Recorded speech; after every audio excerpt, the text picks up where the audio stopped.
I hear you. Yeah, let's get on everyone.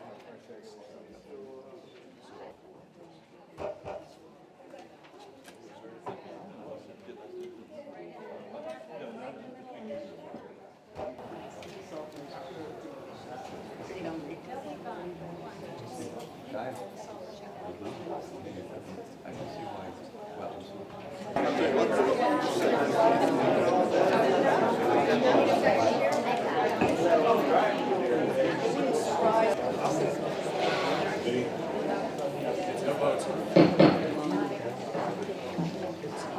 Good evening, everyone. We'll start the meeting here. Everyone, please stand for a moment of silence, followed by the pledge of allegiance.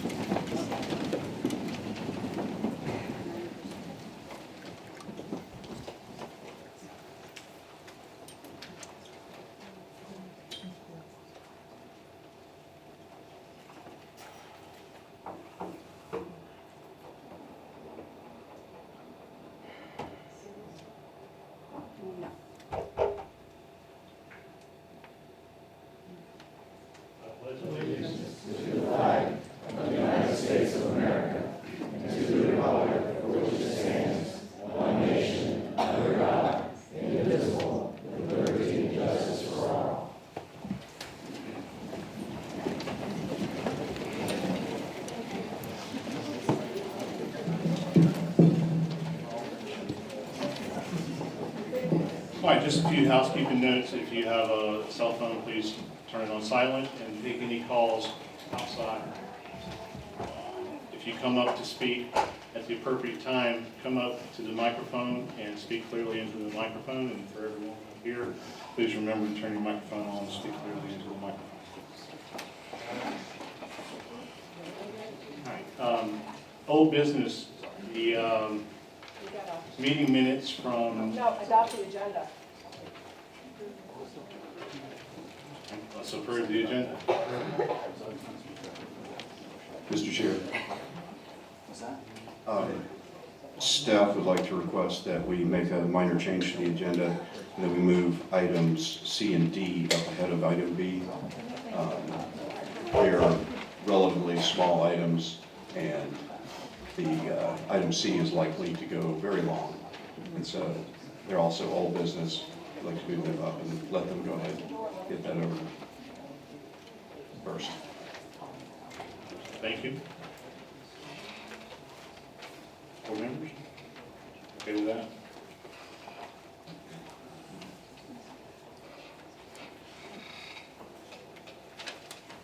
So to clarify, I guess item C and D are moving ahead of item A and B.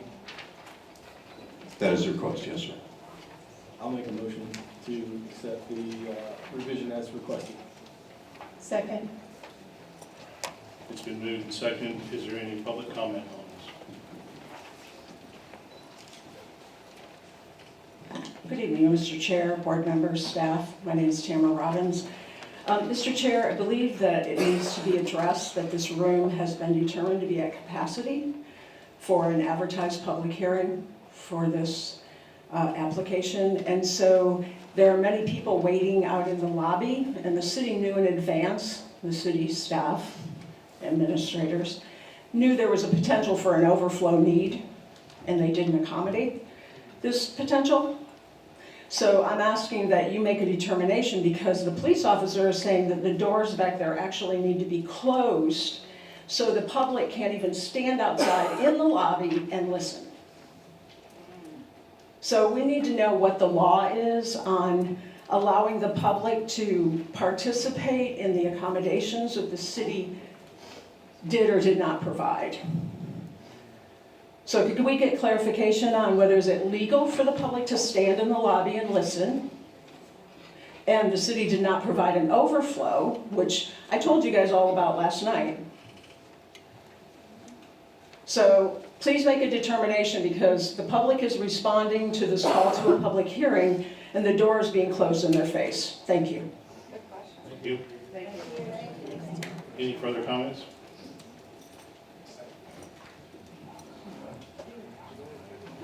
Hello, Mr. Chair, board members. Since this is the adoption of the agenda, my comment is about the quasi-judicial item that is coming. I've been in about a dozen quasi-judicial hearings in this room, and when I was reviewing City Code 2.31D, order of proceedings for quasi-judicial hearings, I just want to state it for the record, because those who may be new here or not familiar with the code, what the order of that should be, I'll also give you a copy and leave some in the back. 1, swearing in. 2, ex parte disclosure. 3, description of proposal from staff. 4, applicant presentation. The applicant goes, then affected parties, then staff report, public comment, and this is new because I've never seen it in here and I want people to know this exists, it's in the code, a rebuttal from affected parties, applicant rebuttal, LDR administrator rebuttal, next, a conclusion that's available for affected parties, city conclusion, and then applicant conclusion.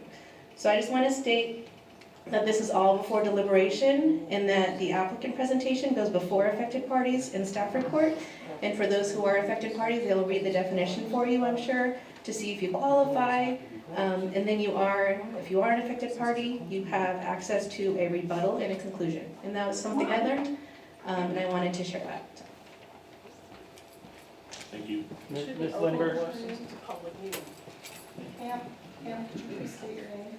Soria Lindberg, Soorya Lindberg.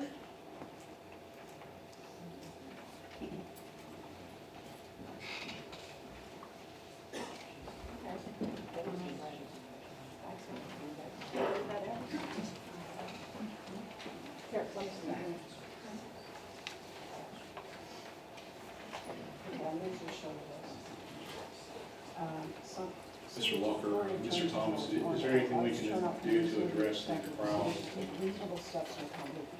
What I would suggest that we do is we're taking up C and D on the agenda. That Actually, will now you're just shutting people out. alleviate some of the problems. So let's address that after we finish with those So why is the mayor doing presentations. And in the interim, Why does the mayor? perhaps Why does the mayor our get in? staff members can And talk these to people law don't get in? enforcement and see if it's He's counts. appropriate. If Sorry. law enforcement says the doors need to be closed, then the doors are closed. But if they have discretion on that, let's find out what that is. Yeah, he can't be in here. We're taking care of it, Sam, thank you. Okay, very good. Let them in. Let the people in. Yeah, well, they're letting the mayor in. They're not Let the people in the room. Order. There'll be no outbursts from the crowd. There's no special. All right, board members, are you ready for a vote? All in favor, say aye. Aye. Aye. Aye. Aye. Motion passes. Mr. Smith is the applicant for this particular matter, and perhaps others may be leaving. We may have some additional room for folks that are in the lobby. I did speak with law enforcement. They did not have an objection to opening the doors, so members of the public that are out in the lobby are available to listen to the presentation and that sort of thing. So we'll accommodate as much as we possibly can. Thank you. And with that, our next item on the agenda, Chair, is PSE 220002, Terra April Special Exception Permit. As you heard earlier, there was a correct reading of the order of the presentation as per our Land Development Code, and at this time, anyone who intends to testify on this particular matter, if you would stand up and raise your right hand, our clerk will then swear you in.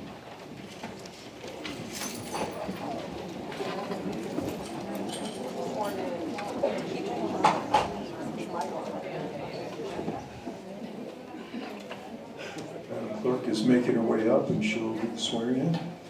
Mr. Chair, Brenda Fleeger, Planning Assistant. Next item on the agenda should have been meeting minutes for November. Okay, can we go ahead and swear all these folks in, and then we'll proceed with that?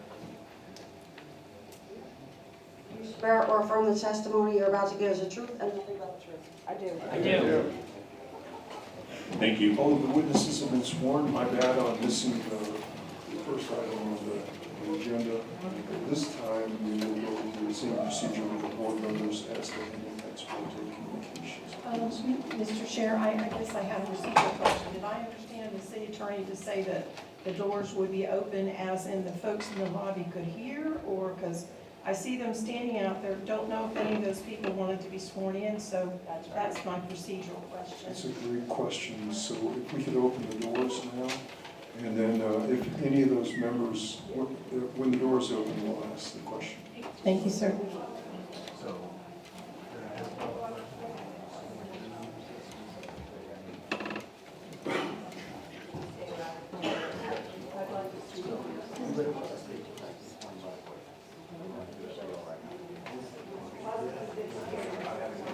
Yeah, so be sworn in case you want to talk.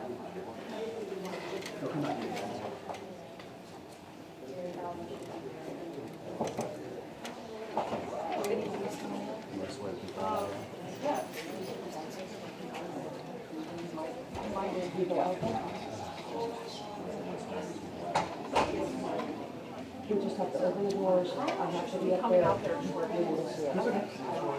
didn't know we had to come in to be sworn in. Are we sworn in? One seat over here. What? There's one empty seat. It's not about seats, it's about count.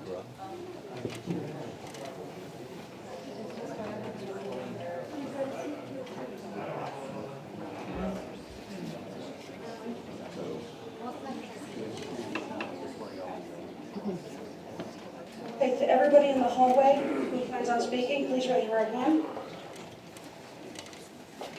Do you swear or affirm the testimony you're about to give is the truth and nothing but the truth? Thank you. And now we have our ex parte communication question.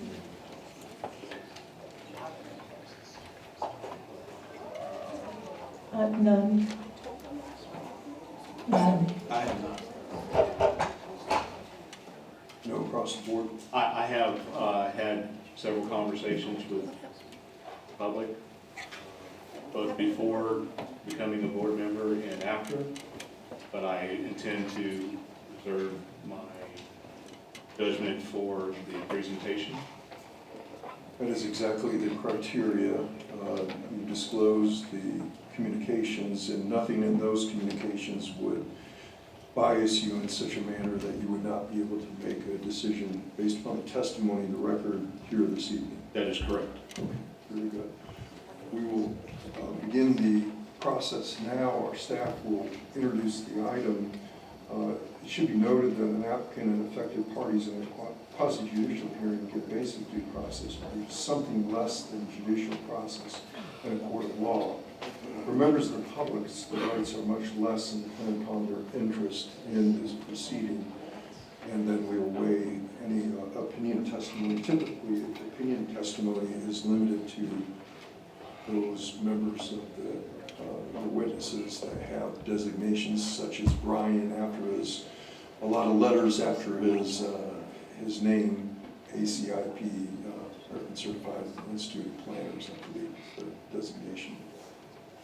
But that's who you take your opinion testimony from, Mr. Chair. There's one other item. After the presentation by Brian, we would like to have Michael Alfieri, who is the city's geologic expert, testify as to many of the conditions he is suggesting be placed on this particular project. Our thought is that that will help perhaps speed up the process of the hearing. So with that, I'll turn it over to Brian. Thank you, Mr. Joy. Brian Thomas, AICP, and a few other alphabet that I'll leave out. Thank you. This is the special exception application hearing for the Terra Forest LLC quasi-judicial hearing for planning and zoning board approval or review of the special exception for Terra Forest. Excuse me, Terra April. A little bit nervous. This is the biggest crowd I've faced, honestly. The Terra Forest, do it again, Terra April special exception, which would basically allow for the construction of 2 stormwater management facilities on property currently zoned agricultural. The request is being made by Placewager, also AICP, and a few other alphabet letters of EDA Consultants Incorporated, the applicant and agent for Terra Forest LLC, which is the property owner. The subject property overall is a little over 58 acres, but the project area in question that would actually be where the stormwater basins for the special exception be constructed on is approximately 6¼ acres. The special exception, if approved, would allow for the consideration of construction of 2 stormwater management basins as part of the Terra April Infrastructure Plan application. Terra April Infrastructure Plan will be presented at a subsequent hearing of the Alachua City Commission. It is not, just want to reiterate, that it is not the subject of tonight's application. It'll come before the City Commission at a later date. The basins, if approved, will accept stormwater from the 10½ acre site on the subject property, which is zoned community commercial, and are proposed to accept runoff from the future development proposed by the same applicant.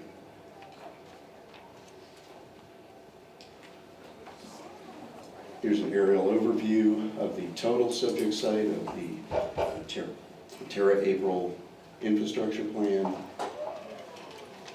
Zooming in a little bit, you'll see the area depicted in pink is 10½ acres.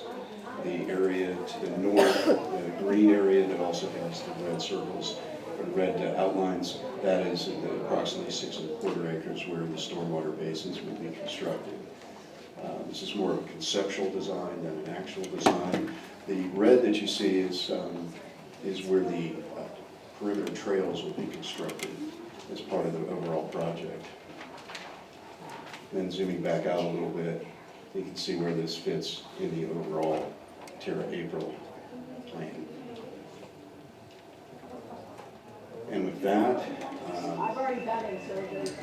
I would like to introduce the city's special expert on geological science. Michael Alfieri is a professional geologist licensed in 13 states, including Florida, and is a nationally certified registered hydrologist with almost 30 years of experience. Mr. Alfieri manages hydrological and water resource engineering teams in the evaluation, planning, design, testing, permitting, and construction of wells for potable supply, deep injection, and managed aquifer recharge. He is one of 4 groundwater professionals in the state of Florida to be registered by the National Groundwater Association as a certified groundwater professional, and one of 5 professionals in the state of Florida to be registered as a professional hydrologist by the American Institute of Hydrology. He's been on the Florida Board of Professional Geologists for over 13 years and has been chair and vice chair of the board multiple times. Mr. Alfieri's CV, case list, and presentation are offered for the record. City offers the following exhibits: Mr. Alfieri's CV, his case list, his PowerPoint presentation, staff's letter dating January 6, 2026 to the applicant, and the attached recommendation of geologic work from Mr. Alfieri dated December 23rd, 2025. And my resume is also available upon request. I offer this as into the record. Thank you. Mr. Alfieri makes his way up to the microphone. I would like to also, Chair Smith, introduce to you Patrice Boyes. She's a land use attorney, special counsel to the city of Alachua, and I've known Patrice for all of her 35 years of practice. We've litigated together and worked on many projects together over those 35 years, so I'm very well familiar with her expertise in land use and planning matters, and she will handle the substantive issues regarding this application this evening. I intend solely to give advice with regard to procedural matters, and we'll leave it to Patrice Boyce capable hands to handle the subsequent amendment. Okay, thank you very much. Yes, sir. Yeah, good night, good evening. Thank you for having me out here, Mr. Chair, Vice Chair, board members. Again, my name is Mike Alfieri. I work for Apex Companies. As you heard, I'm going into my 29th year of being a practicing geologist. Okay, that's a little better. I'm entering my 29th year of practice right now. This is the presentation I put together on behalf of the city. We're going to start with my credentials. We're going to dive into regional and local karst features. And then recommendations. So I am the expert. Again, as mentioned, I'm 29 years in practice. I've been on the state board for 13 years. I was assigned to the board by Governor Rick Scott. Right now, the longest tenure on the board. The board regulates the practice of geology across the state of Florida. We're the ones that authorize the applications for licensure. I'm licensed in 13 states, Florida being one of them. Sorry, keep walking away, sorry about that. And in addition, one of 5 that's registered as a professional hydrogeologist through the American Institute of Hydrology, and one of 4 certified groundwater professionals through the National Groundwater Association. I have numerous peer-reviewed journal articles, as well as a textbook, academic textbook that's used across the state of Florida for karst courses, which is right up there, with my co-authors, Dr. Tom Scott, Dr. Upchurch, Dr. DeBecke, and Dr. Fertisi. I'm the only one that is not a doctor. So, nice lofty group there. I was also one of the lead authors and lead field guides for the National Cave and Karst Research Institute Sinkhole Conference in West Central Florida. We visited even some areas up here in Alachua County as part of the field trip. If you ever want to see what it is, the field guide is available through NICRI. So, what I want to do here is start big, go small. And the thought I want you guys to have in terms of process is think medical. It's the easiest thing to go with. So, aerial imagery and topography. We're starting big. So where is the area of interest relative to the county? Well, she's right there in the red. County is in, outlines in yellow. All right, this imagery is from, I believe it's just GIS imagery through Esri. We zoom on in, and this is the local area of interest. Now, the one thing that I want all you to pay attention to is on both slides, they're the same. The areas that have a darker tonal soil tone color relative to the ones that are lighter, because we'll be getting into that in a bit. On top of this right here, I have the parcels that were provided by the county's shapefile. And here's our topographic map provided by the U.S. Geological Survey and the site itself.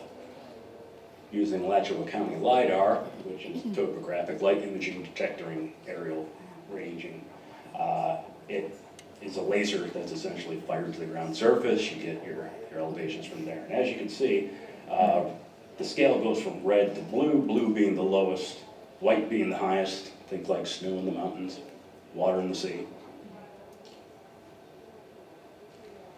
Now locally, to this area of interest, you can see that there is a low area within the area of interest. And you can see a couple of branches coming off of it with higher elevations to the east and west and a little bit towards the southwest. Again, going big, going small. So what we have here is a presentation of closed depressions provided by the Florida Geological Survey and where they're located. Notice the concentration within western Alachua. Here's the closed depressions in the area of interest. As you can see, that bowl that we saw prior in the LiDAR is evident in here, as well as other depressional features. Medically, you're not going to go to a doctor who's just going to go whip out a scalpel and, you know, do their thing to you. They're not. They want to start big and go small. So we start big, looking at these literature references, looking at the topography, seeing how land surface looks, because karst is a terrain land feature created by dissolution of the carbonate rock, which forms the Florida platform. Geophysics is like your x-ray. Okay? Doctor gets you an x-ray. Now there's a bunch of types of geophysical methods you can use out there. Right now, for ease, readily available information, I went with microgravity. Now, microgravity is a standard geophysical test that measures gravity. It doesn't really change much over time unless there's serious collapse of features, or, you know, or if you have like metal next to your instrumentation, you can screw it up. But what we're showing here is the 1972 microgravity survey that was done across the state of Florida by the U.S. Geological Survey. The red areas, as you go from pink to red, are denser materials. I mean, the rock is a little bit more competent. As you go down the other end of the scale to the bottom, as you go from pink to blue, you start getting into this lower density material. That material there, that anomaly, that negative anomaly that's on there, is indicative of potential fractures, areas of water collecting, caves, things that we'd be looking for karst. So, now going to geomorphology and structural karst features in the area. Again, this is from Christopher Williams et al.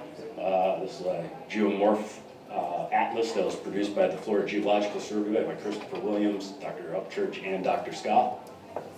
And as you can see, the area of interest falls within the Ocala karst plain. Note the word karst. All right. Going smaller, within the districts there are provinces.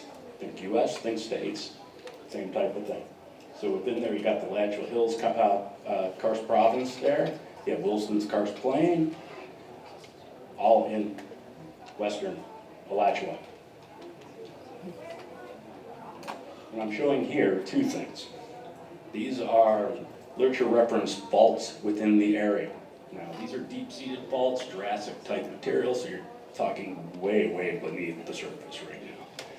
But the pattern of these faults mirror the stress-strain ellipsoid that puts pressure on the Florida peninsula, and it creates fractures in this northwest, southeast, northeast, southwest pattern, as seen in the rosette up there. And as you can see, the fractures follow those. And again, the closest fracture there is Jurassic age material, way, way, way below the area of interest. Moving on to other karst features. These are cave entrances. This shapefile is provided by the Florida Geological Survey. And what I'm showing here are three types of caves. You have mostly air-filled, mostly water-filled, and biosignificant caves. Again, note the concentration in western Alachua. Going to the area of interest level here, we got 4 entrances, 3 of which are water-filled, 1 is air-filled. 2 of those are biosignificant caves, meaning that there are, the environment has biota that is karst-related, sometimes not seen in other areas and other karst systems. So, again, to note the soil tones. Darker soils tend to be more saturated than lighter toned soils. Note the dry cave and the drier, lighter colored soils, while the other entrances that are water filled are all within those darker sediments. Let's move on to other features that everybody loves here. This is one of the reasons that folks love to come to this county and love to come to this area, the springs and swallows. All right. This is at the regional scale. Again, this is provided by the Florida Geological Survey. We have swallets on there in white.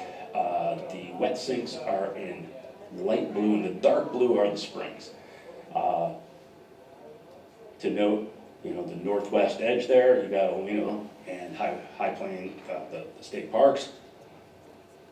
Very well-known springs in that area.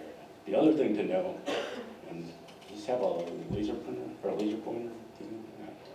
Anyhow, there is a northwest southeast trend of swallets as well as sinks, which also follows the rosette, which is good to see.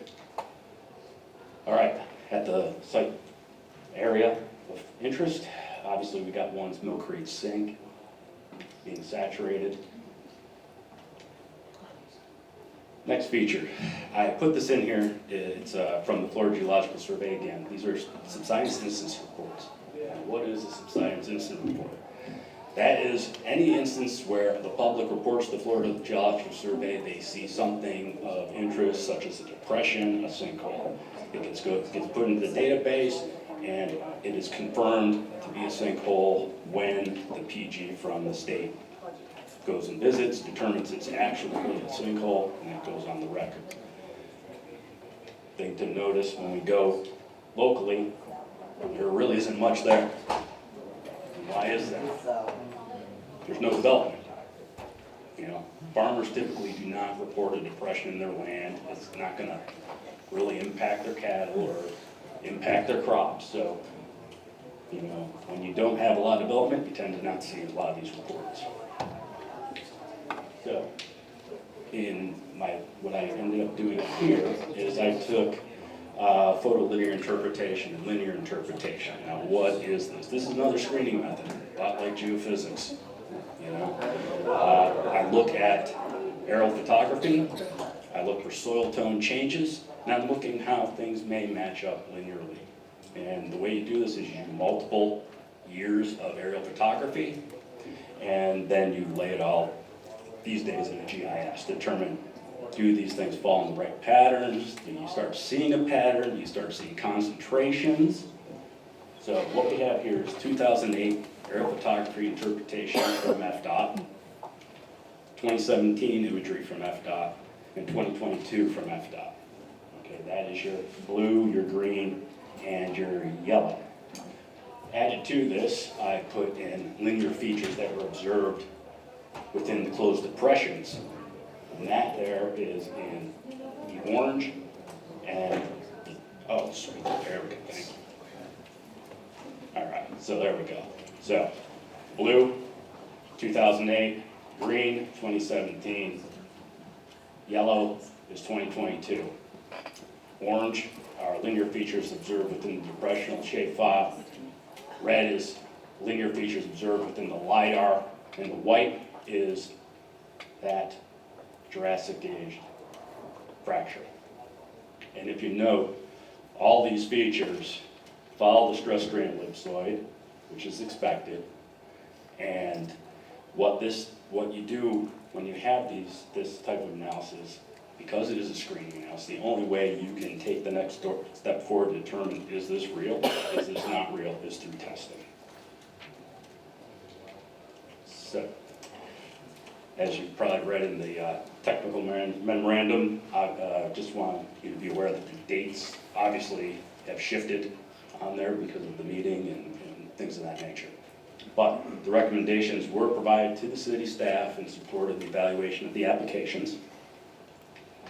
The recommended additional work will address geologic uncertainties and produce necessary information in the interest of the public health and safety, the environment integrity.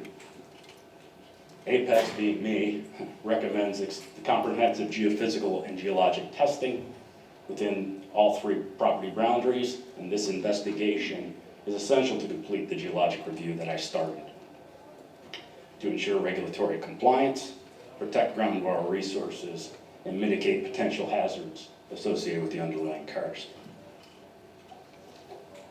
So the recommended work tasks as listed in the technical memorandum. First would be site visit, boots on the ground. You can't make determinations from photographs. sadly, and I don't have x-ray vision, so boots on the ground. Again, when I was thinking the medical analogy, we're starting out with geophysical. GPR is red and blue technology. They do mapping here. The intent here would be to do a grid of GPR to map out the depressional features or any anomalies that could be determined by GPR. Now, GPR radar signal is lost in clay. So areas that have clay, I can figure out where we have confinement, where we don't have confinement, because clay will prevent water moving from up through the material to the aquifer below. Coupled with that would be electrical resistivity imagery.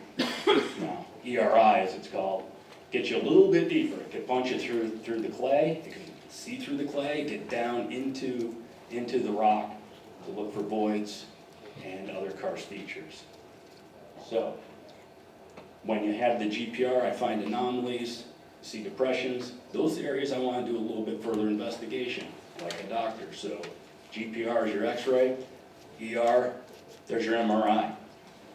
All right? Now, what do you go after the MRI? You gotta go to surgery. So, that's geologic testing. What I recommend is testing depressional features as identified, any geophysical anomalies identified through GPR or ER. Okay? Or any areas where you have intersecting photolinears. It's the only way you can confirm it is through testing. Until that's just screening. Again, I would recommend in terms of these technologies that collect the relative density of the soils, get the stratigraphy of the soils. We're talking about standard penetration borings, SPTs, or cone spectrometer tests, CPTs. Either or are good methodologies. One doesn't use water, one that uses drilling mud, so my personal preference is avoid adding fluids to the system, so CPT is usually my preference of choice. And if that testing is completed, so we have our screening technology and then our verification through ground truthing and testing, the technical plan would be provided to the city by, in this case, the applicant. I will review and make sure that it hits all the targets in terms of what I suggested and recommended, and I'd be looking at to see what was found in terms of karst and provide that information to the city. And with that, I thank you, and if you have any questions, I can answer them right now. Members, do you have any questions? Yeah. Yeah, thank you, Mr. Chair. So the recommendations that you concluded with, are those the same as in your December 23rd task proposal to the city of Alachua that I believe you sent via Ms. Boyce? Yes, So they are verbatim the same? I believe so. So Okay. anybody just copied and pasted them, to be honest with you. There we go. Okay. I'll get to my other items about that as we go through the process, but I just wanted to verify that. Thank you very much. Yeah, no problem. And Mr. Chair, just to advise the board, Mr. Alfieri will be here for the entirety of the hearing, and we'll make him available along with Mr. Thomas for cross-exam when the city presents the rest of its case. So we know we took him out of order, but just to set the table for public discourse. And my apologies, Mr. Chair. So in the December 23rd communication, it talked about having certain items done by January 1, and then certain items done to early January. Has any specific task order work begun? The photolinear analysis that's referenced has been completed. You saw that this evening. His literature review was completed. You saw the results of that. The other item that could have been done the first week of January was his site visit, but that, depends on coordination, and so that could easily be done in this next phase. And so then, in essence, your final conclusions, if you will, based on competent research and your qualifications that you presented to us this evening, that information is not complete as of this evening. 100% correct. Right, and Mr. Chair, you'll notice in the packet from city staff, and Mr. Thomas will get into this in great detail during his presentation. Staff is recommending that a condition, should the board be inclined to approve the special exception, staff is recommending that a condition be appended which would delay the final effective date of the special exception until such time as the work Mr. Alfieri has recommended is A, completed, analyzed, B, any re-engineering that might be necessitated is also presented to the city. And so we will take you through that later in the proceeding. Okay, and then one follow-up on that. When you're saying to the city, that would mean city administration, right? In other words, whatever Q-Day action we take tonight would set the table for what follows, correct? As far as the SE, the work, no, the special exception decision that we're going to be Right. asked to take this evening. right, staff will present a list of conditions, I think it's 10 or 11, which will be appended. This one is what we would refer to as a condition subsequent. So we're not taking effect until the work is done to the satisfaction of our expert. Right, I think I got that down. And then this may be a city question real quick, excuse me. No, So the task orders range from a base, and I think it's for items 4 through 6, of 18K to, I think it was 28K.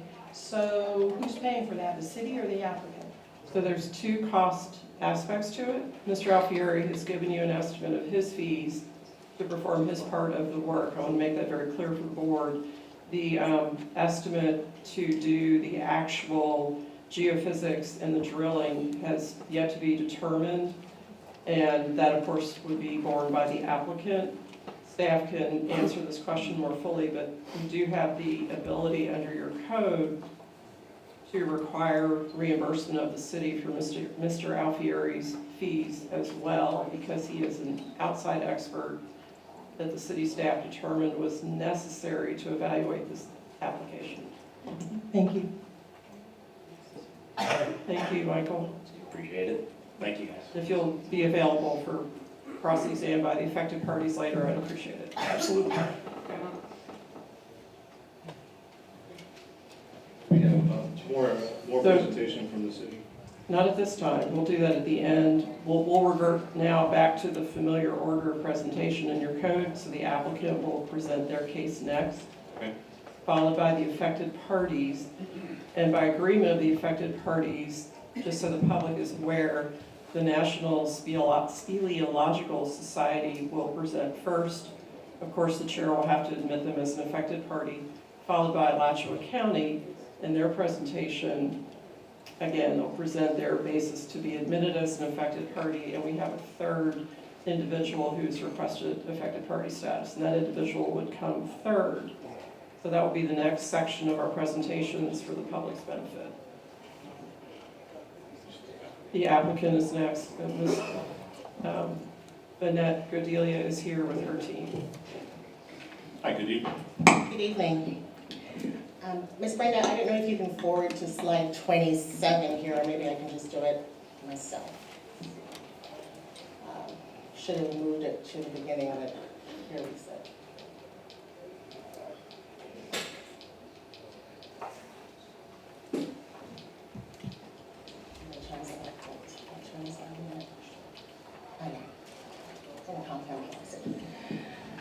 Good evening, board members and audience. My name is Annette Godelia. I am an attorney with the law firm Stearns Weaver Miller, based in Tampa, and I am here on behalf of the applicant for the special exception application that's pending before you. So the hearing's been a long time coming. Brian did a great job focusing on what this request is for. I think it's clear from the communications that we have seen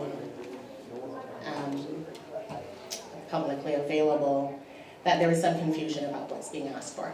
Brian did a good job. I'm going to focus a little bit more on that.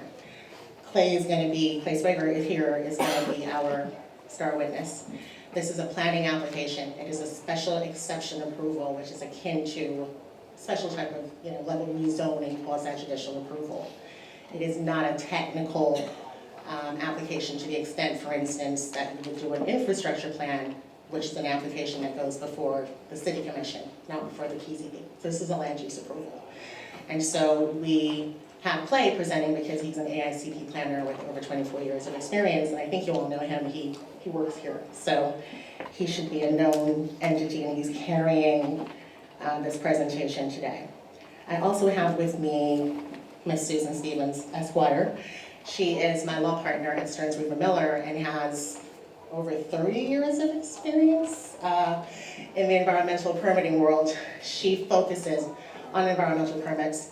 I focus on land use, but she is very competent and qualified to discuss matters related to regulations of the water management districts, the DEP, all of it. And so she's going to do just a couple of slides for us late in the presentation to explain to you what all has been done to get us to this point. And then we have others in the audience as far as being able to respond to your questions. We're not going to have them up here to present, but we do have our engineer that designed the stormwater infrastructure that we're here about today. And we have another engineer who will be assisting us in coordination with Ms. Alfieri on how we go about complying with the condition that the city staff is proposing. And I'll discuss it a little bit later at the end of all this presentation, but we also have those people here. So again, the special exception is for the Terra-April commercial basins. And the reason I have this policy up is because I wanted to just point out, there's a trigger, right? That the city long ago identified, well, 2021, maybe not that long ago after all, but the city amended its comprehensive plan and they said, okay, we have a problem, the problem is the water, we're gonna treat the water. From I-75, it free flows, you see the direction of the arrow, but they put in private developer will fund this, and the time frame of when this gets picked up is at the time that this private developer landowner decides to proceed with some commercial component of the development on the larger parcel. That's where we are. So because that became the plan, could not move forward, cannot move forward per your policy unless the construction takes place for the larger facility to serve I-75. And then Mr. Thomas focused in on the two smaller basins or ponds that were further south on the parcel, which would serve the commercial development. So it's part and parcel. You can't move forward with one without the other. And so that became the trigger from a timing perspective. And that's why we submitted an application back in 2022, if you can believe it. And yeah, we crossed the thresholds in 2026. So that's why we're here. So I did want to respond also, or just before Clay comes up, to give some context again about this policy. There's an interesting positions that we seem to see being taken from folks that advocate that the water doesn't need to be treated, that it should be allowed to continue to flow freely into Mill Creek Sink. And to be clear, the data and analysis from 2010, 2020, 2022 was clear that the reason the water was being treated and why the city required it and put it in the comprehensive plan was to protect Mill Creek Sink. That was the reason. It's all in the record. So it's interesting to kind of hear this position of let the water keep flowing from the allies. But regardless, the city did what it did, had a financial plan. The trigger is commercial development. That is what is being proposed now, is to go ahead and move forward with that solution. What's not being requested, I want to be clear again, there's no additional density being proposed for residential development of any kind. There's no intensity, office, commercial, industrial. No additional intensity being proposed by the special exception. There's no approvals for Terra Phoenicia. And I know we talked about when Mr. Alfieri did his presentation that his condition does speak to some infrastructure plans that are pending for other properties. And the applicant will, discuss compliance with the policy or with that condition, but for this board, there is no approval for Terra Phoenicia under consideration, no approval for Terra Forest West, no other Terra project is April, and it is stormwater infrastructure for April. Zoning land use approval, that's kind of where we are. And if successful tonight, he would give us permission to move forward with the detailed infrastructure plans, including doing the work that Mr. Alfieri will be recommending through staff and through you, again, if you agree, to get that done. So that's what we're asking for, and Clay, coming up so we can start the presentation. It's going to be a long night, so. Get you back to the start, I'm sorry.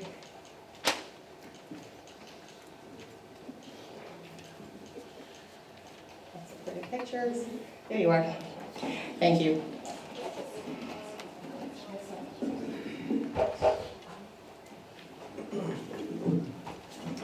Good evening, Mr. Chair and board members. I'm Clay Swager. I'm a certified land planner with EDA Consultants.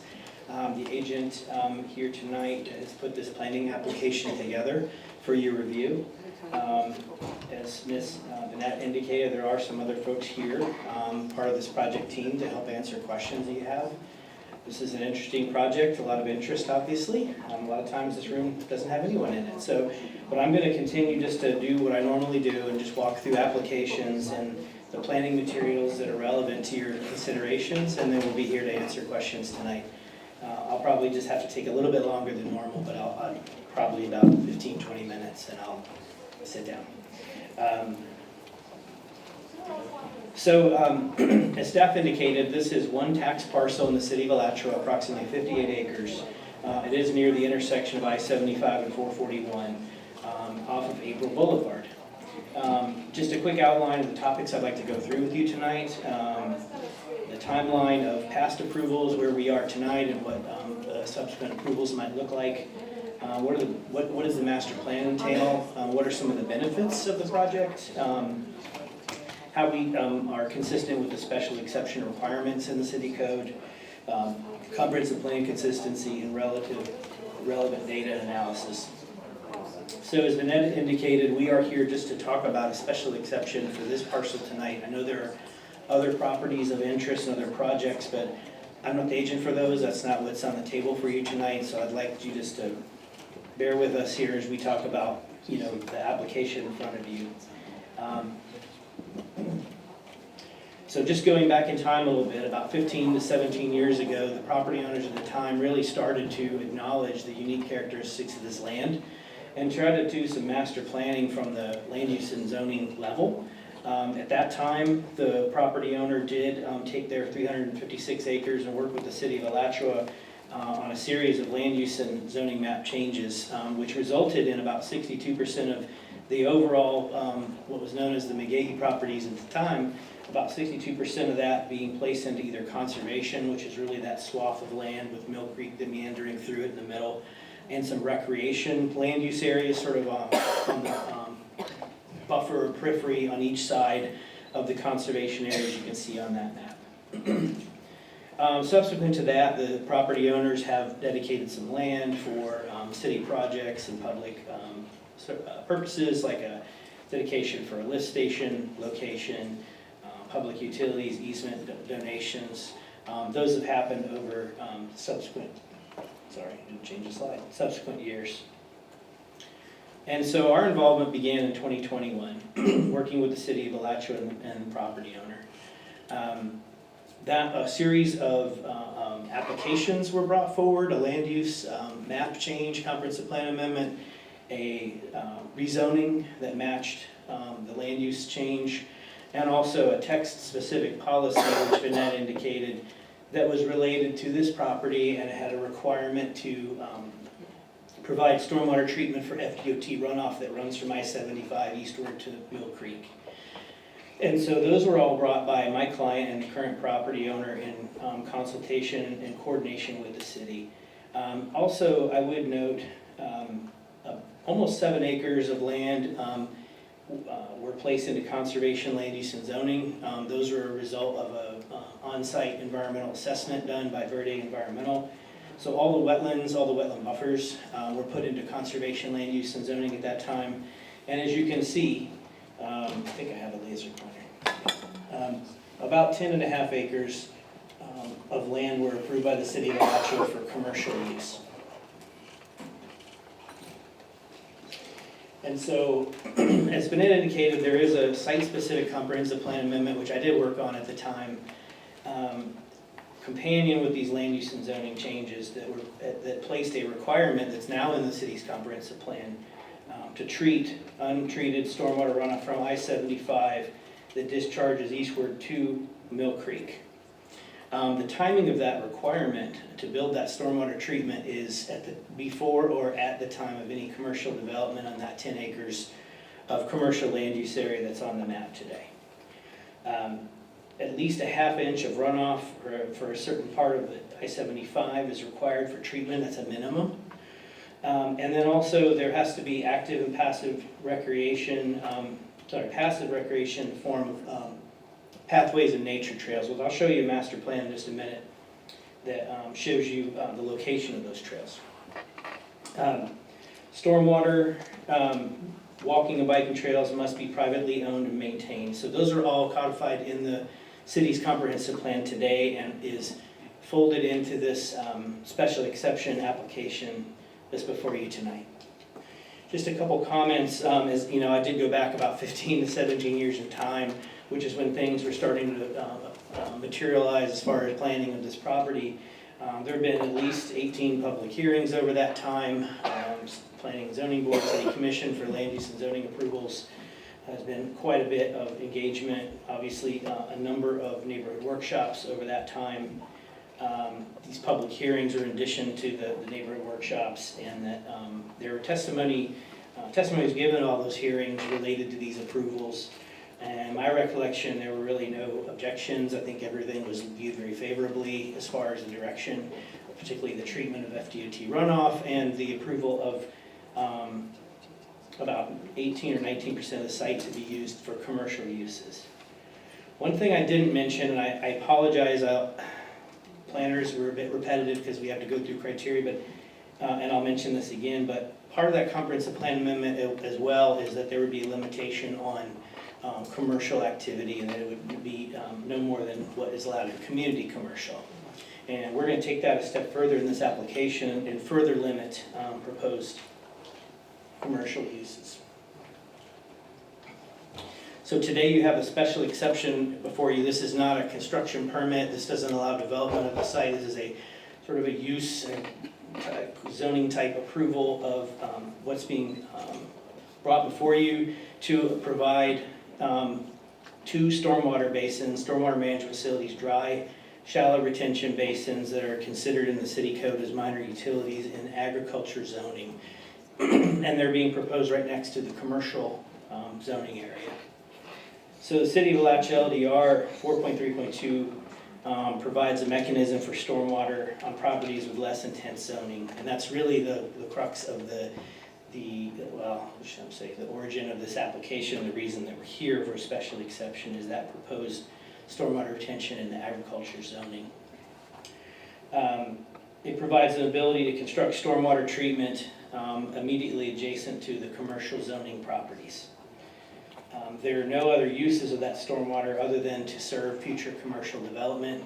Those basins have been sized in a way, and my colleague on the civil engineering side of our firm created those conceptual sized basins just to serve future commercial development with an assumption of a certain amount of impervious area that would certainly accommodate any type of future commercial development that would come forward. And this application will facilitate construction of the stormwater treatment for I-75 runoff that I have mentioned a couple times. So this is just a simple location map showing this 58-acre parcel, very long linear piece of land running along April Boulevard and just west of I-75 or east of I-75. This is just another image showing the city's future land use map. The dark green is conservation, the lighter green is recreation land use, the sort of light red is commercial, about 10.5 acres. So about 81% of this property outlined in red is either recreation or conservation. Again, as I mentioned, all the wetlands and buffers have been placed in conservation land use status. And this is the corresponding zoning map. The dark green again is conservation zoning, which overlays with the land use. The light green is agriculture with the A symbol, and CC is the 10.5 acres of community commercial zoning that is on the property today. I've got this image on a few different slides, but this is the special exception master plan. And it depicts various elements of the application, how they provide a superior benefit to the public through the provision of these stormwater treatment basins, trail networks, and added use protections. So the two basins that are proposed to serve the commercial development in the future are identified here. The basin for the FDOT stormwater treatment, which does run from I-75 to Mill Creek, is shown here. As I mentioned, there are a limitation of commercial uses that are allowed in the zoning area above and beyond what would be, I should say, actually below what would be allowed in the community commercial. I'll go through that for you in just a moment. So the trail network is shown in red, and it's over 1 mile of trail systems, and they rotate around these dry retention basins. They link this area, which is really a recreational natural area. It provides a stub out to this conservation area for future potential nature trail access, and also a connection and a requirement to have a trail through the commercial development area. And then ultimately it also connects to the Mill Creek stormwater enhancement area, which was a city of Alachua project that was brought online a few years ago. And so all of these would be linked. 3 or 4 uses would be linked by this trail network. That is one of the requirements of the comprehensive plan, at least for it was required for this basin, but our special exception takes it and connects and links all of the uses on the property. So the specific request, as I mentioned, is to permit a minor utility, which in the city code includes stormwater basins and agriculture zoning, to support future development in the commercial zoned area. It implements this master plan that I've shown you tonight. It makes feasible the construction of the I-75 stormwater treatment area. I will go through a summary of benefits. I'll try not to be too repetitive, but in general, we do limit some of the commercial uses that would otherwise be allowed in community commercial. My next slide, I'll give you more of a list of those. Public, pedestrian, and bike trail network interconnectivity will be required as part of the special exception to link these open spaces, the commercial development, and the city stormwater treatment park. We also have a requirement we're proposing to include an interpretive kiosk to explain the merits of the Mill Creek Stormwater Enhancement Park that has been provided by the city. And of course the treatment of the I-75 runoff. So a few more comments on project benefits. Limitation of some commercial uses with potential that could harm water quality. There are some commercial uses that may be less compatible with areas when you're concerned about water quality. We are proposing to eliminate all of the uses that are listed in bullet points below that otherwise would be allowed by right in this community commercial zoning area, including gas stations, industrial service, which has a long laundry list in the city code, but it includes fuel oil distribution and different types of industrial activities, tire sales, mounting, parking lots. All these would be taken off of the list of possible commercial uses to just to pare that list down to something that is a little more compatible with the area, if you will.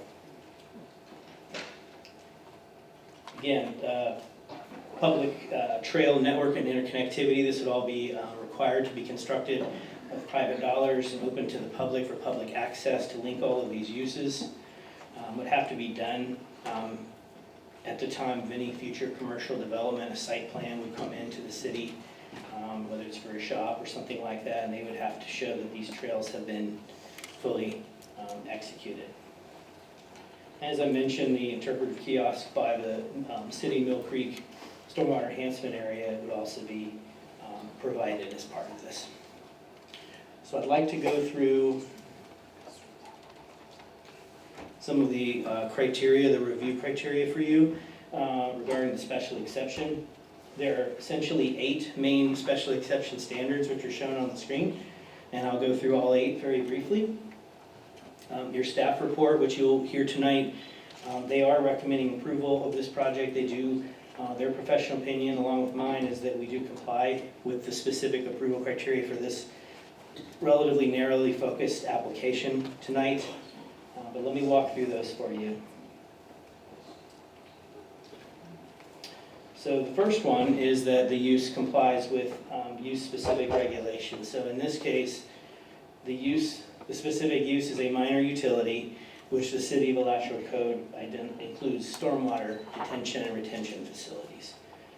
Minor utilities typically are allowed in every zoning district in the city except for conservation.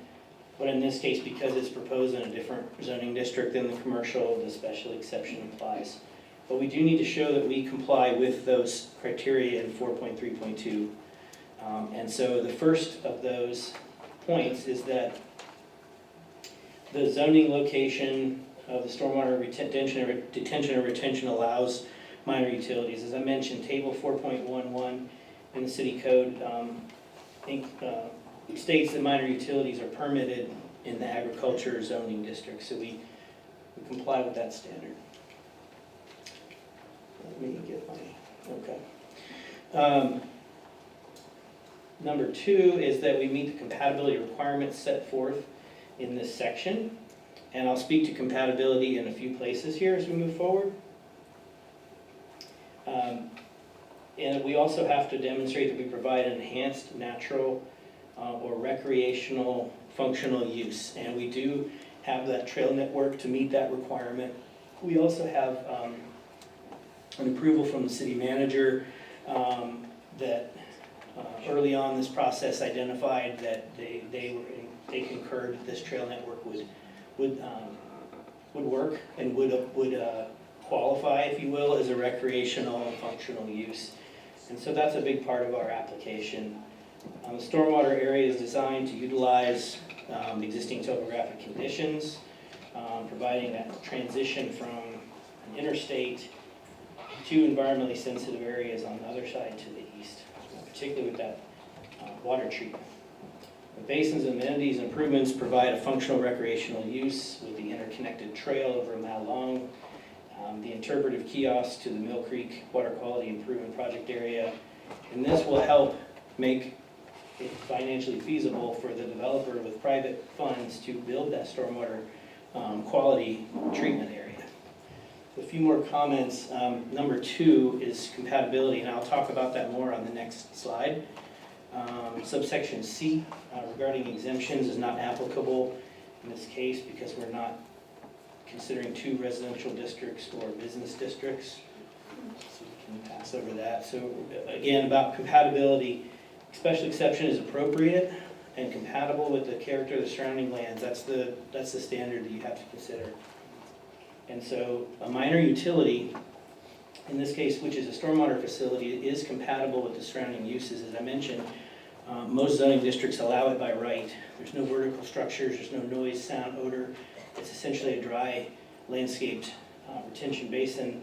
So by nature, it's not a incompatible use with surrounding uses. Minor utilities are compatible with the overall surrounding area and that development pattern that's in place. We are implementing the comprehensive plan policy that requires the stormwater treatment from I-75. The implementation of the special exception conditions will further increase the compatibility of the proposed use with surrounding properties. I refer you back to our proposal to eliminate some of the more intensive commercial uses from being allowed on the property. So number 3, the design minimizes adverse impact. By nature, a stormwater facility, a dry retention basin is not a negative visual, auditory, or other negative impact on adjacent properties. And that the design minimizes the environmental impact. And so there's no deterioration of light, water, or air resources. We're located next to a conservation area. That's stormwater and treatment and discharge of that water into a conservation area is compatible. Will not have a negative impact on nearby environmental resources. We avoid all wetlands, wetland buffers, and flood zones. These basins are not located in any of those areas. They're to the east. We've also had a thorough stormwater design and review and permit approval by the Swanee River Water Management District Environmental Resource Permit, and they issued stating, among other things, that no impacts to wetlands or surface waters are proposed or anticipated, and that the basin, in a companion improvement plan or infrastructure plan, is consistent with the city land development regulations, section 6.9.3. Number 5, roads and other public facilities. The fact that this doesn't generate traffic or facilities impacts, we don't believe that there would be a negative impact on roads. Number 6, it would not injure neighboring land or property values. We do not believe that this will injure neighboring land or property values. That does not generate any increased demand on roads, utilities, other public infrastructure. There's no noise, odor, or other potential nuisances that would affect land values. And the proposed stormwater quality treatment adjacent to DOT will be an environmental benefit. Drawings. The special exception master plan is the drawing that is part of this application that I walked you through very briefly. The city staff report actually indicated that a minor utility is exempt from the site plan requirement, but the special exception master plan has been submitted and reviewed as part of the special exception permit application. Master plan demonstrates that the proposed use complies with the applicable requirements of the LDRs. And finally, number 8, complying with all other relevant laws and ordinances. So we believe that we comply with all other relevant laws and ordinances in the city of Alachua and otherwise. As I mentioned, we do have an environmental resource permit that was a result of a review and approval by the Swanee River Water Management District. The Florida Department of Environmental Protection and FDOT also reviewed the previous comp plan amendments that went on the property, so they've had a chance to review elements of this property as well. A few slides for you regarding comprehensive plan consistency. So I just want to remind the board that we do have approximately 10.5 acres of commercial land use on the property today, which does allow a wide variety of retail and service type uses. That's there. That's adopted and part of the property today. We are proposing to remove some of those more intensive uses and have them excluded as a condition of approval of the special exception. I'm not going to read all this. This is the full entirety of that condition that applies to this property. Policy 1.3I. That is the requirement that on-site stormwater quality treatment for the DOT runoff will be provided at or before the time of any commercial development at least ½ inch of runoff of the drainage area adjacent to the property on I-75. It also requires that we have the active passive recreation and the nature trails. It also indicates that these will be privately owned and maintained. This is not to become a burden on the city once it's put into place. Almost done. So I think I jumped it. Yeah, this is the summary of that policy. The treatment of the FDOT runoff, the usable trail interconnected network, and the reduction of some of the more intensive commercial uses will be a result of this amendment or this application, and it will help implement that comprehensive plan policy. So there are many policies in the comp plan regarding recreation. We believe this nature trail is certainly a recreational use that's consistent with the future land use element.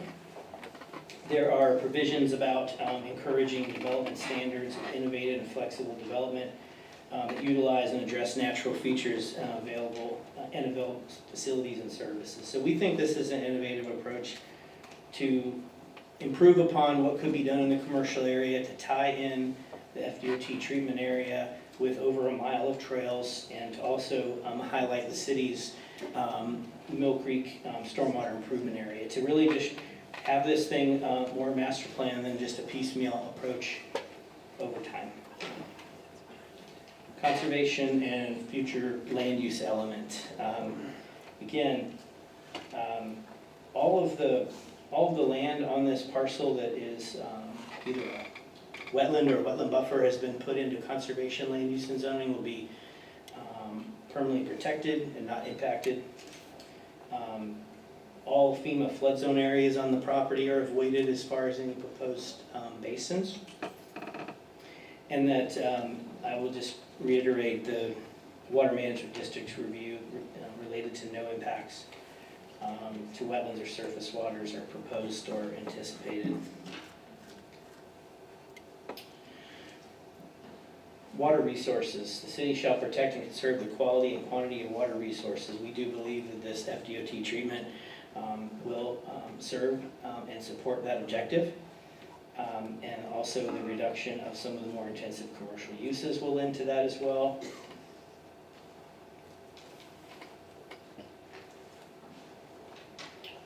Recreation element, there are several policies in the comp plan regarding recreation, promoting public and private partnerships. Again, this would be a privately constructed trail system that would connect several different types of uses as part of the special exception.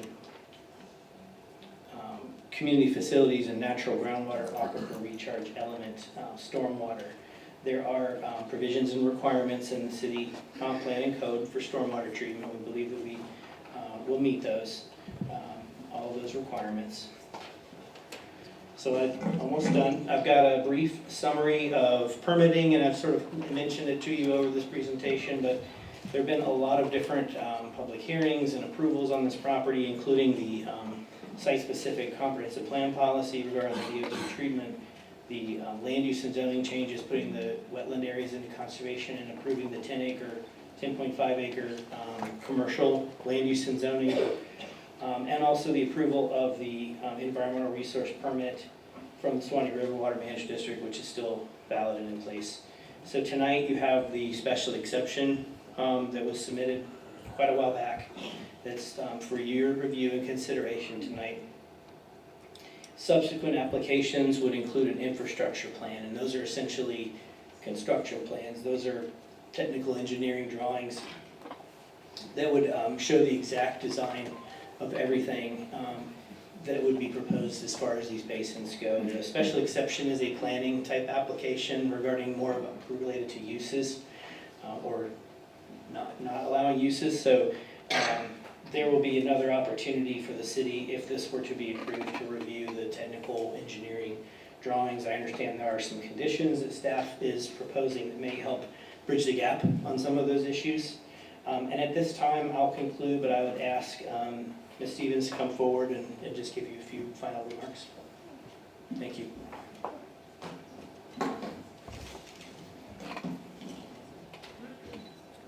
Hello, again, I'm Susan Stevens, attorney with the law firm of Stearns Weaver Miller, representing the applicant. And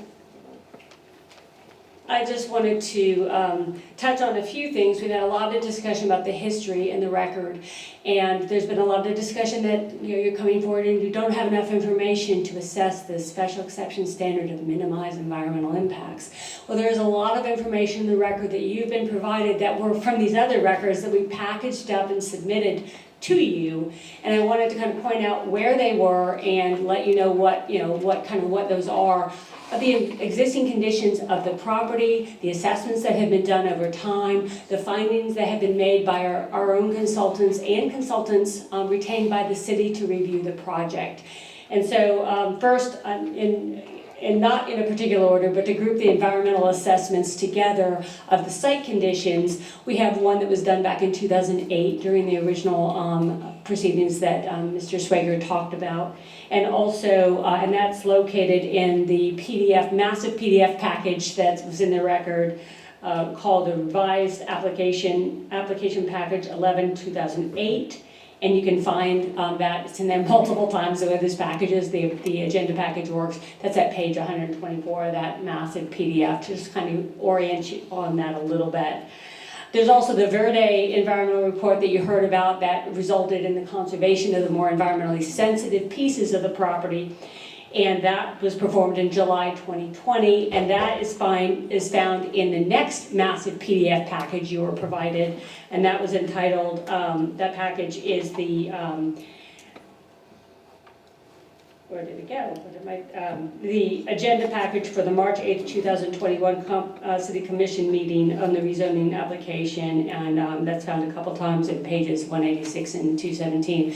And I point those out because they are an evaluation of the environmental conditions. They demonstrate that the environmentally sensitive areas of the property were avoided and considered.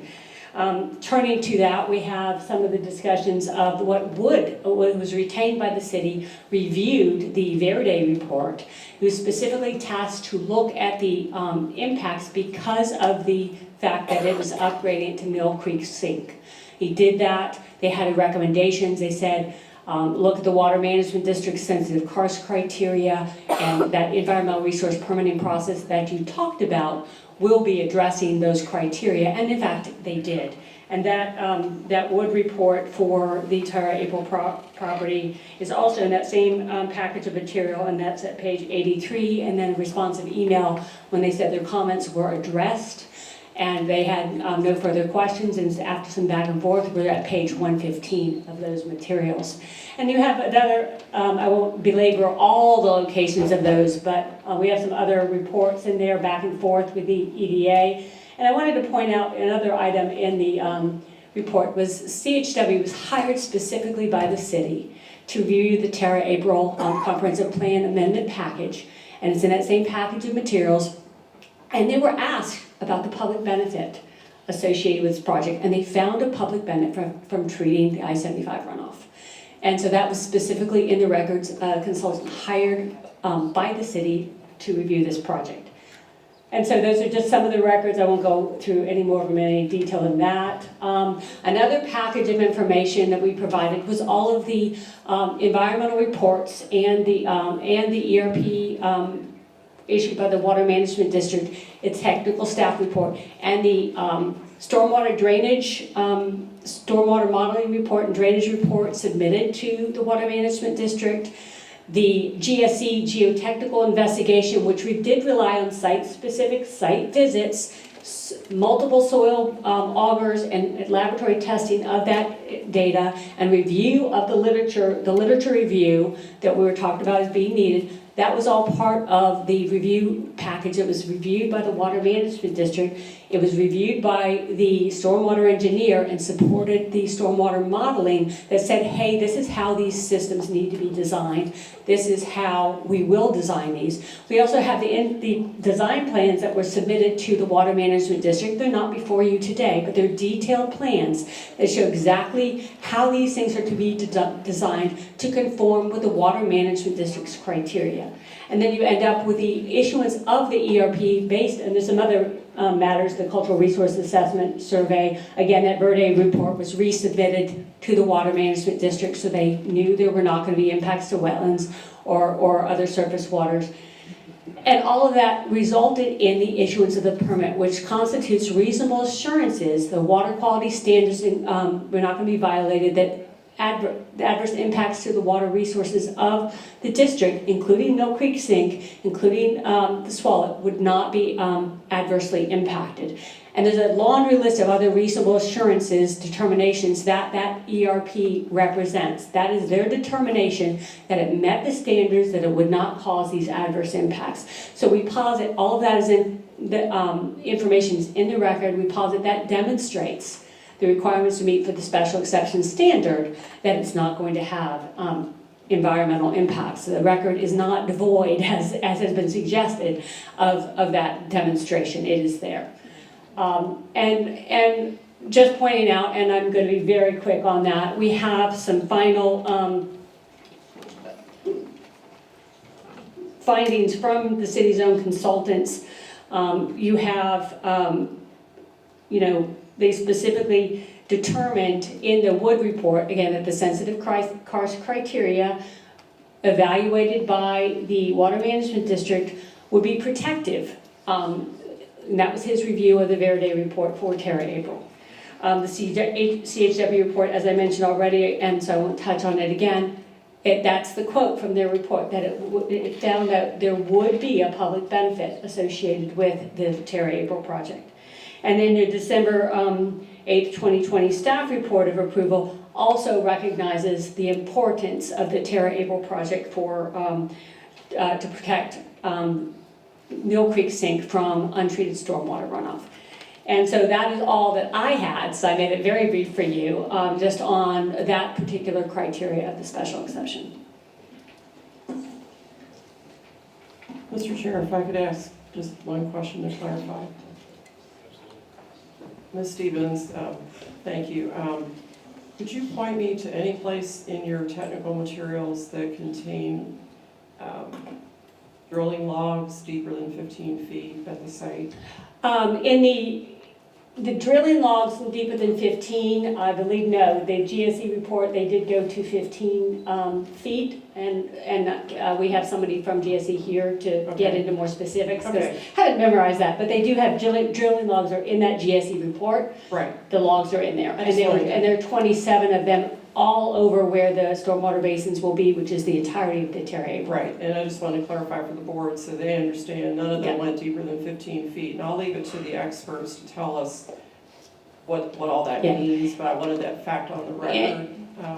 And to clarify on that point is the basins are significantly, the stormwater basins are significantly shallower than the, by I think at least 10 feet, maybe a little less, than the borings. I mean, the borings went significantly deeper than the basins will be constructed. Okay, and then the materials that pertain to, I think it was on another slide, some geophysical investigation, that was not on this site. Oh yeah, I was trying to order this in order, and then I left out the Wood report. I wanted to point out we did have the Wood report, the Water Quality Improvement Project report, which is cited by many people as if it's new. It came out exactly the same time as Wood was reviewing the Verde environmental assessment. But I'm asking about the Wood report as it relates to the mill sink project, which is not on your site. Correct, correct, it is not, yes, to clarify, that is not. I was trying to organize it in my notes and talk about that last, and I skipped right over it.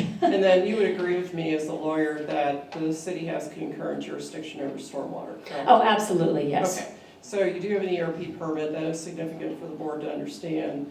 The master plan could be changed, could it not, to accommodate findings from further geophysical work, correct? If we were to need to I'm not quite sure, the master plan, yes, could be changed. In terms of the infrastructure plans approved by the Water Management District, if they were significantly changed, those would require a modification of the ERP. But you could argue the materiality and whether a change was needed if that occurred with the Water Management District. So we don't know tonight if that's the case, but it's possible to amend those as well, correct? Yes. Okay. I just wanted the board to understand the procedure a little bit, because there's a lot of material in the record. Some of it has a little hair on it. So thank you so much. Oh, sorry. And I'm going to turn it back over to Ms. Gadelia to wrap it up here. I probably will not be able to be brief on this point. You've heard all of it, and we believe we meet the burden, and we have demonstrated that we satisfy the criteria. I want to talk, though, about the condition that was offered by staff based on Mr. Alfieri's extensive work. You should have up there a page, I think Ms. Brenda put them all up there, that outlines 6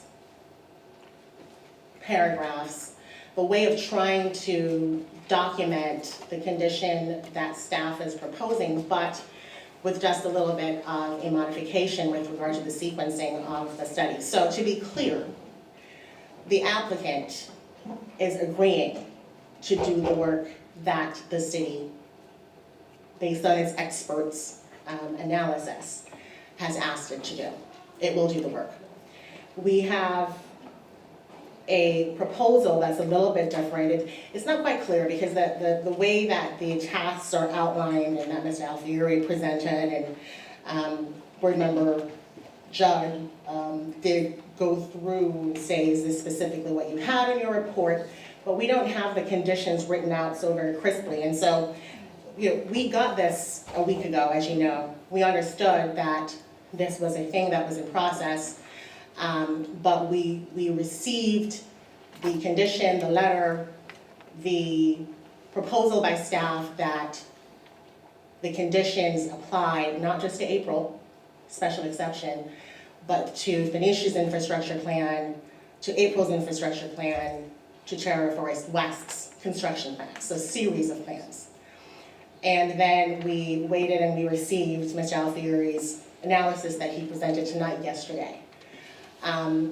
We certainly did not want to continue the proceeding because of the significant angst that developed the last time, but we wanted to be thoughtful in allowing the folks that we're going to be hiring to do the work that the city wants us to do, and our stormwater engineers to talk to Mr. Alfieri, understand how this all works, and figure out the plan moving forward. So, what we're proposing, in order to give us some flexibility in the phasing of this work, are the 6 provisions that are listed on that page. Ms. Boyce, do you want me to just read through them? How should we address this?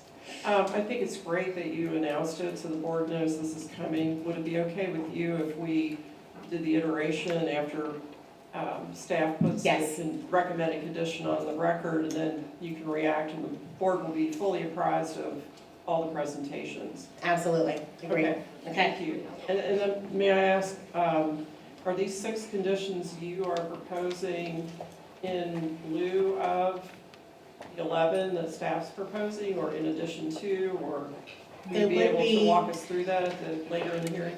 Yeah, so the entirety of the conditions that Mr. Sweeter went through in his analysis, which I believe, I'm trying to think of your list there, would be, is that the 11 that we're talking about, or is it more or less? Staff has proposed 11. Yes. 9 and 10 deal with the recommended geotechnical, or I'm sorry, hydrogeologic work, and then the acknowledgement that additional engineering may be necessary depending on the outcome.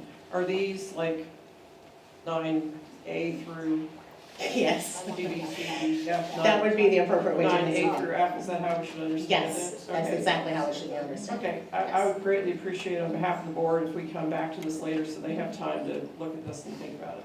That makes perfect As well as sense. the public. Thank you. Thank you so much.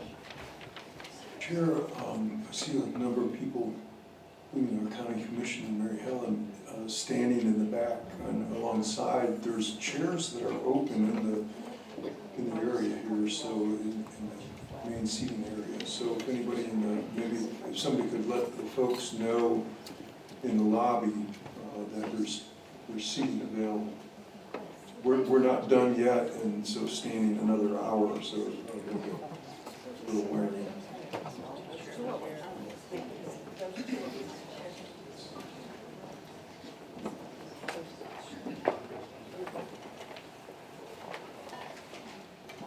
Mr. Chair, we probably should have done this at the beginning of the hearing, but I'm sure the board and the chair would like to welcome our county commissioners, Mary Helen Wheeler, Ken Cornell, and Chuck Chestnut, who are here. And I know we have the mayor, Alachua. I saw him earlier. And are there any other elected officials that I can't see who are here with us? Anyway, we welcome you and apologize for the seating. Yes, welcome.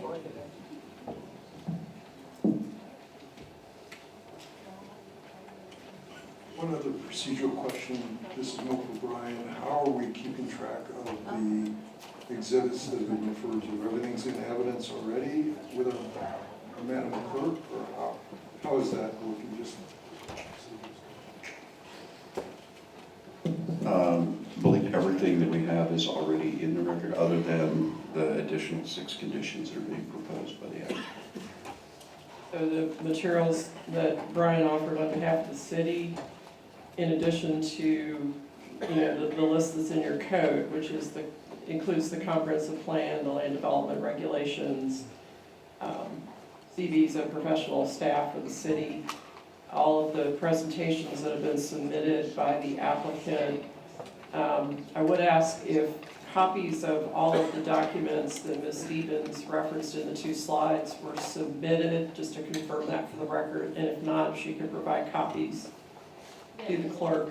And then there are presentations that have been submitted to staff by the 3 proposed affected parties. And there is another professor, I'm not sure if the county is sponsoring his materials, but he could not be here this evening. There is a slide deck, so we'll leave it to the county as to whether they're moving that into evidence or not. So I would just ask the affected parties, when you come up, since we have a court reporter, to make it easy to read the transcript later, that you give us a list of exhibits you're offering for evidence. And so at this time, we're ready for the proposed affected parties' presentations, which would lead off with the National Speleological Society.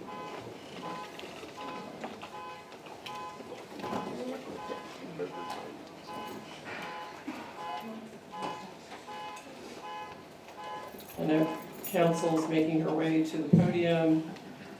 Ms. Jane Graham. I would just ask her to introduce her team.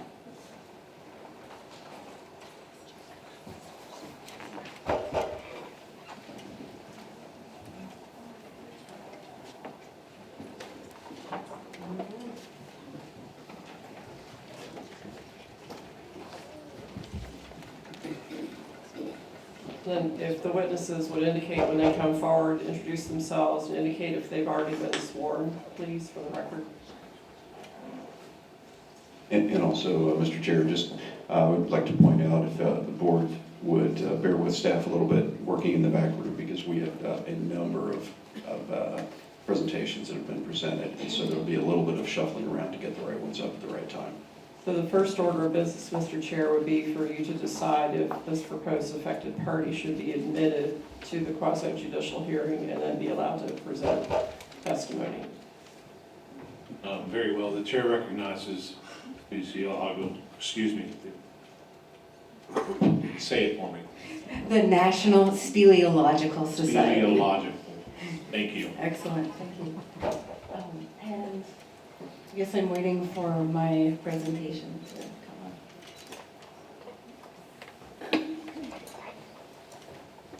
up. This would be Jane Graham's presentation.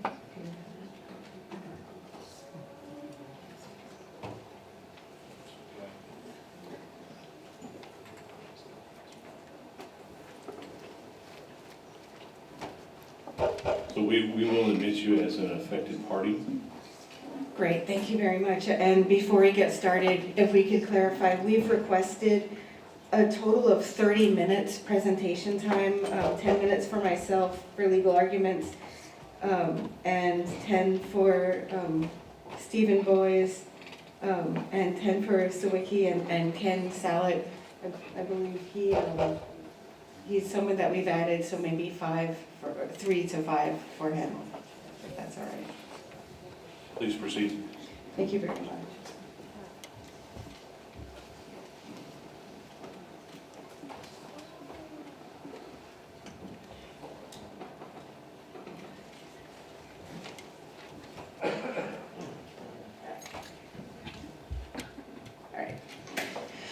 Good evening. My name is Jane Graham of Sunshine City Law in Tampa Bay. I represent the National Speleological Society.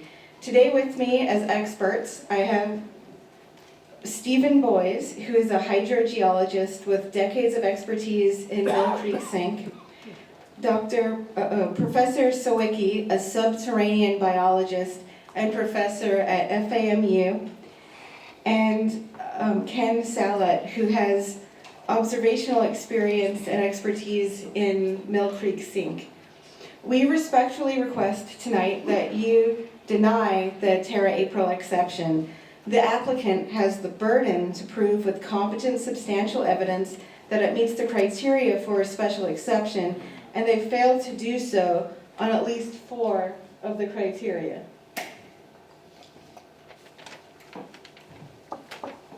Most significantly, the application is unsupported by adequate data and analysis as to the environmental impacts and compatibility with neighboring land. While there is a new proposal on the table tonight by the city to perform testing, the answers need to come before you vote tonight to allow this to move forward. We also, for the record, object to the 6 conditions that the applicant has suggested that they'll provide, but they haven't shown it to us, so that as affected parties, we are not able to even respond to what those are. There are lives and property at risk, and it should not be gambled with.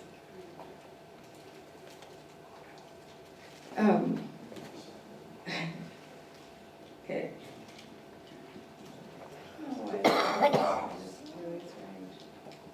Okay, so who is the National Speleological Society? The National Speleological Society is a nonprofit membership organization dedicated to the scientific study of caves and karst, protecting caves and their natural content through conservation, ownership, stewardship, and public education, and responsible cave exploration.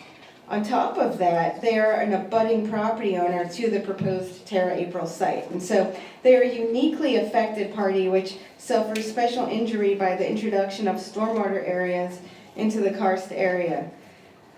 And NSS will suffer, so both as a neighboring property owner with direct impact to the value of its property, as well as organizationally through harm to the cave system and the members' opportunity for safe cave exploration. So section 2.4.4D contains the standards to be met for a special exception, and here it clearly doesn't comply with 1, 2, 4, 6, and 8. Without me going into great detail, you will hear tonight testimony from Professor Sawicki on the subterranean biology of the area to explain why the design does not minimize environmental impacts, and that he finds that it poses a substantial ecological risk. You will hear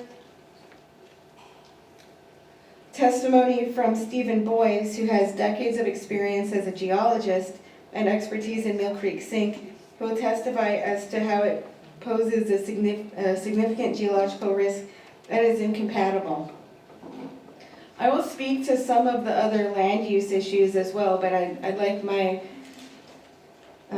the experts to testify first, so I'll come back. Thank you very much. Thank you.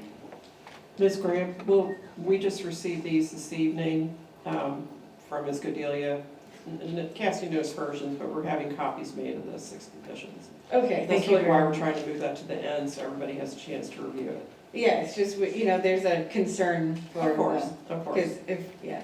Thank you. All right.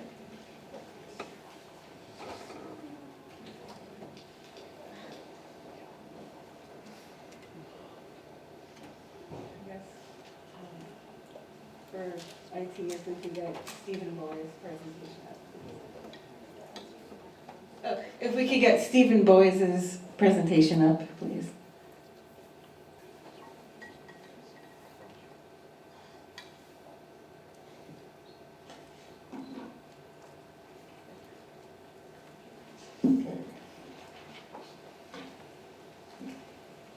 Good evening. I'm Stephen Boyes. I'm a licensed professional geologist in the state of Florida, license number 184. I've lived in Alachua County since 1986. I practiced geology and hydrogeology, environmental law, testimony, and I've been around this area for a long time. I the PG seal on the dye trace investigation where we put dye in the sink, and it showed up in High Springs. It's a wonderful book. Sam Upchurch has created this with the adjacent authors, and it's a reference that is readily important to this and should be on every planner's desk in this county anyway. My review of the special exception permit to allow placement of a minor utility stormwater management facilities indicates insufficient information has been developed by the applicant to support the permit application for a stormwater plan. There's a cross-county fracture zone that's been published. Starting in 1951, Vernon mapped Central Florida and major fractures in Central Florida. Highlighted in yellow is what has become known as the cross-county fracture zone on this figure. This shows all of Central Florida. That's a rather substantial feature. It stretches beyond Alachua County, but through the entire width of Alachua County. It's, okay.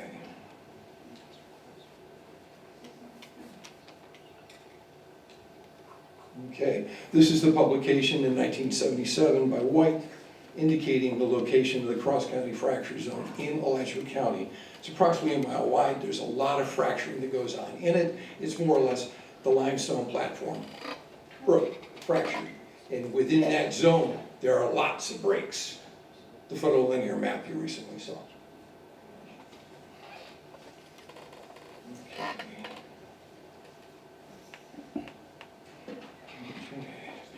The intersection of multiple fractures is typically the location most likely to experience subsidence and collapse. This is what is apparent in the area of the proposed stormwater basin plan. The area proposed development is not just high risk for subsidence, it's very, very, very high risk for subsidence and sinkhole development.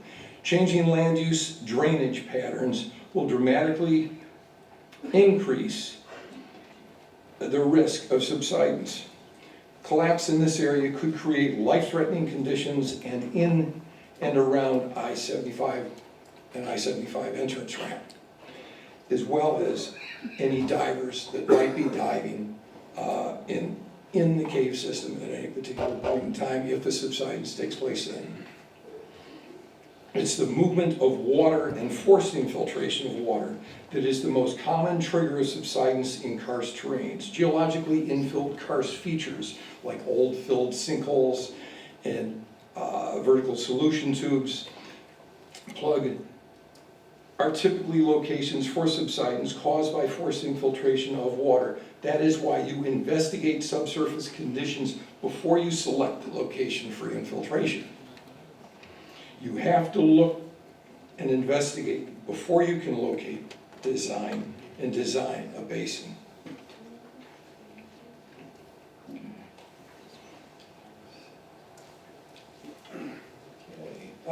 I have two figures from Sam's book. Covered collapse sinkholes are, I call them alluvial dolines, form as a result of sands and clay sands being flushed, rattling into the cavernous holes in the limestone. The driving force is gravity and hydraulic head. The forced infiltration of water drives sediments further into the underlying secondary porosity of the limestone, the caves. This is not just an issue of directly over the overlying the karst features, the vertical solution tubes and infill sinkholes. It can also impact filled karst features laterally some distance from the basins. This is the concern for I-75. Buried karst features resulting in the mobilization of sediments and their migration further into the cavernous porosity of the limestone some distance away. So where are the sinkholes? This is a figure from the text indicating the void that sucked it up was laterally. The bulk of the karst book was developed investigating subsidence of houses and whatnot. But in this case, I wanted to make the point that subsidence can occur not directly through the basin, but also out from the basin if water is being routed down in that direction. And you don't know what's in the subsurface. If you don't look, you don't know. This is the 1962 topographic map. The interstate was drawn in on top of the existing topographic map. On this figure, you can see a wealth of sinkholes present. Dr. Upchurch's map sinkholes. Dr. Upchurch's mapped sinkholes in this basin and calculated the volume of sediments that have migrated into the caverns in Mill Creek Drainage Basin in geologic time. A figure from Upchurch clearly shows the location of karst features in the area of the proposed stormwater plan. The karst features are mapped, outlined in red, are numerous. The calculation, which is in this sidebar for a book he's writing, indicates that over geologic time, 12.6 million cubic yards of sediment has washed into the underlying limestone. That's 634,000 20-yard dump trucks. That's what's gone into the ground that this cavernous system has sucked up already. Lots of sediments in the subsurface environment here and a lot of buried karst features. Drinking water quality. Stormwater recharge collapse and subsidence is a significant risk to water quality in the Florida aquifer in its caverns. Not simply just silting, but impacts to water quality. Recharge water entering the ground will be the source of drinking water supply for wells located down gradient of the development site. High Springs receives its water supply in a matter of days, not years, from this location. Cavernous flow of groundwater provides no significant level of treatment to the water.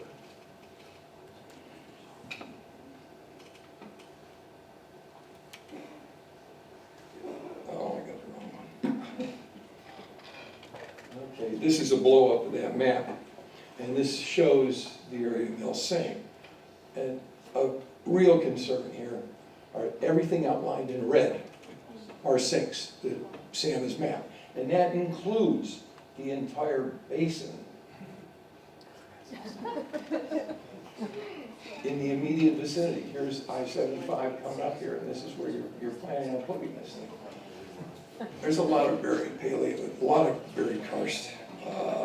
It's expected. Anyway, to sum up, in conclusion, and I guess I have made the point, but Mill Creek caverns and sinks are a significant geologic feature. It's not minor, it's significant. Additional investigation is required before a stormwater plan and design can be located in the area. You need to not put the stormwater basins on any buried sinkholes or vertical solution flues. You have to look for these things before you place the bottom of this pond there. They don't know what's there. My experience, unfortunately, is in this particular area, it's going to be a real challenge, but you got to look. You can't put the cart before the horse, and you can't make a silk purse out of a sow's ear.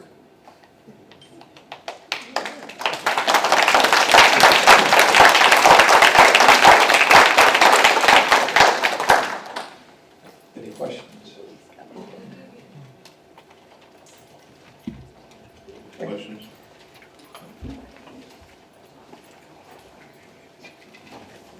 Could you put up the presentation for Tom Sawicki? I believe it just says Alachua. Almost change the name. That's it.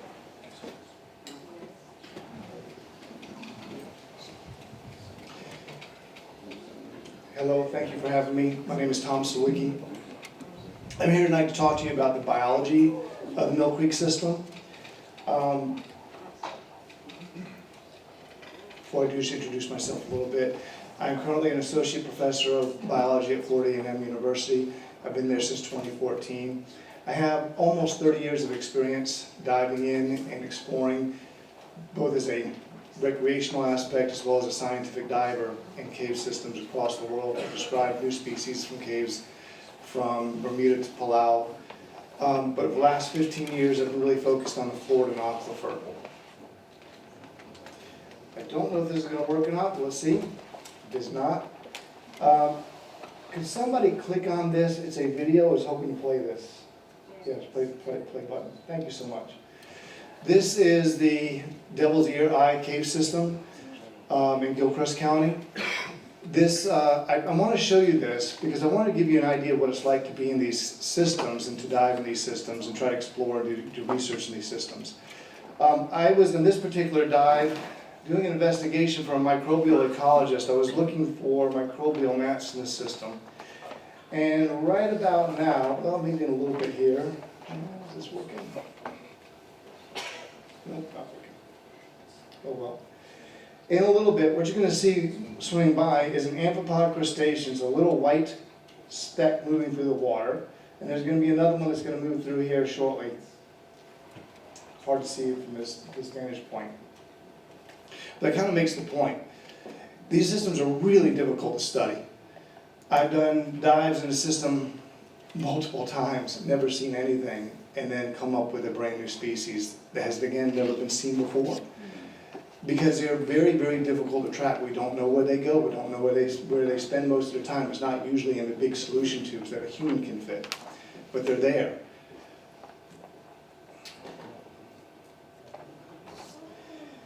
I point this out because, as far as I know, there's only one publication that lists the biology of the Mill Creek system. It's a paper that was published in '94 by Richard Franz, Judy Bauer, and Tom Morris. And in this publication, they note that there is Procambrus pallidus, a cave crayfish, and some unidentified amphipods, which on the surface makes it seem as if there's not a lot of biological diversity in the system to be concerned with.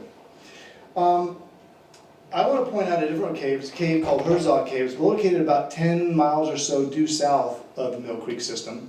And in that same publication by Franz et al., they know only 3 species of cave crustaceans in this particular system. Procambrus pallidus, Troglocamerus maclini, and an amphipod crustacean, Crangonix grandimanus. I'm going to point out Crangonix grandimanus just a little bit here. That is an amphipod crustacean. That's my area of expertise. I also work on isopod crustaceans. In 2018, I asked Paul Moeller of the Florida Fish and Wildlife Conservation Commission to do some collections in there for me for some research that we were doing. And when he did this really cursory collections, we more than doubled the biodiversity in this single system, discovering microcrustaceans, another amphipod, Crangonix hobsai, as well as an isopod, Cicododia hobsai. In other words, there's a lot more diversity there than we first thought. And just kind of having a little aside, in 1994, there were only thought to be 2 amphipod crustaceans in the entire state of Florida. The research that my lab has done in the last 10 years, we've described another 6 species, and we have at least another 2 to 3 that we're currently working on. It goes even deeper than that, though. That Crangonix, we go back, the Crangonix grandimanus and the Crangonix hobsai, the 2 amphipod crustaceans that can look like shrimp, little shrimp things there, they were thought to be broadly distributed across the entire state of Florida. This is a distribution map. The circles show where the Crangonix hobsai and grandimanus populations were supposed to be. It's a small world. There's not a lot of people who do this work. John Holsinger there, he was my PhD advisor. June Zhang, he was my lab mate. So I happen to know these guys that did this work. And I remember when June did this, I said, man, I don't buy it. I don't see how it's possible there's just a single species or like single distribution of these 2 species across the entire state. The problem is gene flow. These things live in caves. They don't have eyes. They're not going to swim outside the cave, go down the stream, and then go to another cave where they can then reproduce and exchange genes. And so there's going to be a lot of isolation and potential, therefore, for what we call speciation, the evolution of species. So when I began my work here, 10, 15 years ago, we began collecting these organisms and looking at them genetically. What June did was all morphologically. They look fairly similar. They look similar enough to call them all the same species. But what we discovered is that, in fact, there are multiple species within these two complexes. They're separated primarily by the Swan River Basin and the Santa Fe River Basin. We ended up describing the Hobbs-eye complex so far into two different species. But I want to point out there's actually a third potential species sitting there. You see that light blue area with the question marks? That's likely a local endemic. We only know them from two locations, the Newberry Bat Cave in Alachua County and Indian Cave in Marion County. It's possible they're elsewhere. You'll notice how close the Alachua Cave, the Newberry Bat Cave system is to Mill Creek. It is possible that in Mill Creek there is a local endemic, and likely highly threatened species in that system, and we just don't know. This is the same pattern for Crangonyx grandimanus. We have not completed the work on this, so it's still a single species, although I'm actually writing the paper that will separate one species into two, and there's actually likely three. And I want to point out the white triangles. You notice it's the same pattern for the grandimanus population as it was for the Hobbs-eye population, something very unique there. I want to switch gears very, very briefly. My colleague was just talking about groundwater and drinking water and how important it is. We have known for a very long time that the microbial community is extraordinarily important in terms of energy production for cave systems. There's no light down there, so there's no plants growing, there's nothing for these animals to eat. Where the energy come from? Well, there's stuff we call Locthinus detritus. This is organic material that washes into the cave periodically, and then microbial organisms break that down and make it available to the other animals that live in the system. And additionally, there's some microbes that can do what we call chemoautotrophism. That is similar to photosynthesis, but it's chemosynthesis. They can take the energy of chemicals, inorganic chemicals, and convert that into the energy of organic chemicals, sugars and proteins and that type of stuff, making it available to the rest of the ecosystem. Well, what we're learning in recent research, not the last decade or so, is that these microbial communities are also extraordinarily important in the purification of the water. When I was in graduate school and I took a course in cave biology, we talked about vadose water, the movement, the recharge, the movement of water through the ground and being filtered by sand and that type of thing, cleaning the water. But we're now learning that it's actually the microbial community that's a really important function in terms of cleaning the water. So if you have polluted recharge going in there, what that does is that introduces contaminants, it introduces pathogens, it introduces antibiotic-resistant genes into the groundwater. This affects the microbial community, it affects its ability to keep the water clean, and of course that's going to then rebound up through the trophic structure. We don't know what's happening until you see changes in the community structure itself, changes in the amphipods and the crayfish that are in there. So in conclusion, I want to point out that the published literature that's out there for the Mill Creek system likely severely underestimates the biological diversity that's actually there. I also want to point out what we suspect is there, Procamberus pallidus for sure, unidentified amphipods, probably Crangonyx grandimanus and Hobbs-eye, but potentially, again, a very new and localized endemic species. They're listed by multiple agencies as imperiled or threatened. I also want to point out the importance of the microbial community for the purification of the groundwater for your citizens, the citizens that are drinking this water. Additionally, section 2.4.4D4 states that there's a requirement for the design to minimize environmental impact. Our geologist friend earlier was talking about you need boots on the ground to know what's going on. Well, for a cave or water-filled cave system, you need fins in the water. We just don't know what's there. I've actually tried to dive the system once, and again, I've been diving in Florida for 30 years. I tried to do it only once. I was able to get in because the conditions were so poor that day. The visibility was zero. So never cleared up. We were hoping as we got in it would clear up and I'd be able to get in and do the dive, just never did. I believe the data I presented here today demonstrates that there's not sufficient understanding of the biological diversity in the system to say that they've been minimizing impact. We don't know what the impact is because we really don't know what's in this system. And those are my references for this. If there are any questions, I'm happy to answer them. Members, do you have any questions? Thank you so much. Mr. Chair, I have just one. Ladies and gentlemen, please do not applaud Dr. Sawicki, just a real quick question. No worries. How deep is the Mill Creek Cave system? My understanding is a couple hundred feet deep. How do you know that? Ken may be able to speak to that better. Well, I had wanted to dive into Mill Creek for a long period of time, and for a long time, you needed a guide. You just can't go there and dive. And so I finally got a guide, and of course that day the conditions were bad. But going into the cave, I had to prepare for it, right? So I had to know the depth, and so you had to mix your gases, and ahead of time, for that level of depth, you had to reduce the amount of oxygen in your tank, and reduce the amount of nitrogen by adding helium to the gas mix. Kind of cutting to, Sure. my question was just how deep is the cave system? I don't know, 200 something feet, I don't remember exactly, that was a while ago. Okay, and I think it's a fact important. We'll let the applicants, experts, and other experts Sure. tell us if that's significant. Yeah, thank you.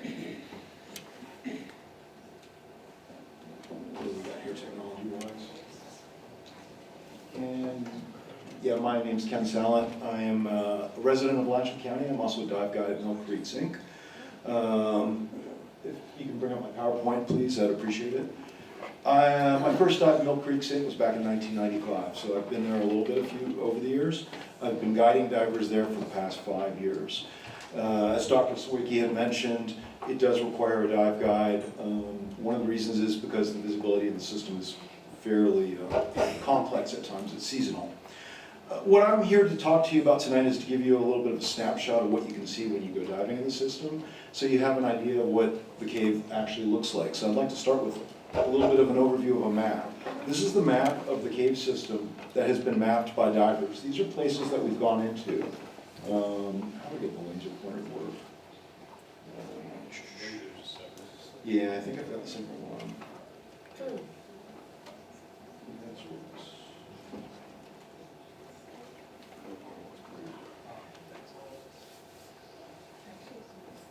This one? I want to bring the laser up. Yeah, what I was trying to show you is right over by the Sunnies. Do we have a laser pointer there? It's a little pen. Oh, got it, okay.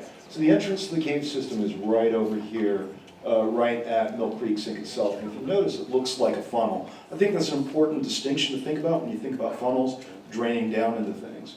Right on the north of that, this little passage right there is underground, and that goes to where the Mill Creek Swallow is, where Mill Creek itself goes underground, just so you have an idea. From the Mill Creek Sink, it descends down to a depth of about 150 feet, and then we have what we call an upstream and downstream junction. Heading south from Mill Creek is our downstream tunnel. The average depths in there can average anywhere between 100 feet or so of depth to about 220 feet all the way down at the terminal end, where the divers have been exploring. And I have been down to that terminal area. We come to little fractures in the cave where we're unable to actually pass through. I'm a pretty big boy. I can't fit through any of those small holes that are down there.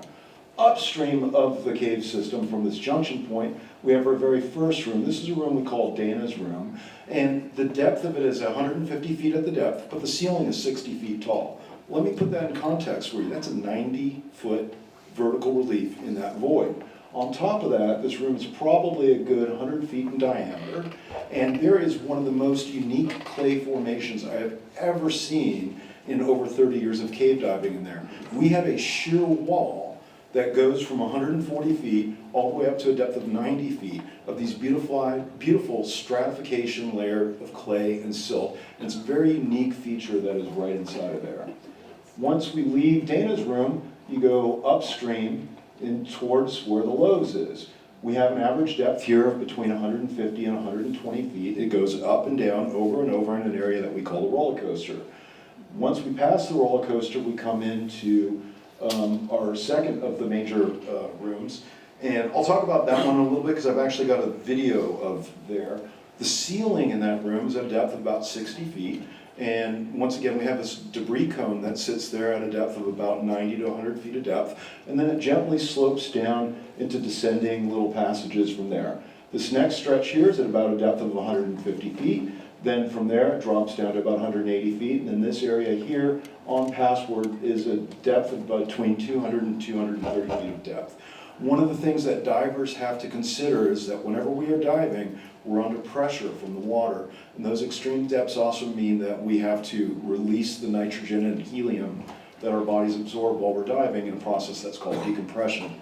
So exploration in this area here involves several hours of decompression. My most recent dive was right before Christmas break over there, and we spent 3.5 hours doing decompression in Mill Creek Sink because we had a 2-hour bottom time exploring in this region right around here.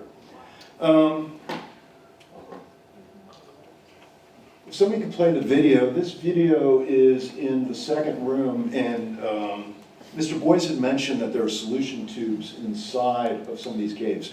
We found this feature actually just in November. And what it is it's one of these solution tubes that's right in the ceiling. The ceiling is at a depth of about 60 feet, and this little solution tube is too small for a diver to fit in, but if we can get the video running, you'll see that we're actually able to stick a GoPro up there. And you can see that there's a little bit of a void and an opening underneath there, and that is in that second room. I believe they're having trouble getting the video. Yeah. Any no-go? Okay. Well, there is this little solution tube in there. This is in that first room that I was telling you about. What we have is a diver sitting right at the top of that clay bank that we're talking about, and then the photographer is sitting about 20 feet above them. As you can see on either side of it, we've got the clay formation dropping off on this side and dropping off on the other side. I just cannot tell you the size of this room and the scope of it. This auditorium would very easily fit inside of that one location. I've guided at least 6 people that are here in the audience tonight. If you all agree with me on that, please raise your hand.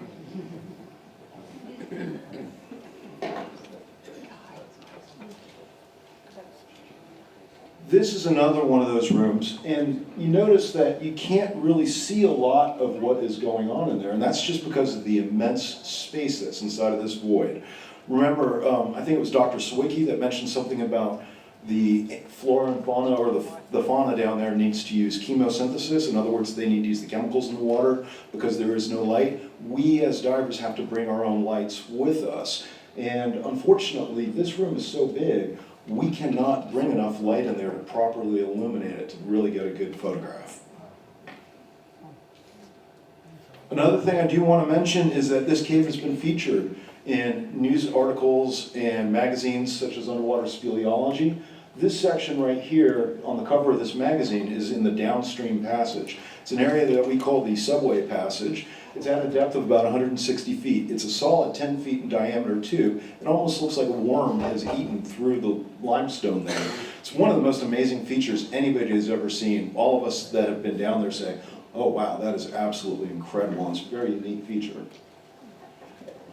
One of the things I did want to mention, I'm going to go back to a couple slides here with the map.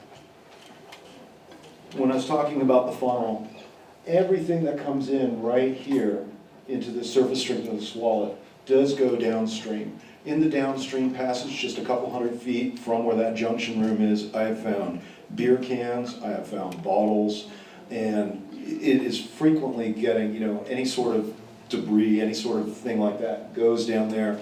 And as has been previously mentioned, Mr. Boyce has run a dye trace on there back in 2005. And the water that is coming through there goes downstream and then comes out in High Springs within 12 days. So it's something for you all to consider because that is the water we do rely on here in Alachua County. And so, just food for thought. Thank you for your time. If you have any questions, I'm happy to answer them. Peppers, do you have any questions? My question for you is, when you talk about the depth being 100 to 200 feet deep, how far is that from the top of the ground above you? Is that the 200, 100, 200 feet, or is there additional dirt above that? Now, that's a great question, and in all honesty, I am not qualified to answer that, and the reason is because our gauges that tell us our depth are actually just reading the pressure that our bodies are under.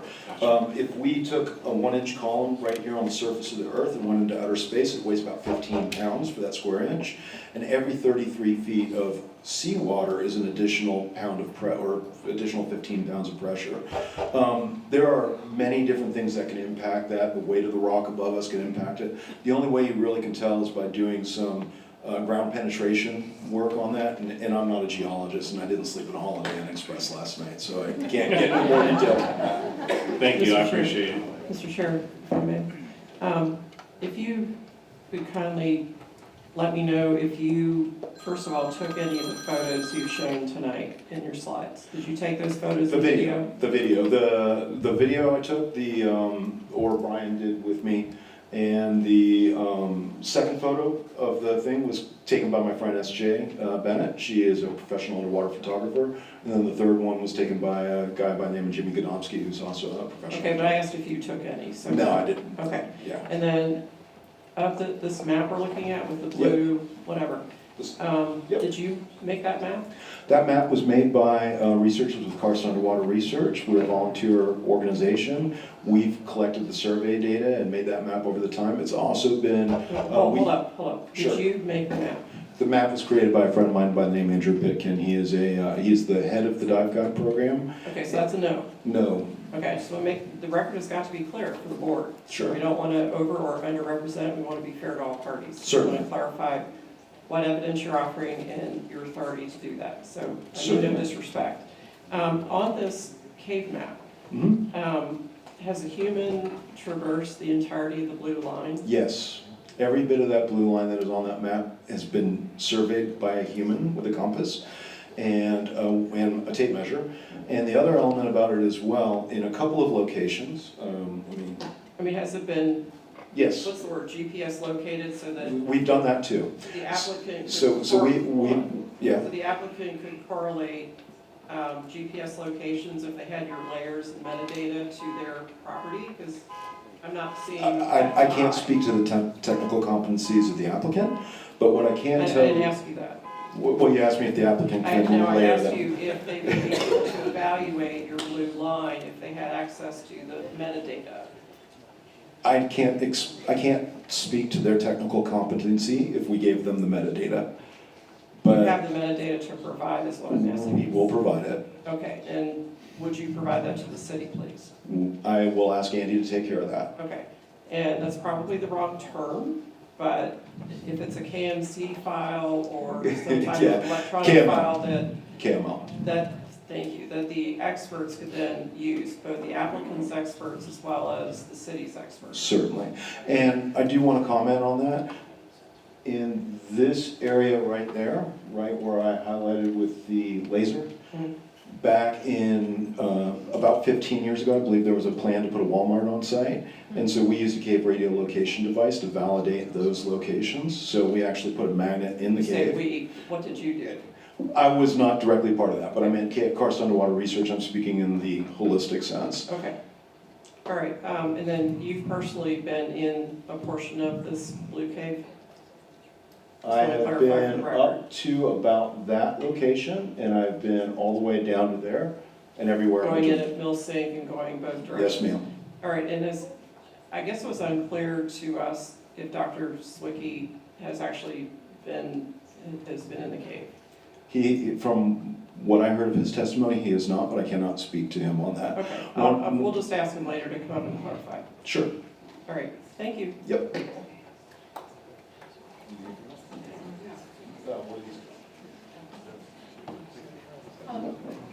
Mr. Chair, I have a follow-up question real quick, which reminds me of something from Ms. Boyce. I think it was the 2006, maybe somewhere thereabouts, Walmart development agreement that dealt with areas similar to this. I don't know if it was the exact same parcels, but what data and analysis, was collected by the city at that time? In other words, is any of that germane to tonight's conversation? And that may or may not be something you can answer right now.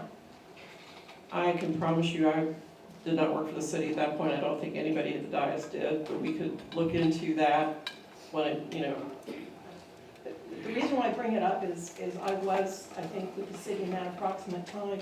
And as I recall, there was a lot of discussion about this general area. There was a lot of expert testimony brought to bear. So I don't know, you know what I'm saying? And if any of it is germane to this particular area, I think it would be of interest to all parties that whatever data and analysis was included in that has it changed? Has it remained the same? You know, that type of thing. So anyway, thank you, I appreciate Sure, that. Mr. Chair, if the board wishes, if the board ends up being inclined to approve the special exception and adopt the conditions suggested by staff, I'd recommend that that material be pulled by staff out of the archives and provided to the experts for the applicant, the city, and for further evaluation as that hydrogeologic work is done. That's a good point. Yes, very good. Thank you. Thank you, Chair. So to follow up, I mean, I think first of all, Member Judd makes a good point that there is some additional information in the record, and it's not something that should be a fait accompli, that you approve it and then look at it afterwards for the city hired expert. It's something that you, as members of the Planning and Zoning Board, have the right and the duty to have in front of you presented with the burden by the applicant to show that. And it's their burden to prove that they meet all of the criteria. And so at this point, I'd like to go through the criteria under section 2.4.4D and highlight some of the areas where they specifically fail to meet those criteria. So first of all, under 2.4.4D1, this is compliance with use-specific regulations. The staff report analyzes this application through the lens of a standard of a minor utility. Now, 10.2 defines a minor utility as infrastructure services that need to be located in or near the neighborhood or use type where the service is provided. Here, you've got a big problem because the use type is unknown and at best speculative. It says in the staff report that this is to allow the placement of a minor utility stormwater management facility in the agricultural zoning district that could potentially support future development on adjacent land zoned community commercial, which is CC, but you don't know exactly what those uses are. And while they have given you a list of what they cannot be, you don't know what they actually are. Now, given the Live Local Act, it could potentially be high-density residential, which means that the density, intensity, range of uses and needs are undefined and vague. And so characterizing a stormwater pond as a minor utility fails on its face because it's unknown as to what exactly it's providing infrastructure services for. Now, you've also heard tonight that, well, this is for FDOT stormwater treatment, but I haven't heard anything from FDOT tonight, and you will be hearing from the county more about that, where it appears that FDOT does not believe that this is something that is needed given what has already been approved for FDOT. So I will leave that for further in the hearing for you to learn about. Now, section 4.3.214A requires a minor utility to be located within a reasonable proximity of the area to be served. But again, here, since this project is potentially supporting future development, we don't know what it's providing benefits for. And actually, we understand that generally it is for other Terra projects, but how can we evaluate whether it is in reasonable proximity of the area to be served? These are unanswered questions. this is where they have the burden as applicant to prove it, and these are just wide gaps in your knowledge. Section 2.4.4D2 is about a demonstration of compatibility. And now the staff report says that the stormwater facilities are compatible because they include a series of walking trails, which are relatively passive, that are compatible with the uses in the surrounding area. Now, they're right that compatibility is defined as a condition in which land uses or conditions can coexist in relative proximity to each other in a stable fashion over time. But in this case, I would say that walking trails is not the right question to be asking when it comes about compatibility. When you've heard testimony tonight from Stephen Boyes that this is very, very, very, very risky as far as the impacts of potential catastrophic impacts on the cave. Assuming that stormwater treatment is by nature compatible really belies the exceptional situation that we are looking at tonight for Milk Creek Sink. You need to have these answers before you approve this tonight. You don't have these answers Section 2.4.4D4 says that it must minimize environmental impacts, and the staff report admits that additional data will be required. Now, they punt to the infrastructure plan for minimizing environmental impacts, but we argue you cannot punt to the infrastructure plan when the subsurface impacts are so critical. And the fact that the city has spent their own money, and I think that was a good question of who's spending money on this and for what. You know, what is this for? And you know, Dr.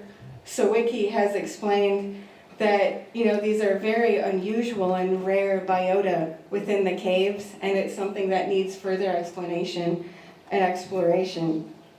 Section 2.4.4D6 is about injuring neighboring land or property values. Now, the staff report says it's not anticipated that it would have a substantial impact, which would injure the use to neighboring land, but National Speleological Society, which is a neighboring property owner, their property and its value is completely contingent on the continued safe use of the Mill Creek Cavern and the cave system for its members and tourists. And so without the information, it's impossible to know whether impacts to the cave system are going to injure the land or not. And you know, this is something that the NSS would not want to find out after the fact, because it would in effect destroy their property.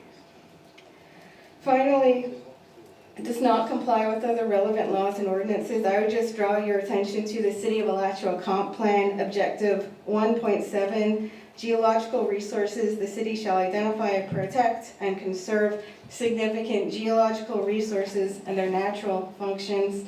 As Stephen Boyce has said, this is an extremely unusual and special geological feature that needs to be protected, and you can't approve it and then find after the fact, oh yeah, we can't do this, that's a bad idea. So without this information in front of you, you cannot approve this tonight.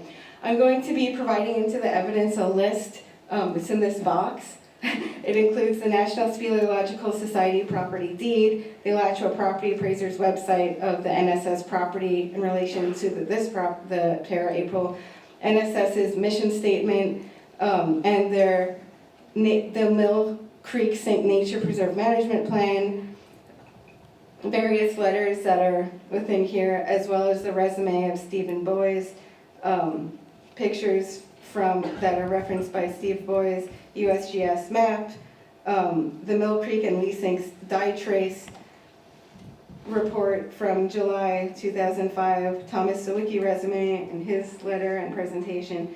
I thank you, and we appreciate the opportunity to share our perspectives. We really do appreciate the time that you've given National Speleological Society tonight to be able to present this.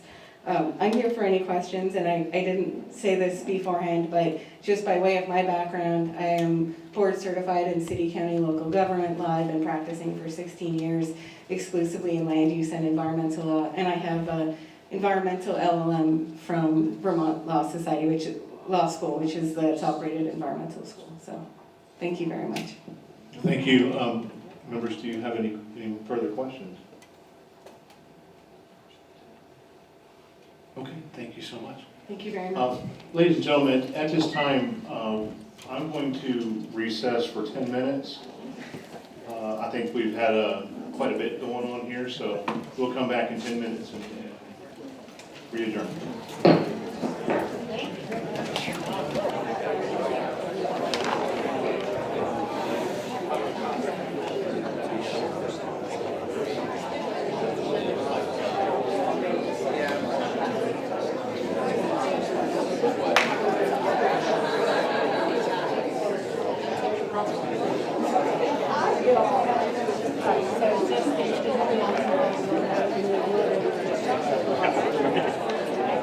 So just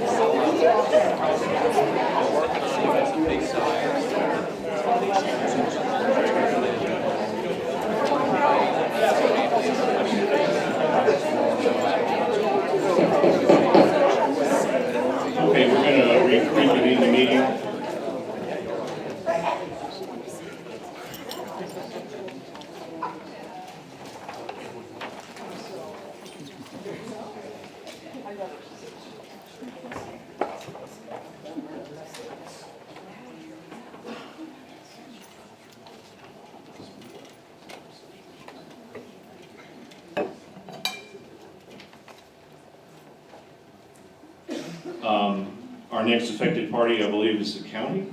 Is that correct? Yes, Mr. Chair, Steve Hofstadter is leading the team in the county. Great. Good evening, Mr. Chair, board members. I'm Steve Hofstadter, the Director of Alachua County's Environmental Protection Department. And I want to thank you for the break. I desperately needed a drink of water, so thank you for that. Good evening. Thank you. Yes. And the chair will recognize you as affected party. Okay.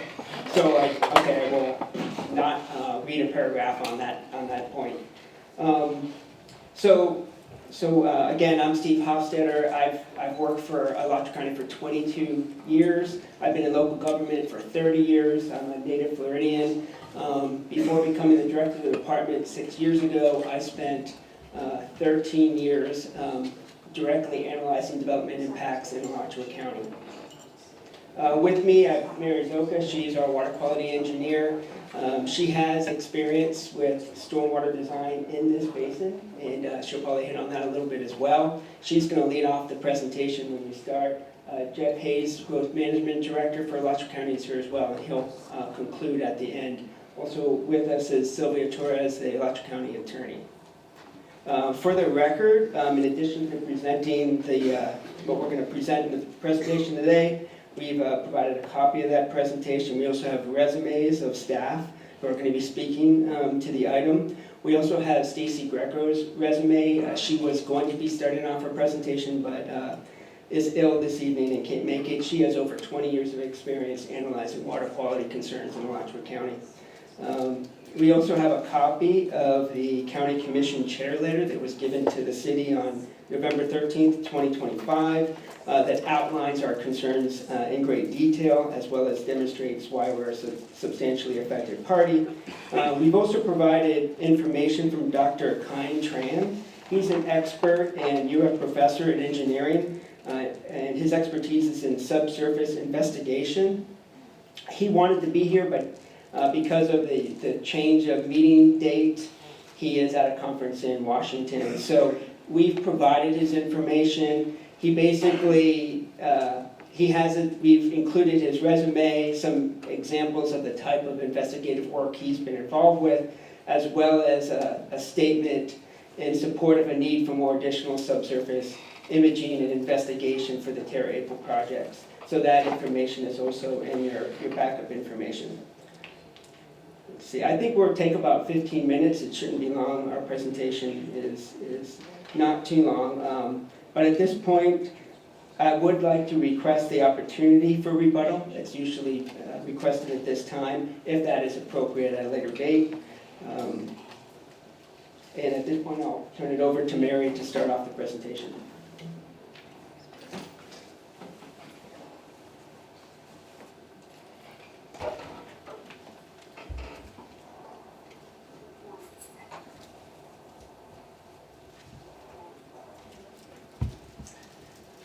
While they're getting that pulled up, good evening. My name is Mary Zoka. I am a professional water resources engineer in Alachua County's Environmental Protection Department. I have expertise in stormwater design and water quality. I have been sworn in and my resume is on file. So Alachua County recommends denial of a special exception permit to allow the placement of stormwater management facilities in the agricultural zoning district, as the applicant has not met its burden to show that this proposed use is appropriate in this location. This area is a very unique area. It has the highest concentration of freshwater springs in the world. Millions of dollars is brought to the region and local communities every year just from recreation alone, and so the protection of the water quality of these resources is imperative to the sustainability of the economy of our communities. The nearby Mill Creek Sink Cave is also a globally renowned resource. It attracts cave divers from all over the world, and West Skiles Water's journey shows us how we at the surface are connected to these cave systems. As you guys have heard already this evening, in 2005, a dye trace study was implemented where dye was placed at Mill Creek Sink, and within 12 days that was detected at Hornsby Spring. For context, this is an extremely rapid travel time. Other areas of the Santa Fe Spring Shed have up to thousands of years of travel time. So for that comparison, 12 days is very fast. Dye was also detected at the Santa Fe Hills well, so this proves the connection to drinking water sources for communities that are down gradient from this area. This is a photo on the right of the dye going into the sink. Stacy Greco, who could not be here this evening, took that photo, and then the figure on the left shows the approximate location of where the dye was placed and where it was then later detected. And we all know that sinkholes and sensitive karst areas are a common consideration for land development within Alachua County, but I want to go into a little bit of detail of why this site in particular warrants additional investigation. So as we've also heard earlier this evening, this site lies within the cross-county fracture zone. This site is adjacent to the Mill Creek Sink, which I have called out in this figure. This is an extensively fractured zone within the geologic layers. Water likes to take the path of least resistance, and so having these cracks and gaps in these sublayers has allowed water to flow more readily for thousands to millions of years. And so because of this, that has caused the dissolution of the carbonate in this area, which has left significant and numerous voids. In addition to this cross-county fracture zone, we are also right on the edge of the Cody Scarp. This is the erosional edge of the Hawthorne Formation, so coming from the northeast, that's going to be overlaid with clay soils. This is why we see creeks and surface water bodies in this area, and then as you leave this transition, it goes into the highly permeable sands on top of the limestone. So every river except the Suwannee River in the state of Florida goes underground when it crosses this Cody Scarp. So that in conjunction with being within the cross-county fracture zone is contributing to why we have such fast travel times, why it's so highly connected to the Santa Fe River and the other drinking water sources, and why it contributes so much to the water chemistry in this hydrologic system. So nearby the terrace sites, we've also heard tonight about the Mill Creek Sink Water Quality Improvement Project. That was constructed on the City of Alachua parcel that you can see outlined in navy blue. This figure shows this parcel with respect to the proposed Terra projects as well as the mapped cave system. So the intention of the Mill Creek Sink Water Quality Improvement Project was to treat stormwater before entering the Mill Creek Sink system for the protection of the water quality in this area. I was an engineer on the design of this project and performed construction oversight for this project. The engineer of record on this project, as well as the geotechnical engineer, gathering all of this information that I presented to you so far, found that it was necessary to implement geophysical studies before moving forward with the construction of this project. So they implemented ERI studies. This is a figure from the full geophysical report that was done leading up to the design of that project. And what was found by the results of these studies were two large anomalies that were likely significant fractures in the subsurface. This figure here is from Sam Upchurch and depicts this Cody Scarp retreat and why, after the overland flow passes these layers that are actively eroding, eventually infiltrate into this limestone layer and cause these preferential flow paths and fractures.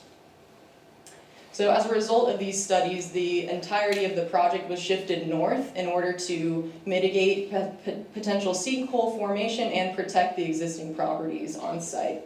And even with all of these extra measures taken place, a chimney solution sinkhole did express itself on site during construction in 2021.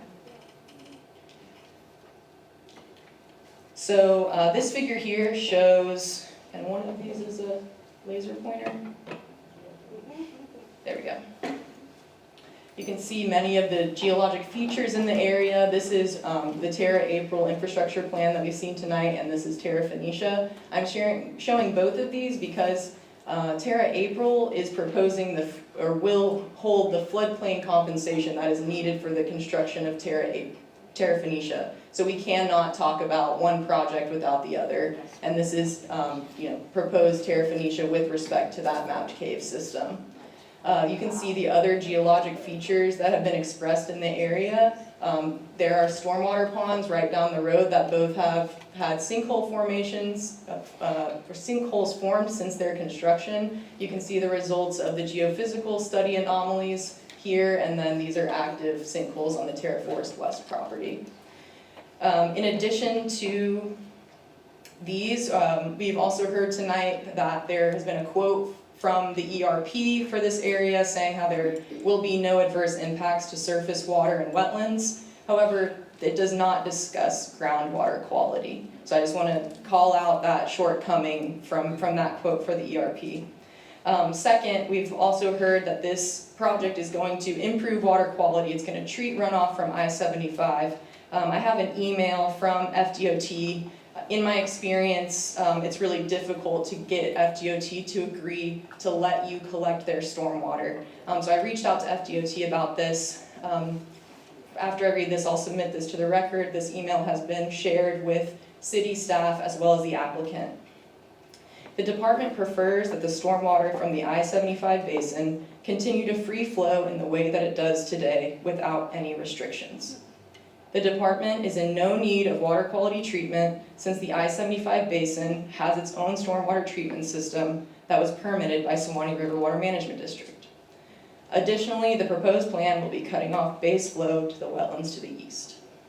In an earlier email when I was trying to orient them to the project, he said it still does not make sense on how they are getting water quality credits for treating the stormwater that is already treated.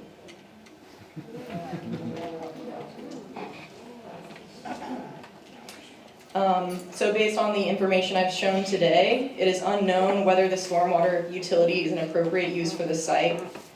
So we recommend this denial of the special exception permit to allow the placement of the stormwater management facilities.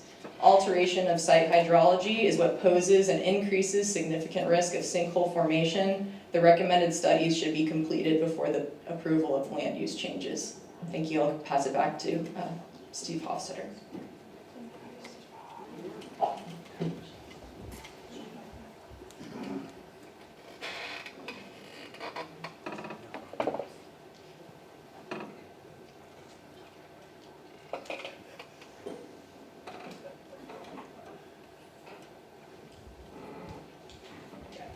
Sorry about that.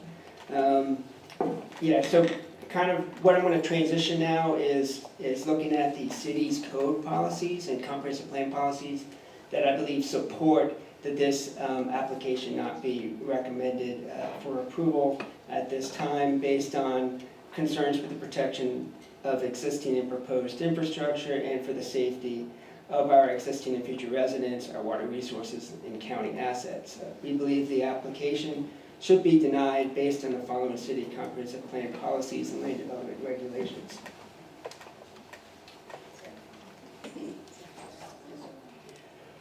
Just because I know Mr. Hofstetter appears to be going into compliance with conditions, and I'm assuming he's doing so on the basis of the materials he's attempted to move into the record, and I'm sorry I wasn't paying attention, but I understand that a report from Mr. Tran, I believe, was submitted with regard to geologic data, but that he's not here.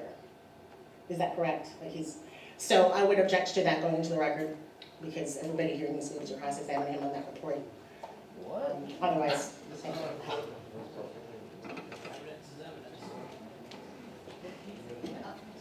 And therefore, any representations with regard to consistency based on that report. Mr. Chair, I'm not going to reference his report at all. This is all based on our analysis. His report was, he asked that the city receive this information. Because he couldn't be here, we were willing to provide that information to you. So none of the presentation we're giving has anything to do with at least in terms of policy issues to Dr. Tran's information. He is just recommending, well, he has his own recommendations for additional analysis.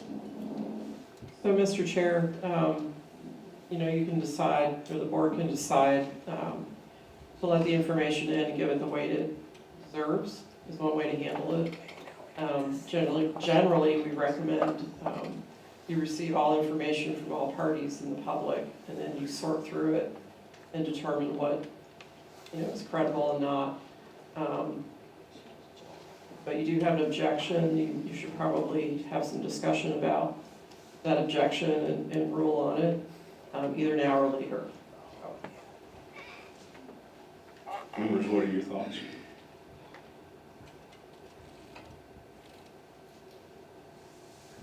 Well, I believe the evidence should still be submitted for review regardless of whether or not the author is here to cross-examine. That's my opinion. So, as I understand it, this information has already been submitted, correct? It's in the public record. So, to me, professionally, I would say it's there. Obviously, you can't do a Q&A on it or a rebuttal or whatever. Is this gentleman under contract with the county? Mr. Chair, no. Okay. To me, I think that's perfect. This is just information, and that's the way I review it. That's my opinion. Thank you.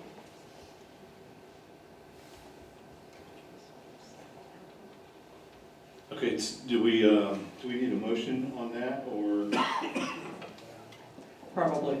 Okay. For clear Members, record. can I have a motion on the objection, please? Mr. Chair, if I might, I think the distinction falls on whether or not it would be considered expert testimony because he's not here to be cross-examined. It could certainly be brought in as public record like any other public record, like emails that are sent in either in favor or opposing the project. And so that's the distinction is, it could not be, I don't believe it, and the city attorney or deny this, but I don't believe it could be considered expert testimony because he's not here to be cross-examined. I would agree. But it is information you can accept and, like I said, give it the weight that you feel it's due. So, a motion on the evidence being accepted into the record.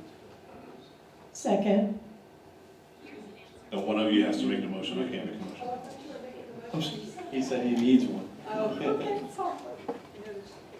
So I move that we allow the information presented by Tran via the county's information to be submitted into the record with the understanding that it is not expert testimony. No second.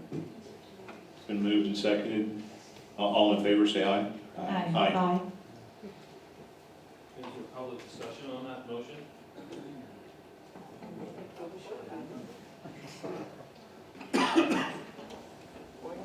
Yes, please.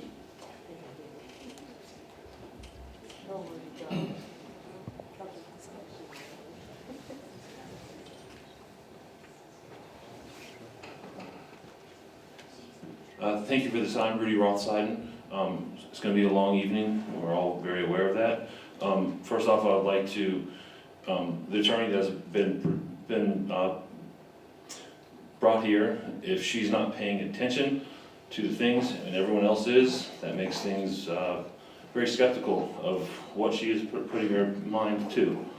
But the reason, keep the comments to the motion, please. yeah, the motion that we're talking about stems from the meeting that we had in December when it was moved, when the gentleman came up here and spoke and said, I have conflicting engagements on this date. I ask that you do this on a different date so I can have my testimony heard and rebutted and put forward. So that is what I wanted to communicate. Thank you. Thank you.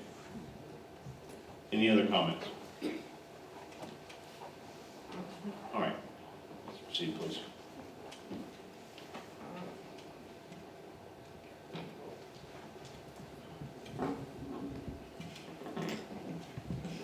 Thank you. Going back to where I was, I think it's burden to demonstrate that they have met the requirements for the special exception. Under the city's policies 242, parent D, it should only be approved upon a finding that the applicant demonstrates that all of the standards in 24D are met. We'd like to highlight that under 24D4, the project must minimize environmental impacts and not cause significant deterioration of water resources, wildlife habitat, stormwater management, scenic resources, and other natural resources. So I don't think at this point no one's challenging whether Mill Creek sink in the cave system is significant as a significant geologic resource. And under objective 1.7 of the conservation open space element of the city's comprehensive plan, the city shall protect and conserve significant geologic features and their natural functions. And under policy 17E, the city can use regulatory techniques to ensure that stormwater, wastewater, and landscaping practices do not negatively impact the structural integrity, hydrology, biodiversity, and any other natural functions of significant geologic resources.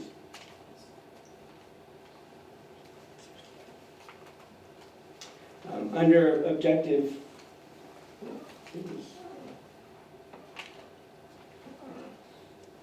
seems like, it doesn't seem like a presentation. Let's see.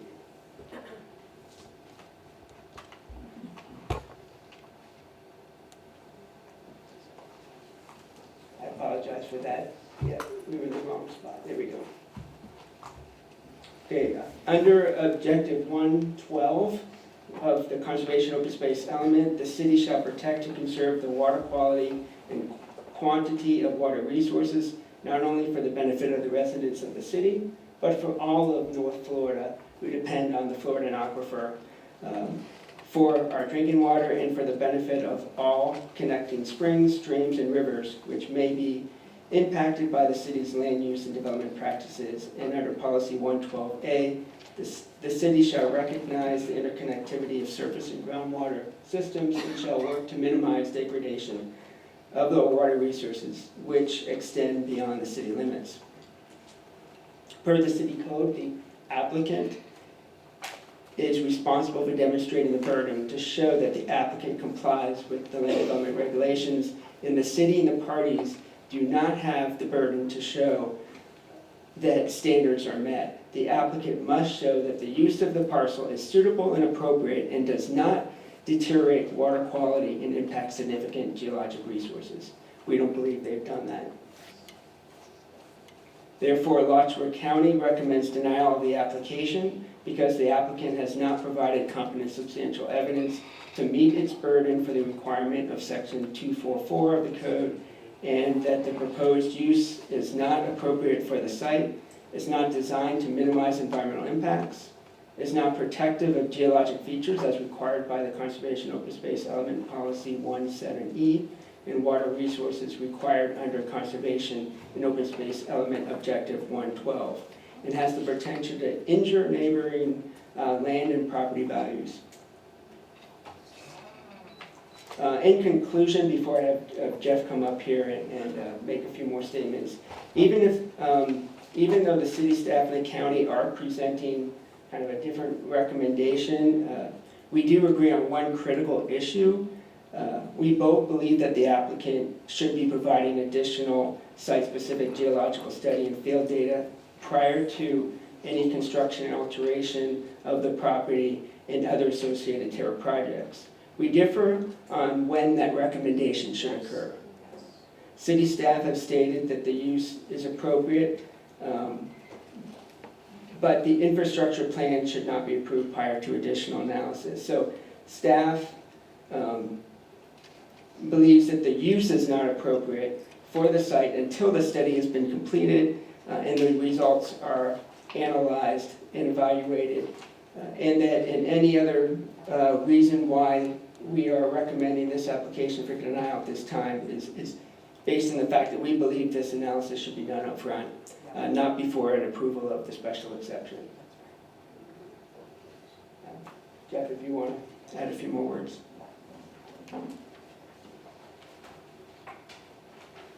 Mr. Chair, Jeff Hayes, I'm an AICP certified planner with Alachua County. I'm the growth management director, been with the county for 20 years. And I'll keep it very brief, and I don't want to repeat statements that have been made by the parties or the applicant or city staff. But I do just want to pick up on Steve's last point. There does seem like there's broad agreement that there is additional geophysical analysis that's necessary on this site. The city's expert testified to that effect. City staff have proposed conditions, and the applicant themselves have acceded to those conditions and have handed out a list of conditions to that effect. So it really is a matter of timing. I would point out, though, that at this step in the process, at the special exception step, it is critical, and Steve pointed to the policies in the city's comprehensive plan and the land development code that really speak directly to that the special exception shall be approved only upon the finding of the applicant demonstrates all of the requirements. We don't feel that they have done that as of this evening. One thing I want to point out is, in a case such as this, from a planning perspective, at each step in this process, whether it be a land use amendment, a zoning or a special exception, or then moving on to site plan or infrastructure plan, the city narrows the scope of its purview, its discretion, and the extent to which it can condition any approval or justify a denial.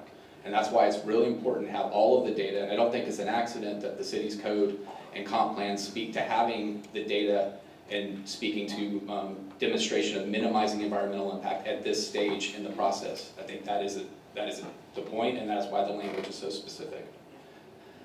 One thing that's really critical is to understand that with approval of the use, I know there's been a discussion about whether you're just approving the use or you're approving the design of the stormwater facilities, and clearly we're not at the stage of the design of the stormwater facilities. That would happen in the future. But you are prescribing that this use is allowed on all portions of this property that are subject to the special exception consistent with the conceptual plan. And why that's important is because that affects how much stormwater, both quantity and quality, because the stormwater, the reason the special exception is required is the stormwater would be coming from a commercial use, so the quality may be reduced from what it would be in the less intense use, and I believe that is why the city has the requirement for the special exception process to be demonstrated. And certainly additional quantity of stormwater is coming from a developed adjacent site, a commercial site, than it would be if it was an agricultural site under less dense and intense conditions.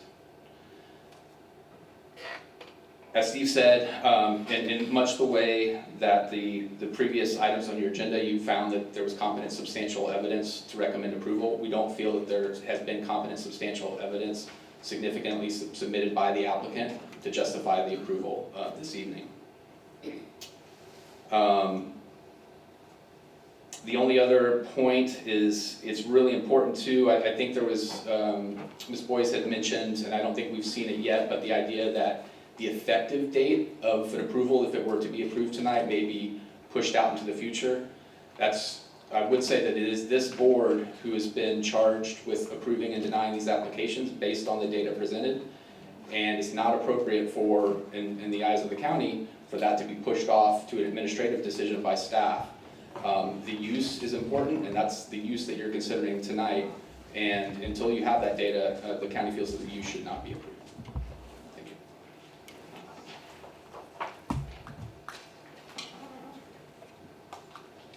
Thank you. Is there anything else from the county? Members, do you have any questions? I just wanted some, Chair, I wanted some clarification on, you were talking about at the beginning,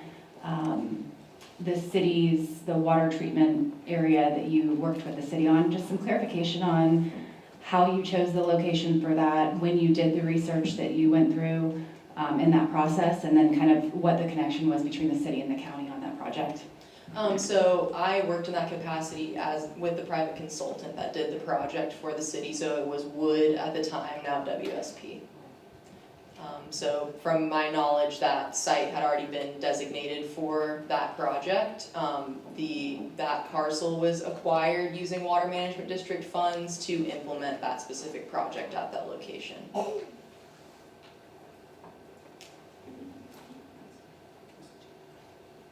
I guess I have some additional questions for you.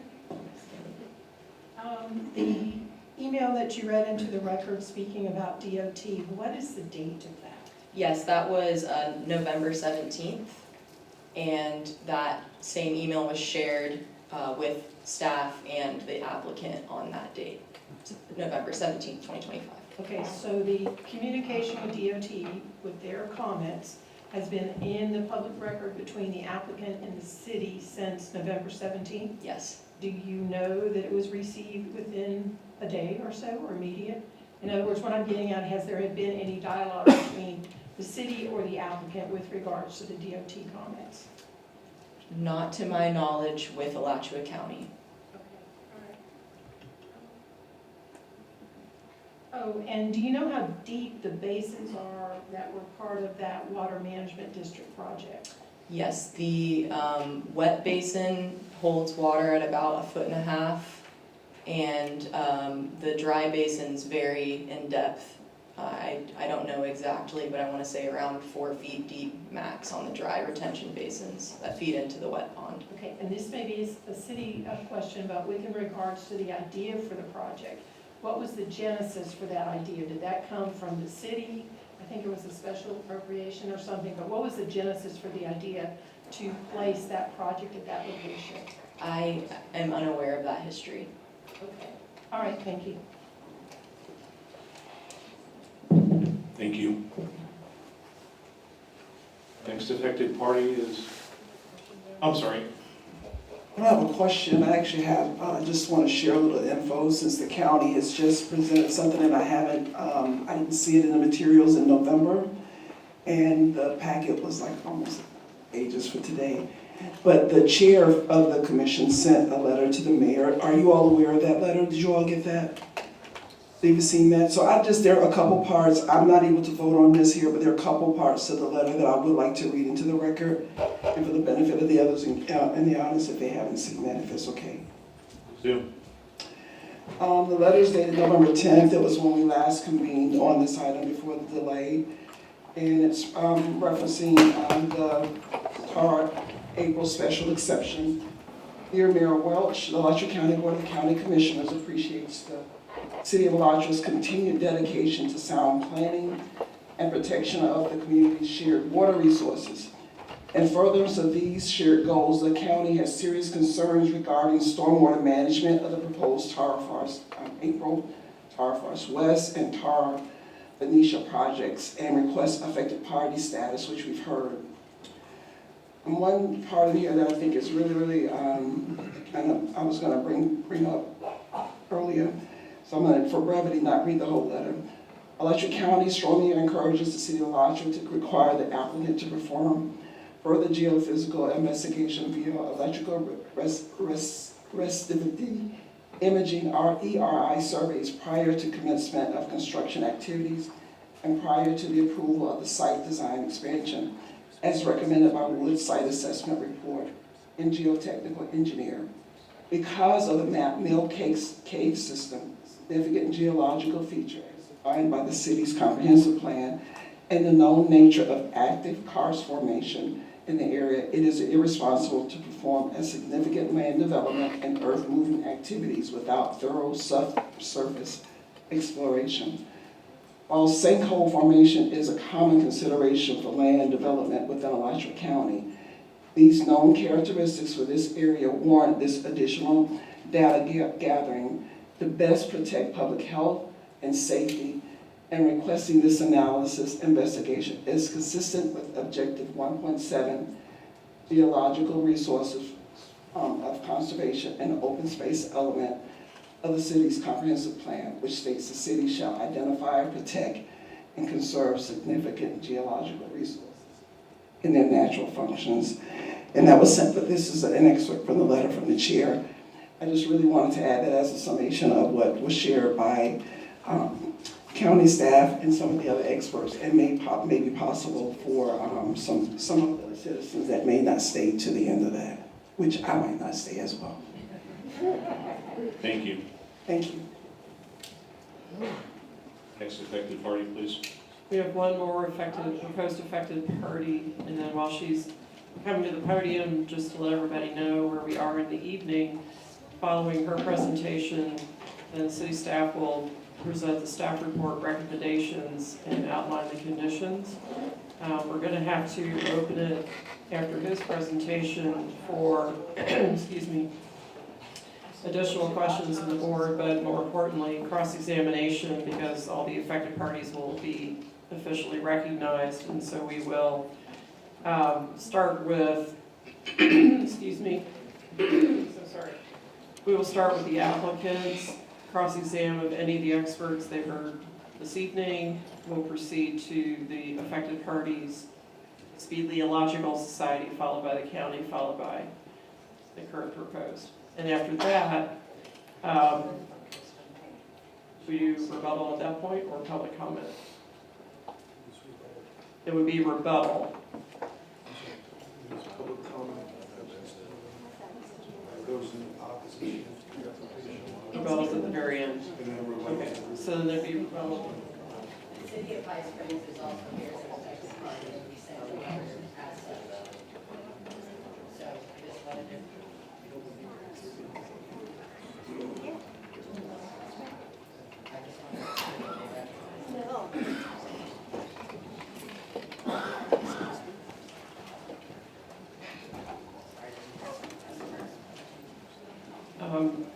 If there's testimony to present as an affected party, certainly if you're right after this individual.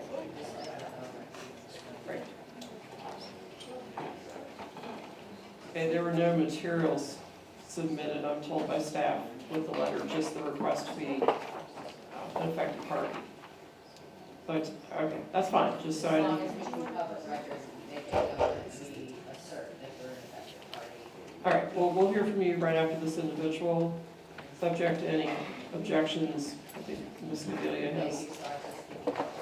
Oh, no worries, no worries. Ms. Lindberg, I saw your presentation materials, and I noted on the front page that you referenced that you were an affected party, and clearly that's understanding of the city. There was no representation in those materials and nothing that was submitted otherwise to indicate interest. I'm sorry, I wasn't reading my notes. But, so I just want to raise an objection to you being granted affected party status. Understand that clearly what would happen is that you'd have to indicate how you meet that standard. Otherwise, of course, the 5 minutes as standard for the public would be appropriate. Thank you. Thank you. It's not my first rodeo, though. Mr. Chair, can I speak? My name is Soria Lindberg, Soorya, and I am asking for affected party status because I am a resident of Santa Fe Hills neighborhood. I have invested hundreds of thousands of dollars into my house, and my neighborhood is served by a community well that is operated by the county, and as you saw in the dye tray study in 2005, and I'll show a map of that as well, the dye ended up in my well. So what goes into Mill Creek sink comes out of my kitchen sink. I shower in it, I drink it, my dog drinks it. So that's why I think I'm an affected party. Members, how do you feel about this? Do you have any questions? I have my water bill and my ID. I think in the interest of this proceeding, we should recognize you as an affected party, so please proceed. Thank you, Mr. Chair. So, I am a member of the public, and I'm here to present to you some issues with the Terra April special exception permit, and thus reasons for denial.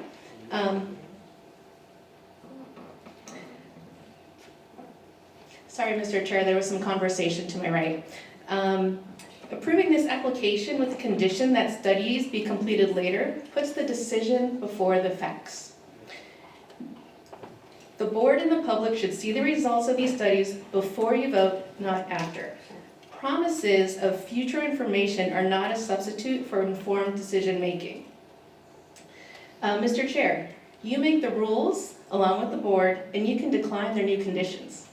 You can say, I have heard so much that I say no, come back. The representative from APEC says public health and environmental integrity is a concern here, and Mr. Boyce, an expert, said investigate before design. I also want to note that your agenda documents had 696 pages of public comment. As someone who loves to read everything the city puts up, I couldn't even get through it all. And I think that this just goes to show that how serious the public views this, and thank you for taking this consideration so heavily. So next, oh, that's the pointer. Mr. Chair, is this the right remote for this? I believe so. Okay. Yeah, there you go. All right, so this is the dye trace study we love to hear about. This was done in 2005. Everything I'm presenting to you is public record. And like I said, I'm an affected party because my home is on the path of the dye trace study the county presented. And not only am I on the path, my neighborhood serves 87 homes, was confirmed as a testing point for the study, as you agreed. And if you ask Attorney David Theriak, which is in the backup documents for this agenda, Mr. Theriak is an attorney, member of the Florida Bar, and an officer of the court, and he also was the City of Alachua's land use attorney for over 20 years. And this is why I bring up this point. It says, moreover, as a matter of law, your client cannot have a vested right which compels the city to approve a pending application for a special exception permit for Terra April. So if there's any nagging, like, oh man, but they got this other land, like, here it is. So next, it is documented that city staff encouraged the applicant to submit Terra April with their neighboring properties referred to as Terra Phoenicia and Terra Forest West. And this came up at least twice. So you can see the map, Phoenicia's south, Forest West is big, April to the west as we've seen through the night.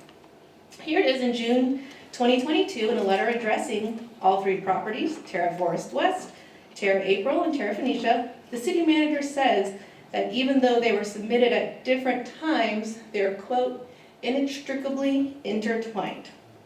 Public records go on to show they had a meeting about it with the applicant who basically didn't take their advice, which is my interpretation, and this was confirmed in another letter to the applicant 3 months later in September 2022. So, Mr. Chair, why are these properties being presented separately?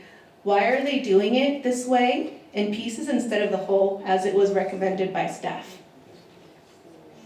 I have an idea why. This is from another public record.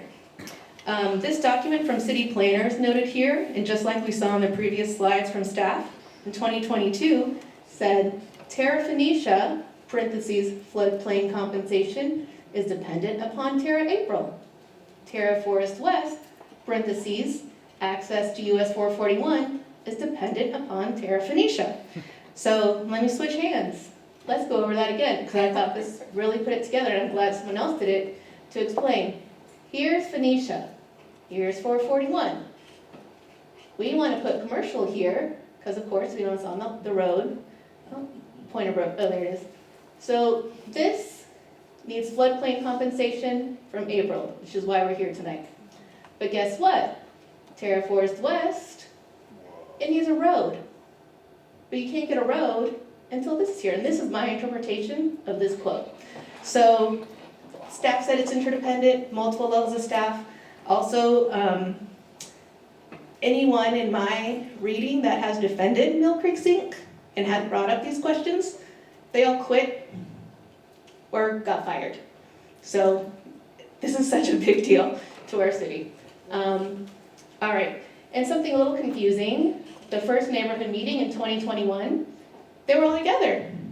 So it started that way, and then something changed. So it's confusing to me as a member of the public. I think it's a bit misleading, and it started off and it got split up. Okay. Oops.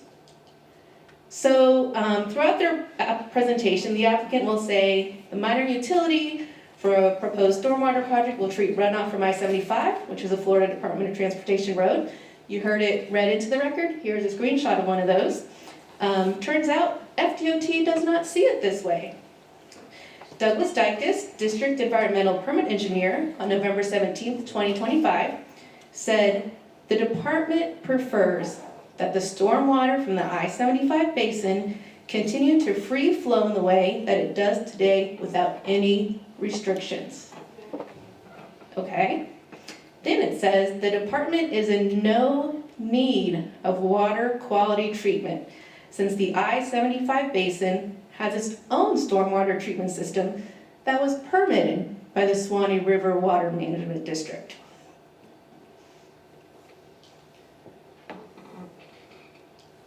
FDOT goes on to say, additionally, the proposed plan will be cutting off base flow to the wetlands to the east. Mr. Chair, as we heard, the burden of proof is on the applicant. Where are the documents to show that this benefits I-75?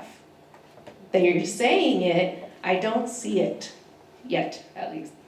So we also heard like, oh, we're gonna help clean the water that goes from I-75 to Mill Creek Sink. Well, guess what? My water comes from Mill Creek Sink and it's clean. I had a water test done by the county over Christmas. My water quality is great. You know what's gonna mess up my water quality? Commercial development. In the past, they talked about hotels, asphalt, anything that comes from there. So, and I bring up commercial because this application is for 58 acres, but we keep talking about all the little basins in the corner. So it's all connected. The water is not dirty. I drink it. I'm healthy, knock on wood. So does FDOT really need this? The applicant wants this. FDOT and the public, we have other ideas, it sounds like. So, but they need this for their other properties. All right.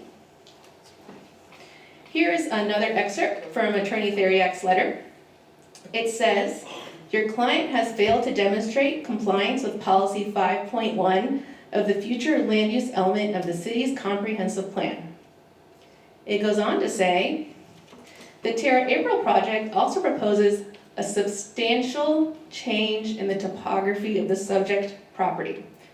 And it says, Terra April project proposes to substantially alter, not protect, the natural topography of the city. And as I read this as a member of the public who loves Alachua, you've heard me say it many times, I'm not leaving. I'm gonna live here for another 50 years. Compromising this rule with the topography, especially when I hear everyone else say how sensitive this area is.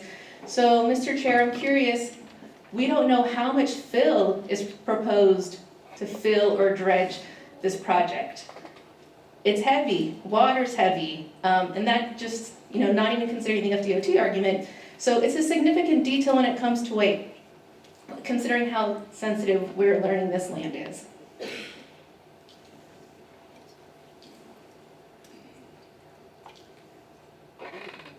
Need some energizers. There we go. Okay.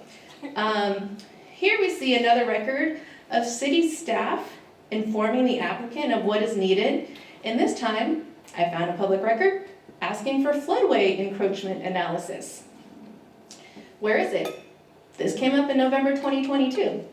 It also says it requires hydrologic and hydraulic analysis to be continued to demonstrate that the cumulative effect of the proposed development when combined with other flood areas will not increase flood elevation. Cumulative. To me, I'm interpreting it as the other properties. So it's another reason to say, that's great, you want to do all this stuff, come back and put it all together. If they have conditions, those are mine. So, Mr. Chair, where's the report of floodway encroachment analysis? The burden of proof is on the applicant, and I would like to know.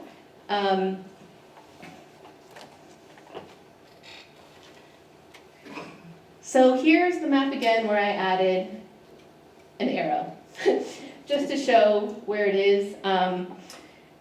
And I hear a lot about, when we hear about the conditions and the testing, I'm just really concerned, and this is not rehearsed or written down, it's coming from the heart, the promise to do the testing, and then it just disappears from us. The public doesn't get a view. We don't know what's gonna happen. It's gonna be behind closed doors. Bring it into the light. We can come back again. You name the time and day, we'll be here. You do not have to approve it with conditions. You don't need to. You can say no. It's an idea at best. You're in charge here. You could have a room of 100 lawyers and you're still the boss. You guys get to vote. And my other concern is with this is private land. Maybe the applicant could consider letting a third party come in and do some testing akin to Apex.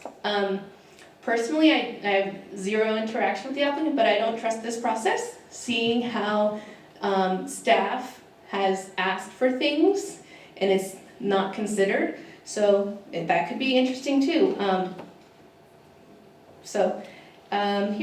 Here's the map. So, Mr. Chair, in pursuant to Code 23D5, affected parties presentation, I have a witness I'd like to introduce. Their land use planner named Michael Hill. I will bring him up to complete this presentation and we'll submit their resume to the clerk.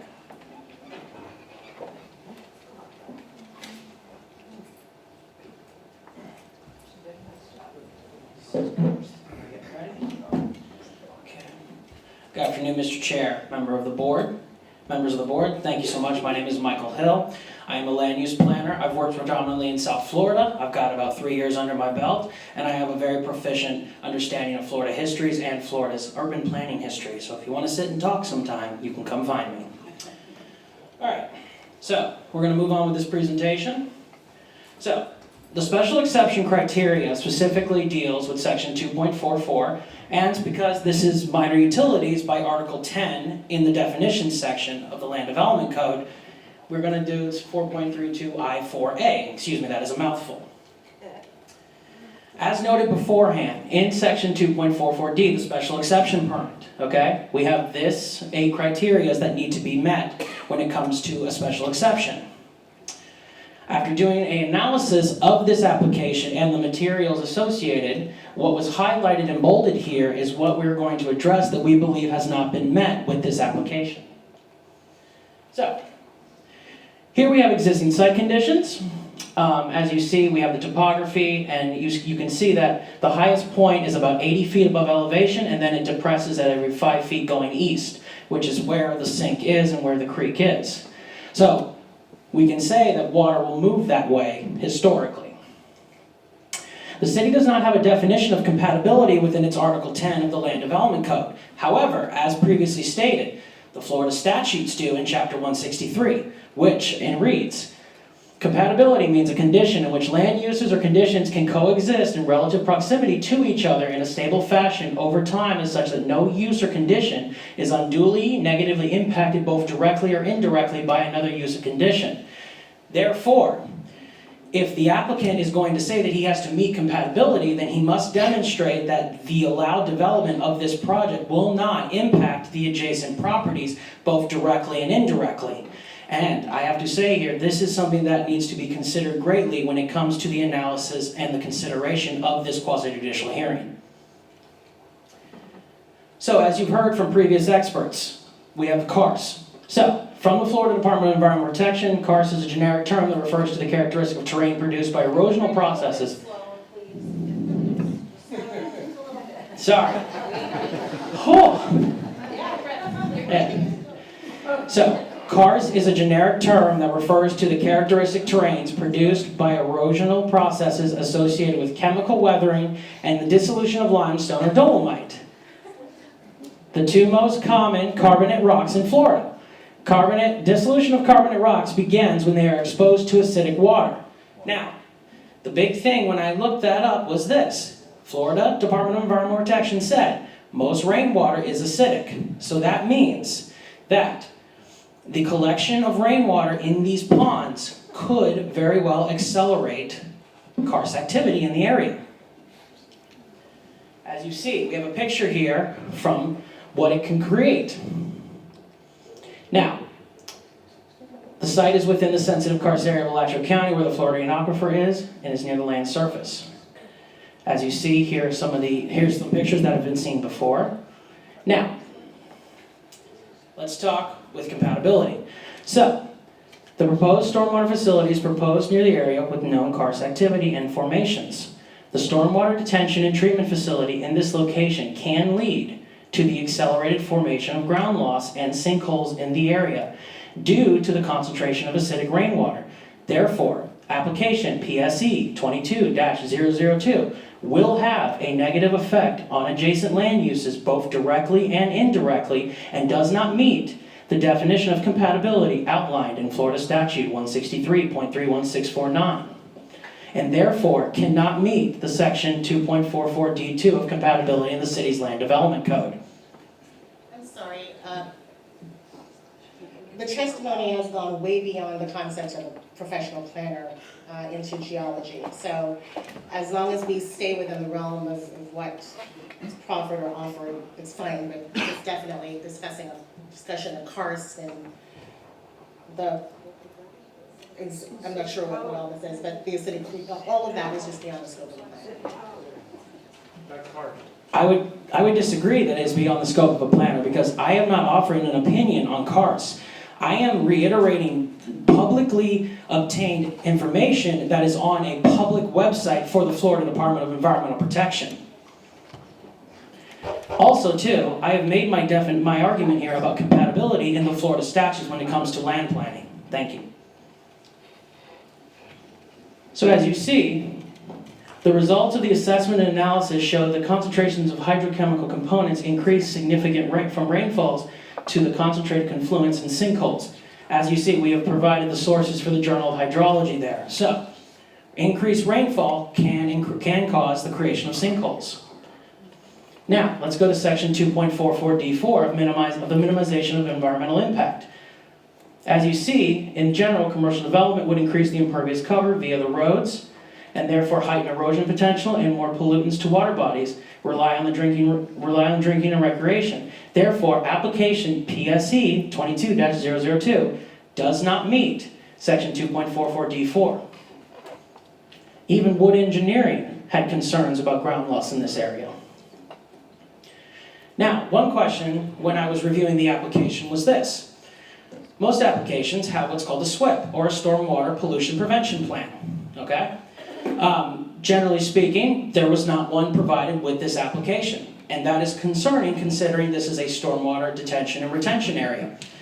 Now, I'm not going to point the finger at anything, but it is concerning because how can the applicant say that they are minimizing environmental impact and minimizing pollution when they don't even have a pollution prevention plan?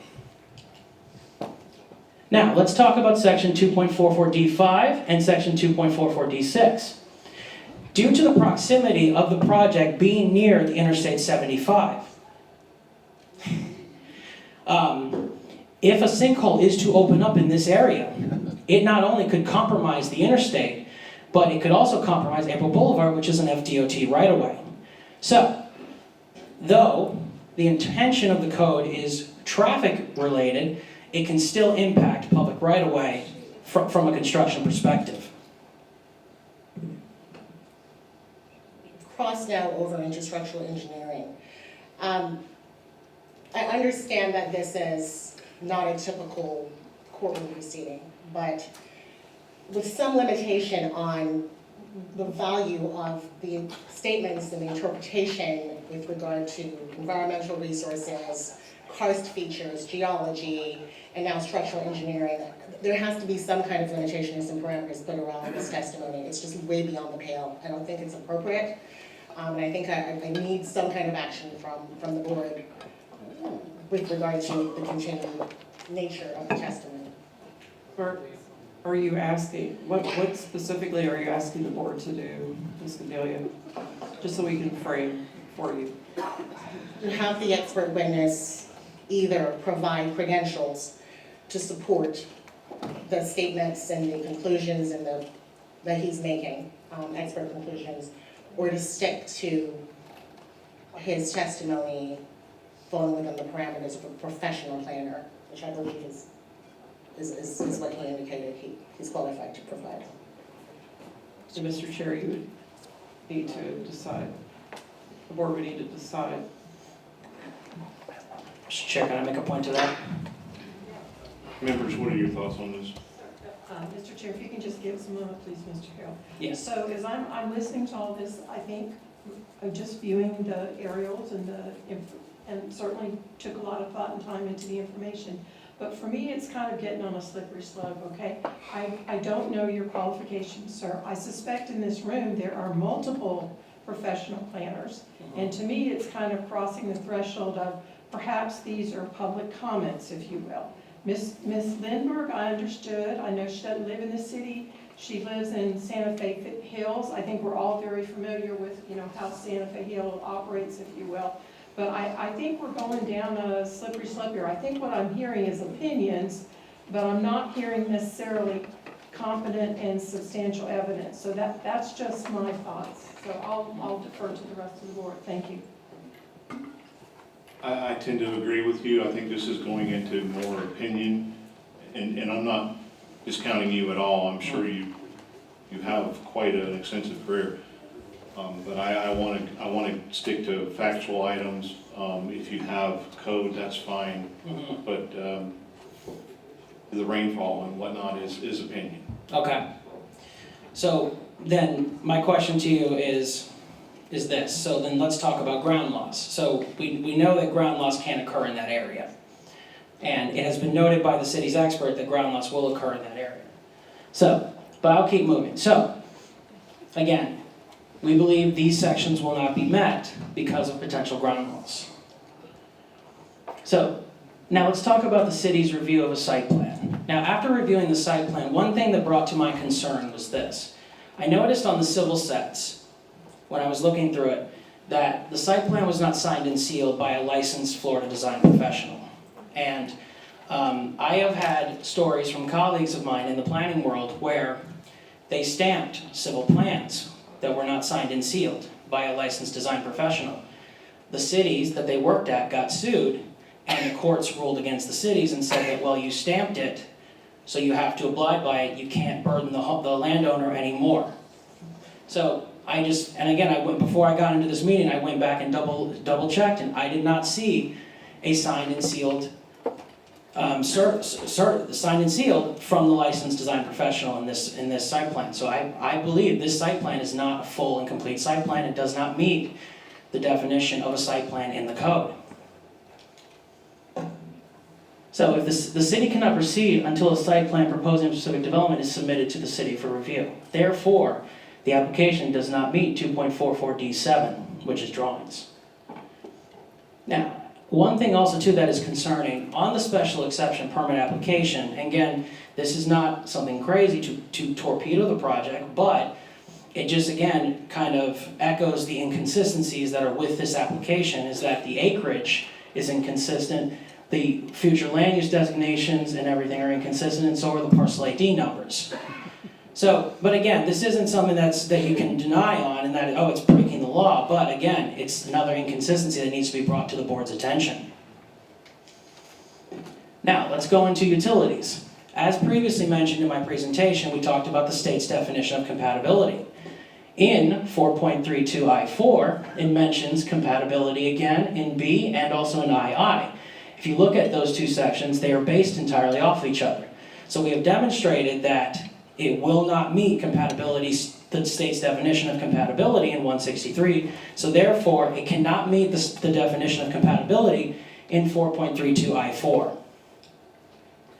And as you see, there they are, and therefore we're making the thing, it does not meet the definition of compatibility in 4.2I34 for utilities minor. Now, in 6.93, it says that the purpose of this subsection establishes the design performance standards for stormwater management systems, and its purpose is to ensure stormwater management systems are established to minimize flooding, erosion, and sedimentation, and protect and enhance water resources. Board, you have heard competent testimony from other experts, both geologists and engineers, that this will have an adverse impact on water resources. So therefore, I say that this code section has not been met. And therefore, because of that, it's now in violation of 2.44D8. So in our final analysis, you can see the application does not meet 2.44D2, it does not meet 2.44D4, it does not meet 2.44D5, it does not meet 2.44D6, D7, or D8, or 6.93. There is too many inconsistencies that do not meet the code minimums for this application, and that could be problematic down the road. Thank you. Thank you. Thank you, Mr. Chair. I do want to make a point. You mentioned rainfall is not acidic. We got that from the Florida Department of Environmental Protection, so that was the source of the information. Thank you, and I appreciate you putting this together. Our next affected party, I believe, is High Springs. Hi, my name is Jennifer Appleby.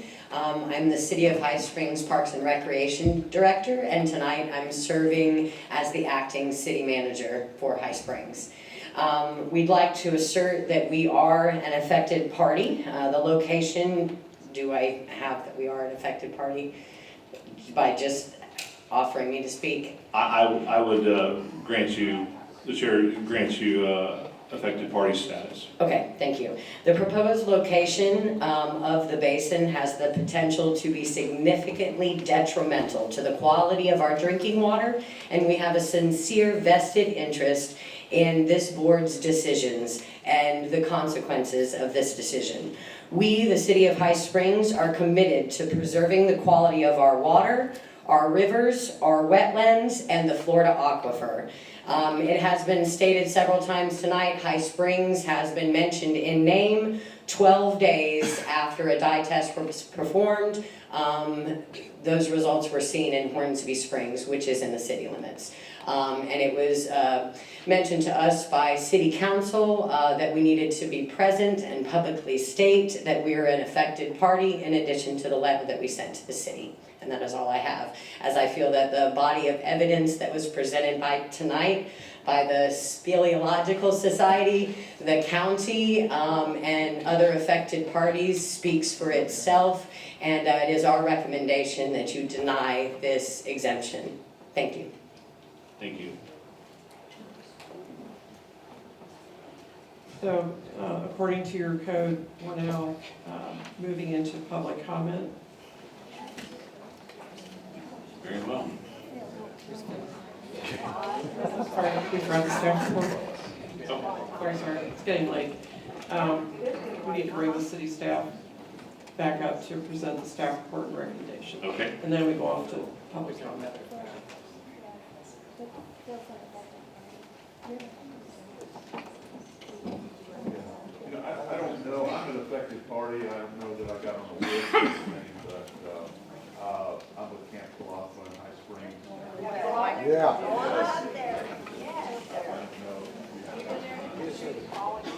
I think High Springs is recognized as a affected party. And do you have any new information to offer? No, I'm just saying that we have a concern about the quality of the water that's gonna come to Hornsby Springs. We have over 50,000 people a year that come there, children and families that come, and we're concerned about that, about changing the water quality that comes to the camp.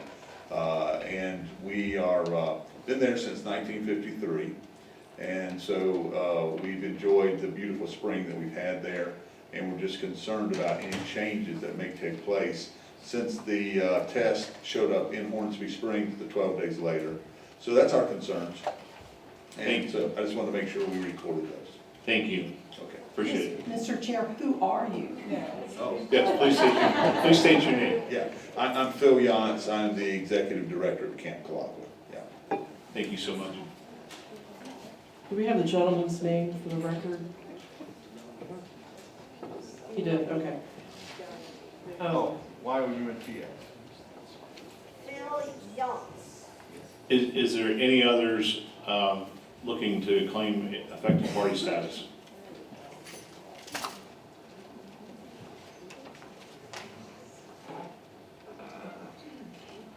Good day. My name's Sarah Younger. I live at 26805 Northwest 182nd Avenue in High Springs. I am on well water, and I, as well as many others in my community, are very concerned about what we receive as water from the basin. So I feel I'm an affected party on this, and I urge you to listen to those items. Thank you. Okay, thank you.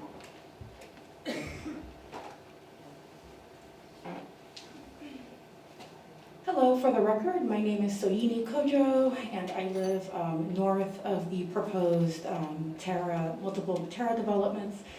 I have well water, and I have stakeholdership, and a decision made tonight, as well as my neighbors.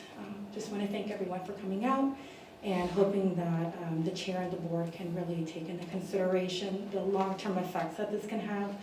Would love to build a community that will be here for a long time versus a short time. Thank you very much. Thank you. Any others?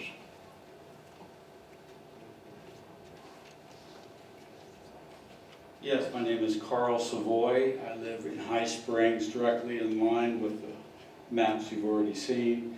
And myself and my neighbors all have well water, and it's been perfect so far, and we're really concerned about this development coming in and the unknowns that could happen in the future to affect all of us and all our neighbors. Thank you.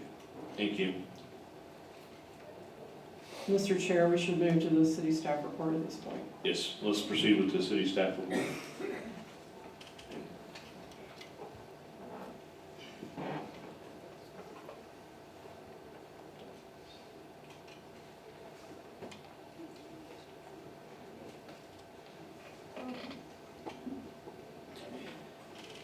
Thank you, Mr. Chair. I wish I could say this would be brief, but it will not. But it will be thorough. Please proceed. So, there were 2 neighborhood meetings held, in this application process. The first was held on April 25th of 2022 by the applicant's agent, EPA. The mail out was sent to the registered persons and organizations who are on the city's registered mailing list, notification mailing list. And also a public notice was posted in the newspaper general circulation. A second hearing was then also held on May 11th, again at the Alachua Branch Library meeting room. And this one was mailed out to the property owners with 400 feet of the property of the proposed project. Materials submitted by the applicant indicates that both of the meetings were unattended by any residents or concerned citizens. The special exception permit compliance and LDR standards under review are subsection 2.4.4D, which states that a special exception permit shall only be approved upon a finding that the following standards are met. It complies with the use-specific regulations, compatibility, design minimizes adverse impacts, design minimizes environmental impact, roads and other public facilities, not injure neighboring land or property values, the site plan, and complies with all other relevant laws and ordinances.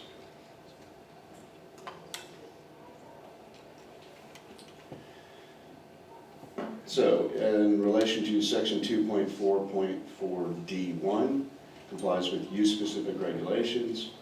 It's required to comply with use-specific regulations. The proposed special exception complies with all relevant standards in section 4.3, use-specific standards, or section 5.2.3B as applicable. The evaluations of staff and findings are that section 2.3.2 I4 establishes use-specific standards for minor utilities. It must be located within reasonable proximity to the area to be served. The zoning designation of the location of the stormwater detention and retention facility allows minor utilities, and the stormwater detention and retention facility meets the compatibility requirements as set forth in subsection 4.3.2 I4B. And the stormwater detention and retention facility provides an enhanced natural, e.g. increased topographic relief, vegetative diversity, etc., or recreational, e.g. perimeter trail, boardwalk, interpretive kiosk, etc., functional use. Evaluation findings continue. The proposed stormwater management facilities are directly adjacent to the community commercial area to be served and is under common ownership. Per table 4.1-1, stormwater management facilities are allowed on land zoned agricultural. Surrounding uses are a minor utility in land zoned agricultural and conservation lands, and an interstate highway. Adequate screening and buffering is being provided as needed. The proposed special exception permit is conditional upon provision of a perimeter trail system with interconnectivity to the community commercial Alachua stormwater improvement project and residential developments to the east.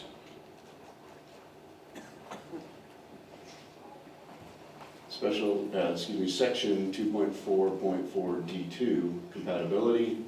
Compatibility, the proposed special exception is appropriate for the location and compatible with the character of surrounding lands and uses permitted in the zone district. Evaluation and findings, section 4.3.2 I4B outlines compatibility as providing adequate setbacks, screening, and buffering around the perimeter of the proposed use if it is deemed necessary to ensure land use compatibility with surrounding uses. No screening or buffering are required as part of the special exception permit, but will be required as part of the subsequent infrastructure plan. Section 2.4.4D3, design minimizes adverse impact. Design of the proposed special exception minimizes adverse effects, including visual impacts of the proposed use on adjacent lands. Furthermore, the proposed special exception avoids significant adverse impact on surrounding lands regarding service delivery, parking and loading, odors, noise, glare, and vibration. It does not create a nuisance. Evaluation of findings, the proposed stormwater management facilities and perimeter trail system will not create adverse impacts to service delivery, parking and loading, odors, noise, glare, and vibration. It does not create a nuisance. Section 2.4.4D4, design minimizes environmental impact. The proposed special exception minimizes environmental impacts and does not cause significant deterioration of light, water, and air resources, wildlife habitat, stormwater management, scenic resources, and other natural resources. Under evaluation and findings, the proposed special exception permit would allow for stormwater facilities to be constructed on previously forested land that's been harvested and cleared. The construction of the stormwater management facilities and a perimeter trail network will not cause the deterioration of light, water, or air resources, wildlife habitat, stormwater management, scenic resources, and other natural resources on the land's surface. During the infrastructure plan process, the city will require site-specific subsurface field data appropriate to the hydrologic setting of the site.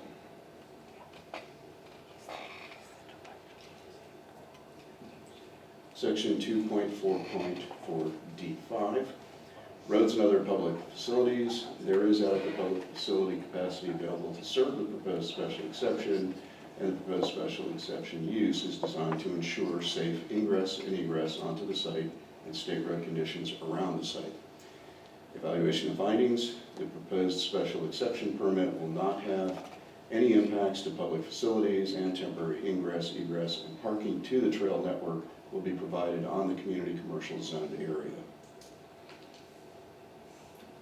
Section 2.4.4D6, not injure neighboring land or property values. The proposed special exception will not substantially injure the use of neighboring land for those uses that are permitted in the zone district or reduce land values. The proposed special exception permit will have no impact on neighboring uses or reduce land values. Section 2.4.4D7, drawings, a site plan, subsection 2.4.9 of the section, or preliminary plat, subsection 2.4.10 G3 of this section, has been prepared that demonstrates how the proposed special exception use complies with other standards of this subsection. Evaluation of findings, section 2.4.9 C5 exempts minor utilities from the requirements to provide a site plan. The proposed special exception permit application includes a conceptual master plan which depicts the stormwater management facilities and the perimeter trail system. Section 2.4.4D8 complies with all other relevant laws and ordinances. The proposed special exception use complies with all other relevant city laws and ordinances, state and federal laws and regulations.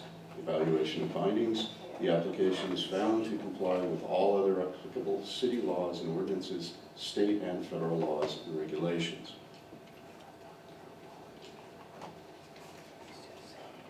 The environmental condition analysis, basically all of the criteria under site suitability, wetlands, water bodies, strategic ecosystems, regulated plant and animal species, soils, flood, karst sensitivity, and wellhead protection are deemed satisfactory by staff analysis. Therefore, staff recommendation on the special exception permit. Staff recommends that the Planning and Zoning Board approve the special exception permit submitted by Placewager ASCP Lee AP of EDA Consultants Incorporated on behalf of Terra Forest LLC, subject to the 11 conditions provided in Exhibit A and located on page 23 of the January 13, 2026 staff report to the Planning and Zoning Board. So, staff's recommended conditions.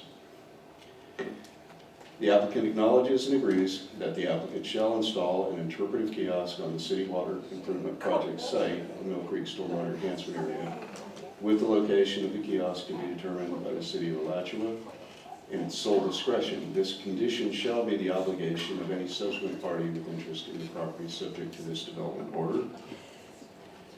The applicant acknowledges and agrees that the following use shall be prohibited on the land zoned community commercial and located on tax parcel number 03020-000-000, gasoline sales, general industrial service as a principal use, laundry and dry cleaning and carpet cleaning as principal use, tire sales and mounting as principal use, parking lot as principal use, park and ride facilities, and this condition shall be the obligation of any subsequent party with interest in the property subject to this development order. So essentially, eliminating almost all the automotive or anything that's going to accumulate hazardous waste on the site, hazardous potential waste on the site. Number 3, the applicant acknowledges and agrees that at least 2 points of access from the proposed trail network to the future commercial development area with trail signage will be provided with the exact location of the trail and the access points determined at the time of development plan review for the commercial area on tax parcel 03020-000-000. Points of access shall be approved by the city staff during the review of a development plan, e.g. the site plan or other applicable development review process. This condition shall be the obligation of any subsequent party with interest in the property subject to the development order. Number 4, the applicant acknowledges and agrees that future commercial development shall be required to provide internal pedestrian network sidewalk connections to the adjacent trail network on tax parcel 03020-000-000. The internal pedestrian network shall be approved by city staff during the review of a development plan, e.g. site plan or other applicable development review process. This condition shall be the obligation of any subsequent party with interest in the property subject to this development order. Condition 5, the applicant acknowledges and agrees that the construction of the trail network shown on the plans shall occur with the construction of the interconnected basin system and may be modified subject to the site-specific field data provided during infrastructure plan review process, should the basin system be approved. This condition shall be the obligation of any subsequent party with interest in the property subject to this development order. Number 6, the applicant acknowledges and agrees that the parking area shall be temporary and shall remain in place until permanent parking is constructed as part of the future commercial development presently located on tax parcel number 03020-000-000. The temporary parking shall be on an unpaved stabilized surface. This condition shall be the obligation of any subsequent party with interest in the property subject to this development order. Number 7, the applicant acknowledges and agrees that the applicant and owner will obtain all other applicable local, state, and federal permits before the commencement of site work. This condition shall be the obligation of any subsequent party with interest in the property subject to this development order. Number 8, the applicant acknowledges and agrees that to ensure the continued compliance with the City of Alachua Comprehensive Plan and land development regulations, The development order authorizing this special exception permit shall be recorded in the public records of Alachua County, Florida, within 5 calendar days of the effective date and shall run with the land. This application further acknowledges and agrees that the applicant shall be responsible for all costs associated with recording development order in condition shall owners, successors, or assigns, and that the special exception permit shall comply with conditions 1 through 11 as stated herein. And that concludes the staff report. Mr. Chair, at this point, if there are questions that the board has of staff, it would be appropriate to entertain those, and then we'll need to inquire if there is, if the applicant or any of the affected parties wish to cross-examine any of the experts who testified tonight. Any members want to ask any questions?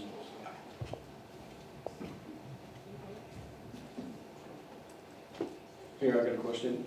It's been mentioned that this particular parcel, the 58 acres, is intertwined with the other 2 Terra projects. Can you speak to that? I read the letter that Barry had drafted and some of the stuff that the previous city manager wrote in response to correspondence. So could you speak to that?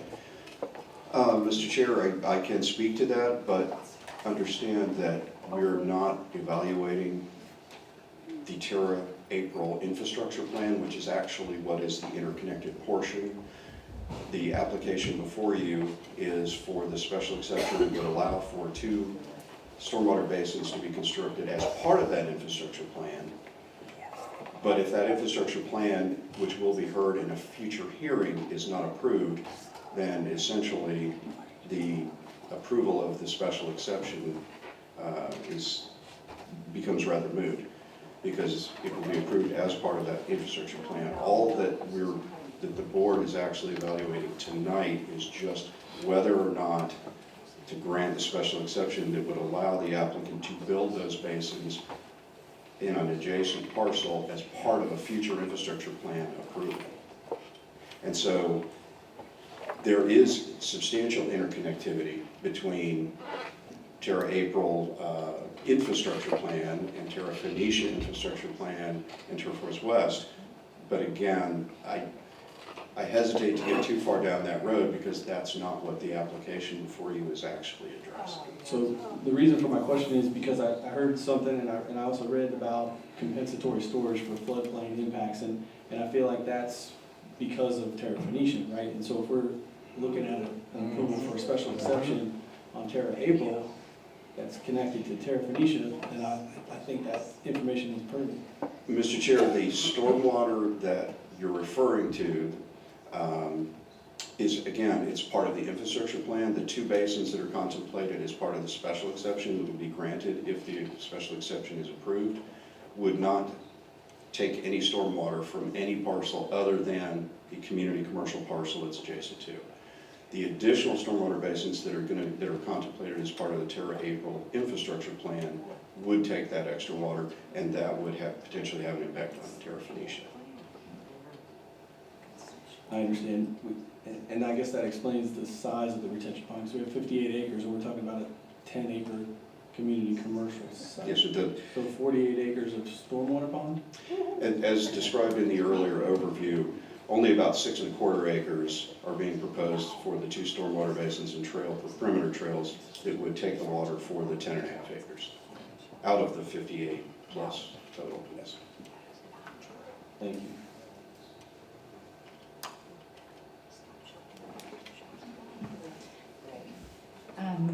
My question relates, so looking at number 9, and we heard this question a lot tonight, or condition number 9, in the testimony.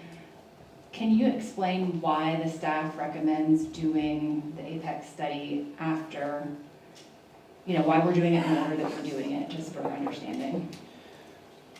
Basically, staff's recommendation for that is because, let me get back to number 9.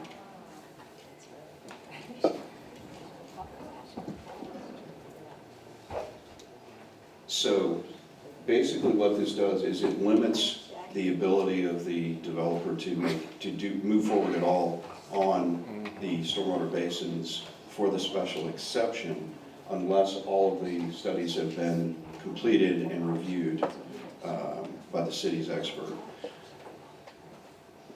The results of those will determine if any modifications need to be made to the Terra April infrastructure plan, the larger stormwater basin plan, and also potentially to the 2 stormwater basins that would be approved by a special exception.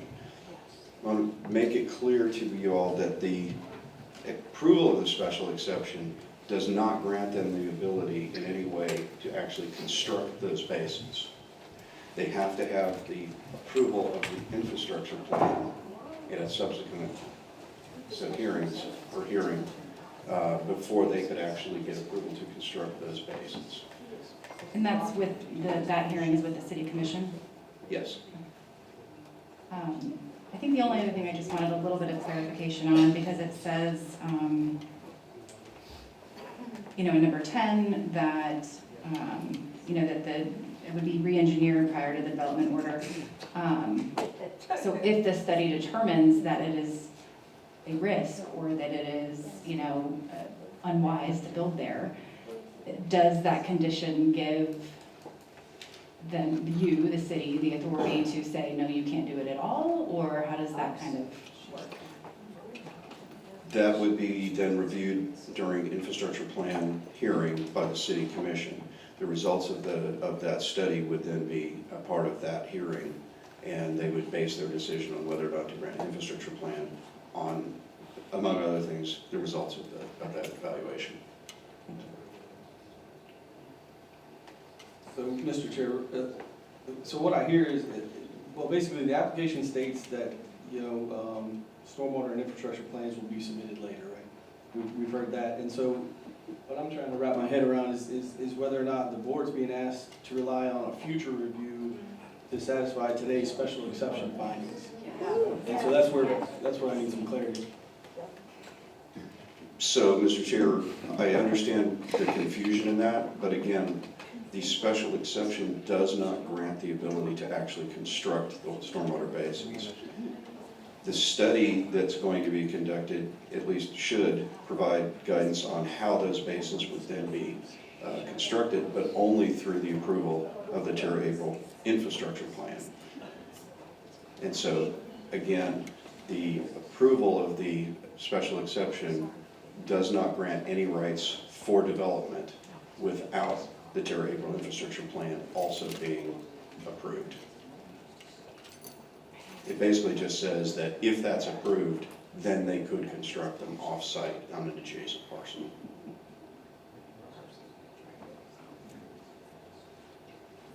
Okay, do we have any other questions from?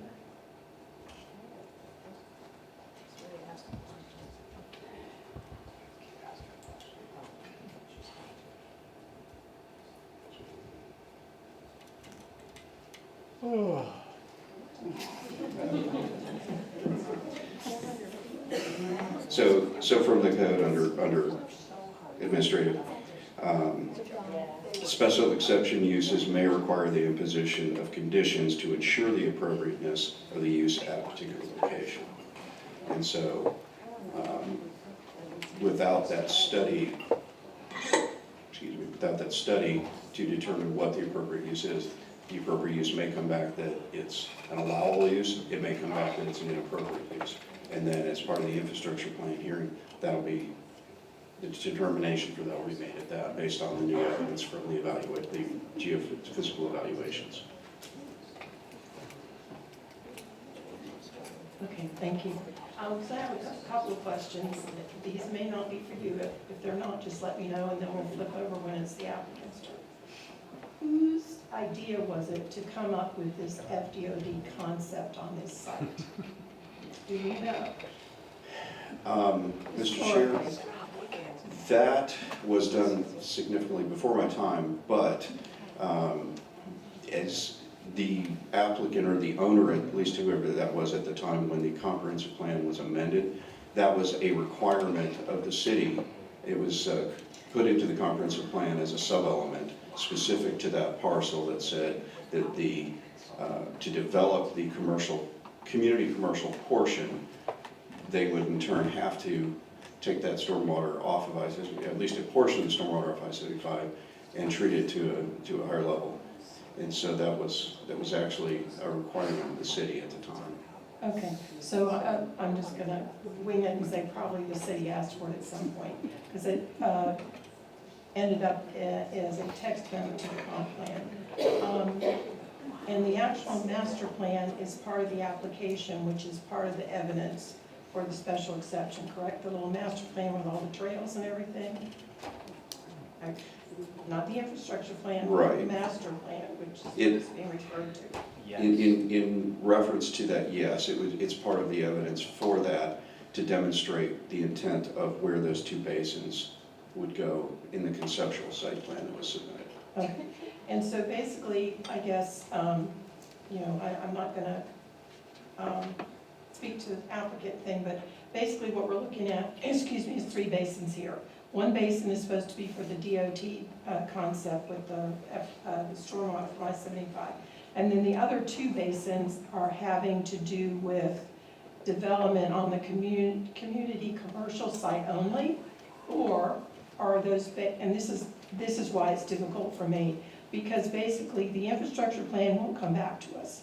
We don't know at this point in time, putting the geological stuff off to the side, we don't know if those 2 basins are oversized. And these are probably questions I will want to ask of the applicant at that particular time. In other words, is the applicant wanting to do off-site stormwater? Because special exception, in my mind, is simply a use question, right? But somehow we've got ahead of ourselves with all these other things, in my estimation. And so that causes me to ask some more additional questions. And of course, the whole idea about the trails and the kiosk and all that stuff, I'm guessing perhaps the city made that as a condition at the time, because this has been going on for a few years. But the questions about the sizing of the basin and the fact that the infrastructure plan won't come back to this board causes me some difficulty, because I'm basically approving a use without really knowing what the end answer is. I'm pleased to see that the city, and I just want to clarify, because I heard somebody say about Apex working for somebody, or I don't know the applicant, but Apex is all under contract to the city, right? And you're representing our interests. So I just want to clarify that, because I heard somebody mention that at one point. So it's difficult for me with regards to that, and I say that to say this. Is there anything in our code that would preclude, if the city were to move forward with a special exception, that could require the infrastructure plan to come back to this board? So we would have some semblance of, at the end of the process, what was envisioned and told to us for the use actually occurred. Is that even feasible or possible? I know what the code says, but I'm asking if that in essence could be a condition. Mr. Chair, generally no. Conceivably, if an amendment to the special exception was necessary, then that would come back before you. But if the geologic evaluations come back and the applicant decides to move forward with the infrastructure plan, then that would all be handled as part of that. But the storm, as part of the special exception approval, only water from the community commercial portion is allowed to go to the stormwater basins that are being proposed as part of the special exception approval. No oversizing is contemplated as part of that. I can't speak to the application for their April infrastructure plan yet, because I haven't started evaluating that yet, but if there is any, I believe that's where it's likely to be. In the 2 basins? The big basin. The big basin. As part of the infrastructure plan. The 2 basins are only allowed to take stormwater from the community commercial portion of the parcel. All right, thank you. Just for clarification, when you say the big basin, you're talking about the one with the I-75 runoff? Correct, the one that's not actually part of the special exception, but will be part of the infrastructure plan. Okay, thank you.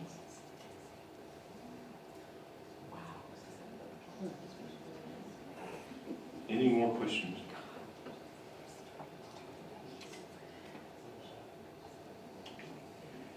No, we Mr. Thomas' arrest, and we move to ask if any of the affected parties, well, we would start with the applicant, and then after the applicant, if any affected parties wish to cross-examine any of the experts who testified tonight.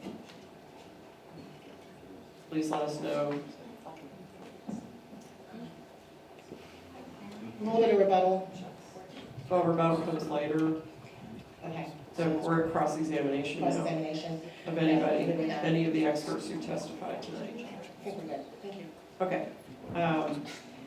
National Speleological Society, Ms. Graham, do you wish to cross-examine any of the experts or city staff tonight? Not at this point.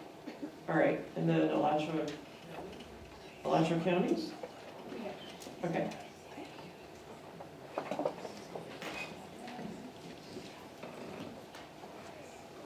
Ms. Lindbergh, will you be doing any cross?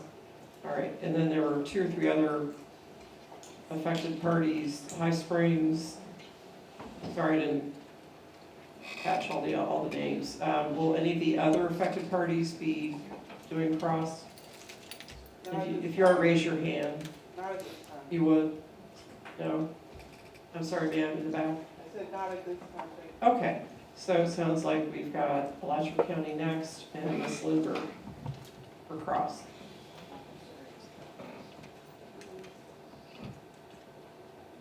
Yes, ma'am. Is the county ready?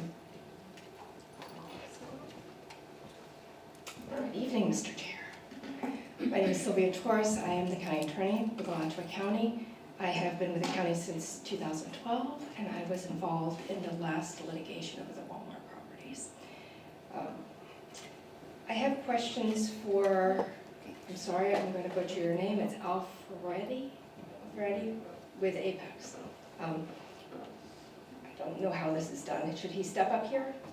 He'll have to. It's the only microphone we have. Okay. We can share. And Sylvia, if you could make sure, both of you really, make sure you grab hold of that microphone and talk into it. Okay. Did you undersign the letter to Holtzman Vogel on December 23rd, the one that's in the record, that has 6 essential work tasks for geologic opinion? Yes. So in that letter, you wrote that these were essential work tasks required to perform a professional geologic opinion regarding the proposed stormwater management system. Do you stand by that? Yes. Could your work tasks have been completed prior to this hearing? Yes. Assuming full cooperation with the applicant, when is a reasonable timetable that you could get those work tasks completed? Well, it'd be the applicant that'd be doing the work and then providing it to the city for my review. How long would that take in your experience? It depends on the number of geophysical anomalies, points tested within the fluid linear intersections, as well as any other anomalies. It depends. Could it be done in 3 months? Potentially 3 to 6. 3 to 6 months, okay.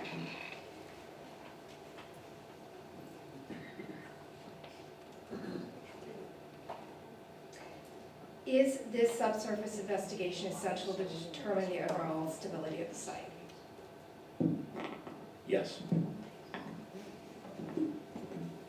So without this investigation, we don't know whether the site would be stable for this kind of a construction. Yes, you need additional testing. So the city code, section 2.4.4D4, requires this board to find that the special exception minimizes environmental impacts and will not cause significant deterioration of water resources. Would the results of your study be useful to this board in determining whether it minimizes environmental impacts and will not cause significant deterioration to the water resources? Potentially, yes. The city's comp plan, that's Coast Policy 1.7.E, requires this board to find that the special exception does not negatively impact the structural integrity, the hydrology, the biodiversity, and other natural functions of a significant geologic resource. Would the results of your study be useful to this board in determining that the special exceptions do not negatively impact, et cetera? Yes, potentially, yes. Thank you, that's all I have. Okay, and Mr. Thomas? Mr. Thomas, how long have you worked for the city? Since June of 2025. So, Mr. Thomas, were you with the city when the county, well, we have established that you were not with the city in 2006 when the county challenged the Swanee River Water Management District permit, a general permit for stormwater on an adjacent site. Correct. And we've established that you were not with the city in 2015 when the county brought a comp plan challenge and a cert challenge against the Walmart site on the southeast corner of the intersection of I-75 and 141 and the two adjacent properties. Also correct. Okay. The city has files on those. We received those when we did a public records request recently, and of course the county has those files as well. They could be available subject to a public records request. Have you reviewed any of those files? Only very superficially.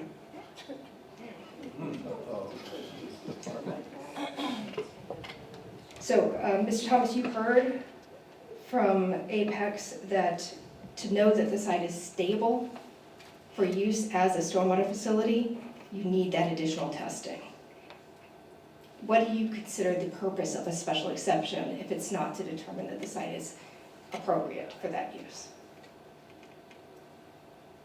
Were we contemplating an actual development permit? That would be one thing, but since this is just to allow for this, once the evaluation has been completed and incorporated into an infrastructure plan, I don't see the conflict in moving the special exception forward because it doesn't grant any rights for actual development. So, Mr. Thomas, rights for actual development might not come until a final development plan or until a final plat. Does that mean that you can approve a final development plan that's not consistent, so long as you can't build until you record a final plat? The development order, as listed in the conditions, the development order will not go into effect until the evaluation has been complete.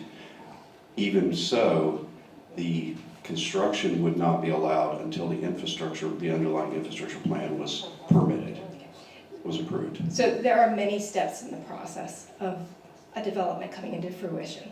There are steps that are done by the city, there are steps that are done by the Swanee River Management District, there are steps sometimes that are done by the county. What are you asking this board to do if it's not to determine that that site is appropriate for that use? What I'm asking, but what we've evaluated is the applicant's request to approve a special exception that if the geotechnical evaluations demonstrate it's advisable, could go forward. Without that, and without the subsequent infrastructure plan that would be required to do the actual approval and construction of those stormwater basins as part of the special exception can't move forward anyway. The actual construction of the special exception basins can't move forward. The way that your condition is written, the special exception is effective if it's determined by the Apex study that it's appropriate, that it's a site that can have this use. The way it's written, the study would have to be completed, and then if the results of the study demonstrated it, then adjustments would have to be made. Conceivably, adjustments all the way to the point where it would be denied because there was too much of an issue that could be resolved. And so until that's done, there's not really any way to determine. Who's going to look at that study and determine whether that means that it needs to come back to this board, for example? Who is going to make that determination that that study shows that that site is appropriate for that use? If not this board. That would be incorporated into the application for the infrastructure plan, which goes before the city commission. Mr. Thomas, what is an infrastructure plan? The infrastructure plan lays out how they're going to develop the underlying infrastructure. In this case, it's stormwater basins. It would be the actual site plans for the actual development with the engineered stormwater basins. So what you said was that the infrastructure plan lays out how you're going to develop it, not whether you're going to develop it according to that use. Is that true? It does, but the infrastructure plan is based on compatibility and environmental issues. It has a similar set of criteria. And so if the environmental study demonstrates that it's not a use that should be allowed, then the commission would take that into account. So you said it has a similar set of criteria, but it's going to have different information. It's going to have the information, it's going to have the information that we've heard is essential to know whether the site is stable. Is that true? It will. Okay, but this board is supposed to make its decision without knowing whether the site is stable. This board can make order. This board, I believe, can make that decision because, again, the approval of this special exception in no way allows the developer to do the construction on those improvements. That can only come after the evaluations have been completed as part of an approved infrastructure plan, which will be approved by the commission. Mr. Thomas, have you had any communications with the FDOT regarding stormwater treatment on this property? I've not. Okay, that's all I have. Thank you. Lindbergh? So before you start, members, we are at our stop time, and we would like know if you would like to continue the meeting for an hour, if you like, more if you like. Yeah. Do it. Mr. Chair, I would suggest perhaps another hour to midnight since you've got all these folks here. But if a motion can't be developed at that time, then I think this would need to be continued. But I certainly wouldn't go any later than midnight. You know, I realize people have been here since 6 o'clock, and you've got, expert testimony and so on and so forth. But I don't think it's prudent to go to like 1 or 2 in the morning, so I do not. Yeah, I feel like we should continue. I'm fine going to Monday. Okay. So we will continue until midnight and reevaluate at that time. Take a motion. Sorry? Oh, would you? Then we can take a short recess and we will return to the proceed. We need to kind of haphazardly did that. Let's set this in place. The stop time will be midnight, and we'd like to get a motion. If one of you would put forward a motion to, if one of you would put forward a motion that if we are not completed at midnight, that we will continue to a date in certain in the future. Mr. Chair, I'll make a motion that we conclude this evening at midnight. If the business at hand is not complete, that we work with the applicant and the affected parties to get an amenable date for everybody. Do you know what I'm saying? I don't know that we can get that date tonight, but that would be the spirit of my motion, sir. Second. Mr. Chair, after we conclude cross, the applicant is requested to approach and make a request. So, is there any public comment for this particular motion?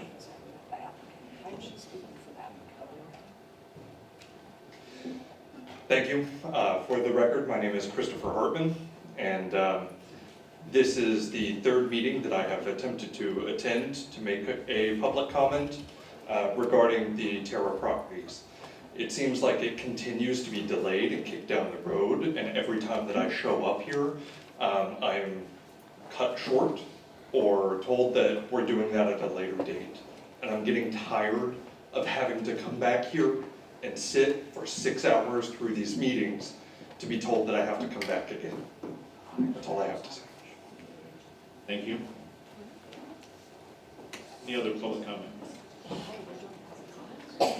On this motion. Hi, how's it going? Derek Dunlop, for the record. I'm an active cave diver and resident. I've been lucky enough to dive the Mill Creek system several times with Ken Salad there, and help support on the dives that made that cave map that we looked at earlier with the radio locates. In my opinion, the cave is the most spectacular natural feature. So, sir, could we have comments on the motion, please? I guess I might be confused on. I thought we were just talking about the motion is to if we can't get just through for the it at midnight, oh, we my need bad, to sorry. continue. No worries. Anyone else, please? Okay, so I'm not super clear on what I can or can't say. My name is Teresa Daly. I live in High Springs. I am affected by this. And it seems to me as though this is, the aquifer is 100,000. Ma'am, we're comments are for the motion on the floor to continue it if we cannot get done by midnight. Okay, well, obviously this land is very vulnerable, and I will, okay.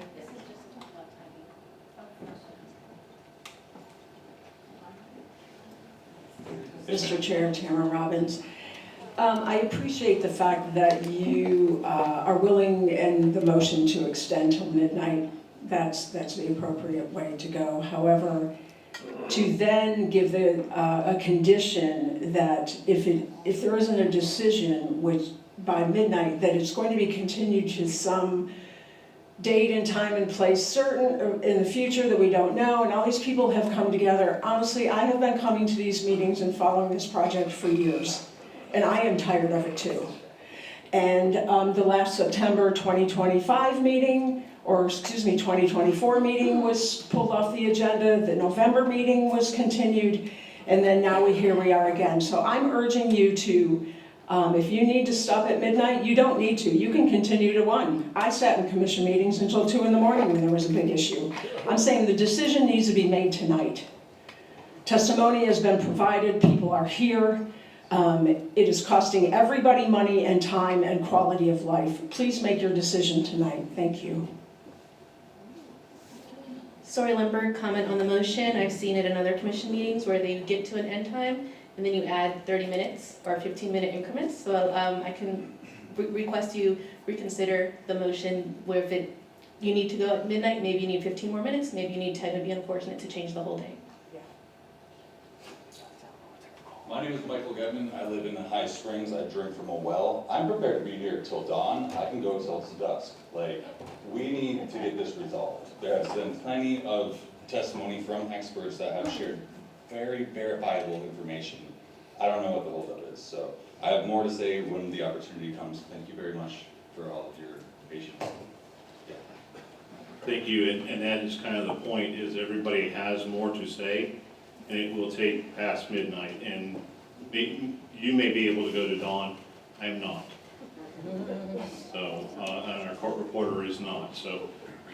Any other further comments, please? My name is Tim Staley. The only thing I would say is if you're going to delay the meeting, then the first thing on the agenda should be public comment. Yes. If we're at that point, that would be. Mr. Chair, I would just clarify for the record that as I understand it, the court reporter needs to leave at midnight, somewhere thereabouts. I believe I heard that during the break. So in any event, we've now lost, I don't know, almost 10 minutes on this motion. It's now 11:23. If we can maybe take things out of order and perhaps get through public comment tonight, might that be the way to go? And if that's 12:15 or something, we at least get there. And hopefully that's some sort of compromise. I don't know how late the court reporter can be here, so. Mr. Chair, what I'd recommend is we are burning the clock, arguing about the motion. I agree with you. I would very much like to finish making the record this evening so that all the affected parties have their testimony. We are painfully close. We have cross-examined by our last affected party. If we can finish that piece, put a pin in the continuance or the extension motion, hear briefly from the applicant, I think this may resolve itself. Very well.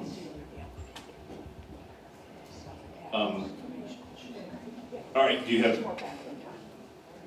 So, Mr. Chair, I'll withdraw the motion, and simply, and I need I don't know, did we get a second on the motion, I thought? I'll withdraw the second. All right, so I will make a motion that will go till midnight, and if need to be slightly past that, but understand that we won't have a court reporter here, and I'll defer to legal in terms of how that would impact the record. But I do think it may not flow real well, but I do think we need to somehow get the public comment in there. And we've now got 35 minutes till midnight, so. Let's rock and roll and finish our affected party cross. we have a second? Second. All in favor, aye? Aye. Aye. My name is Tori Lindberg. My first question is for Mr. Alfieri.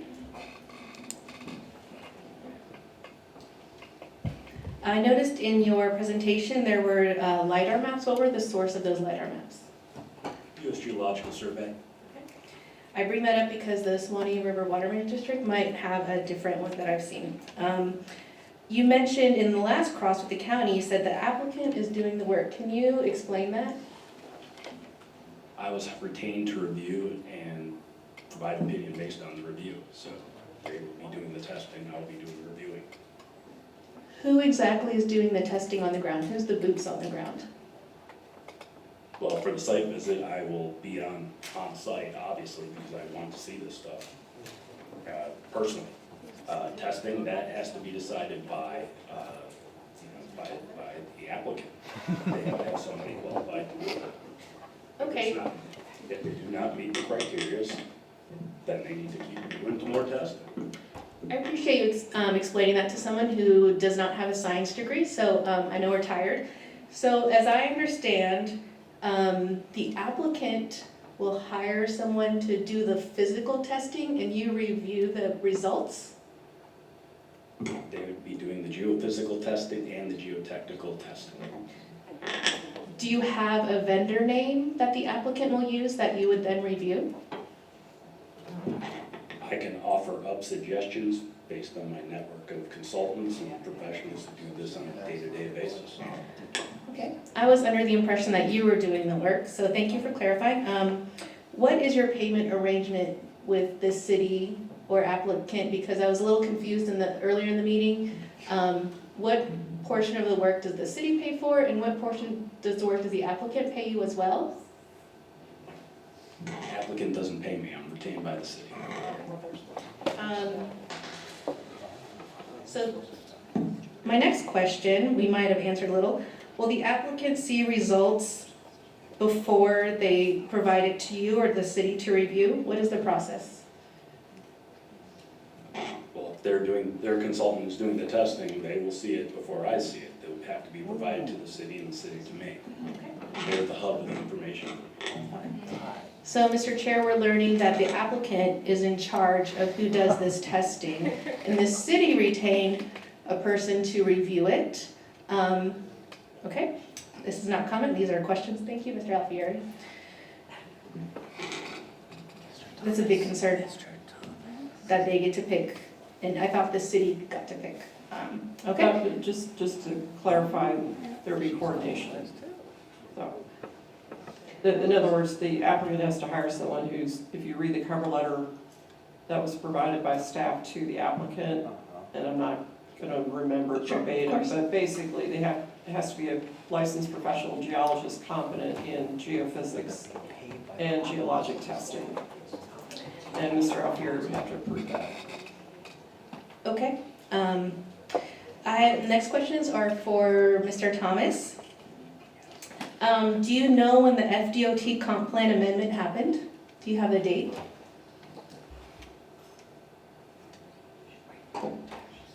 I would have to actually look that up, but I think it was somewhere in the 2010 to 15 range. Okay. I'm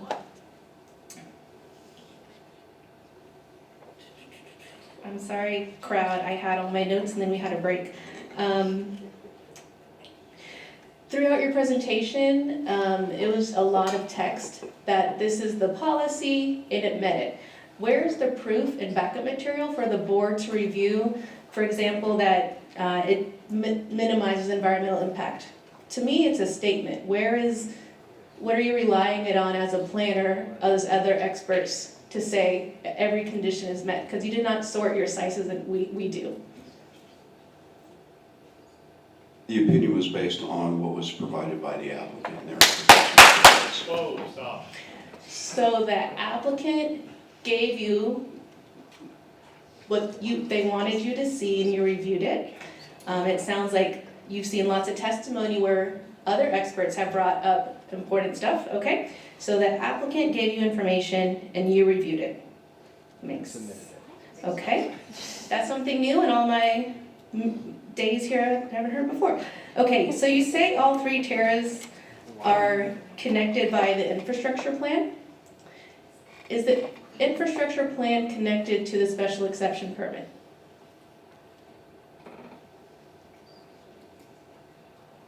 To clarify, what I said was I agree with the interdependence of the different portions of the Terra projects.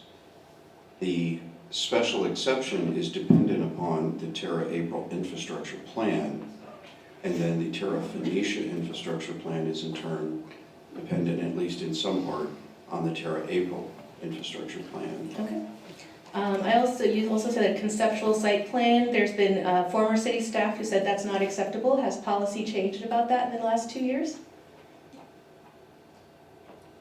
I don't have any indication from former staff that that was not acceptable.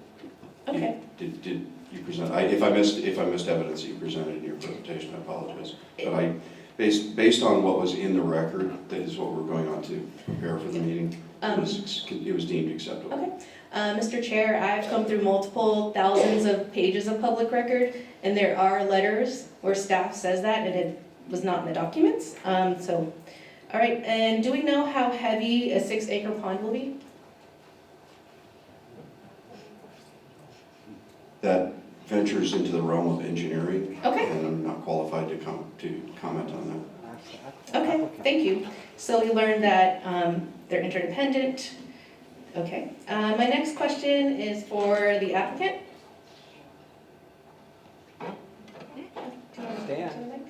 Stand up. Okay, sure. You mentioned 18 public hearings. Were these all for Terra April, or was it for other terras as well? Is there a list you could provide the city? Those hearings are all related to this parcel. What parcel? Was it the Terra April parcel? You shrugged, I don't know what that means. Yes, the Terra April parcel. Okay. Yes. It was quoted that no adverse impacts based on the Swanee River Water Management District, ERP. Does the applicant know that the Water Management District is not a designating body for the city? Answer the question.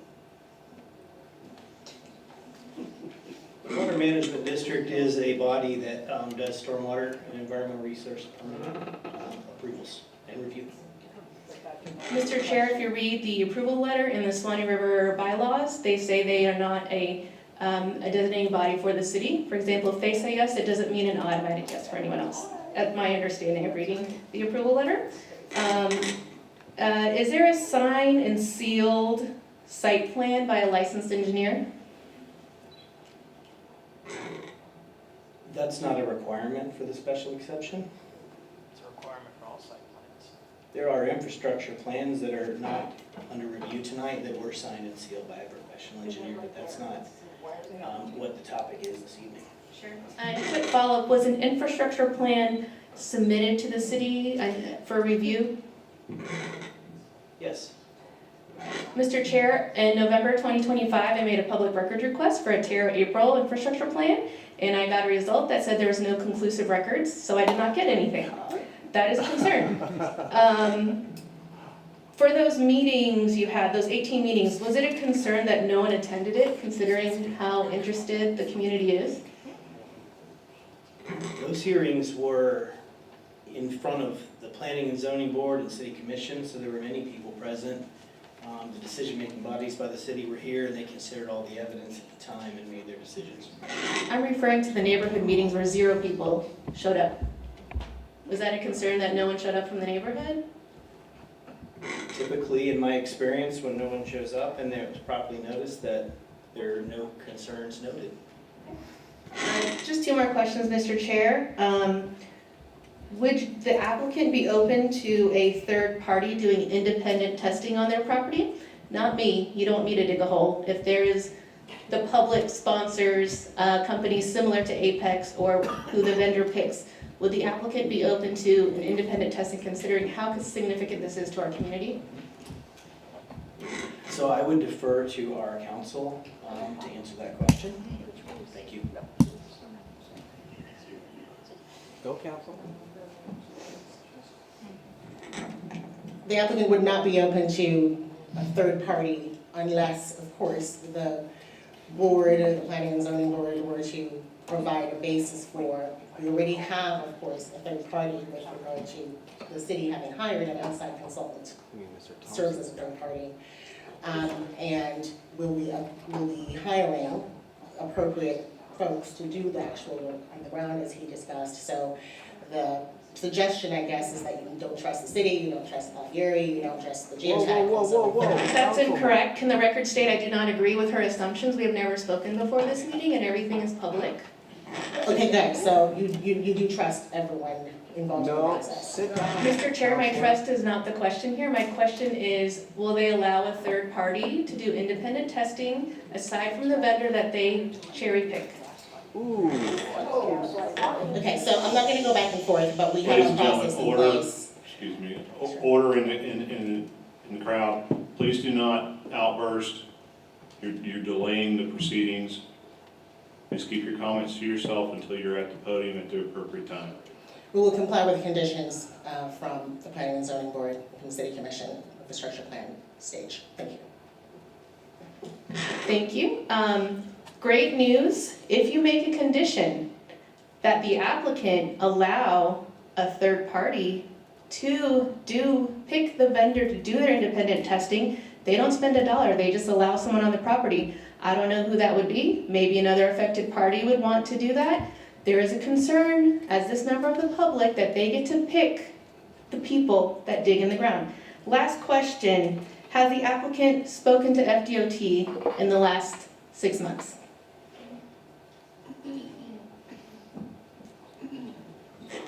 Yes, we have. Can you describe the extent of that, and can you provide, first question, can you provide the extent of that conversation? And second, can you provide that correspondence with the city for public record? Mr. Reyes, could you come up and explain your conversations that you've had with FDOT? As far as correspondence, we had conversations which you asked, and so he has the conversations and he'll be able to provide documentation. It may not be tonight. Come in, go ahead, Sergio. Introduce yourself, please. Sergio Reyes is the engineer, stormwater engineer for the project. Sergio Reyes, professional engineer since 92. We contacted, actually the first contact that we had with DOT was before even the comp plan it went into effect. That will be, the conversation is 6 months. We review all the permits from DOT. Actually, I put a couple of calls to DOT, Dot Dicos engineer, he never responded to my calls, never responded to my emails. But leave it in that point. Any other questions? Thank you very much. That concludes it. I would also like to state for the record, I do not appreciate the applicant being aggressive with a member of the public who is an affected party. I am not being paid to be here by the hour. This is my life. This is my water. When you have a hurricane, Mr. Chair, what's the first thing that goes away? Water. I do not appreciate it, and thank you for taking my time. My comments, and I appreciate everyone's time. If anyone wants to speak really quickly in public comment, it would really be great to end this by 11:10. Ma'am, please. Mr. Chair, the applicant has requested to make a request at this point. Mr. Chair, if I can just add real quickly, the text amendment for the record was effective December 9th of 2024 in the comp plan. Thank you.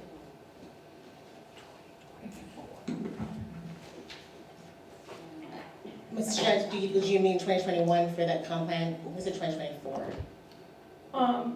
Mr. amendment? Chair, yeah, I'm talking about the text amendment to the comp plan. I just had that page with me. And I can only tell you at the bottom, the footer says December 9th, 2024. The text amendment. Should be 21. Well, that's what the page says out of the comp plan, so I don't know. Okay. Understood. So, Mr. Chair, just to clarification, that's the last adopted. That's the date that the comprehensive plan in that form was adopted, not when that site-specific element was adopted.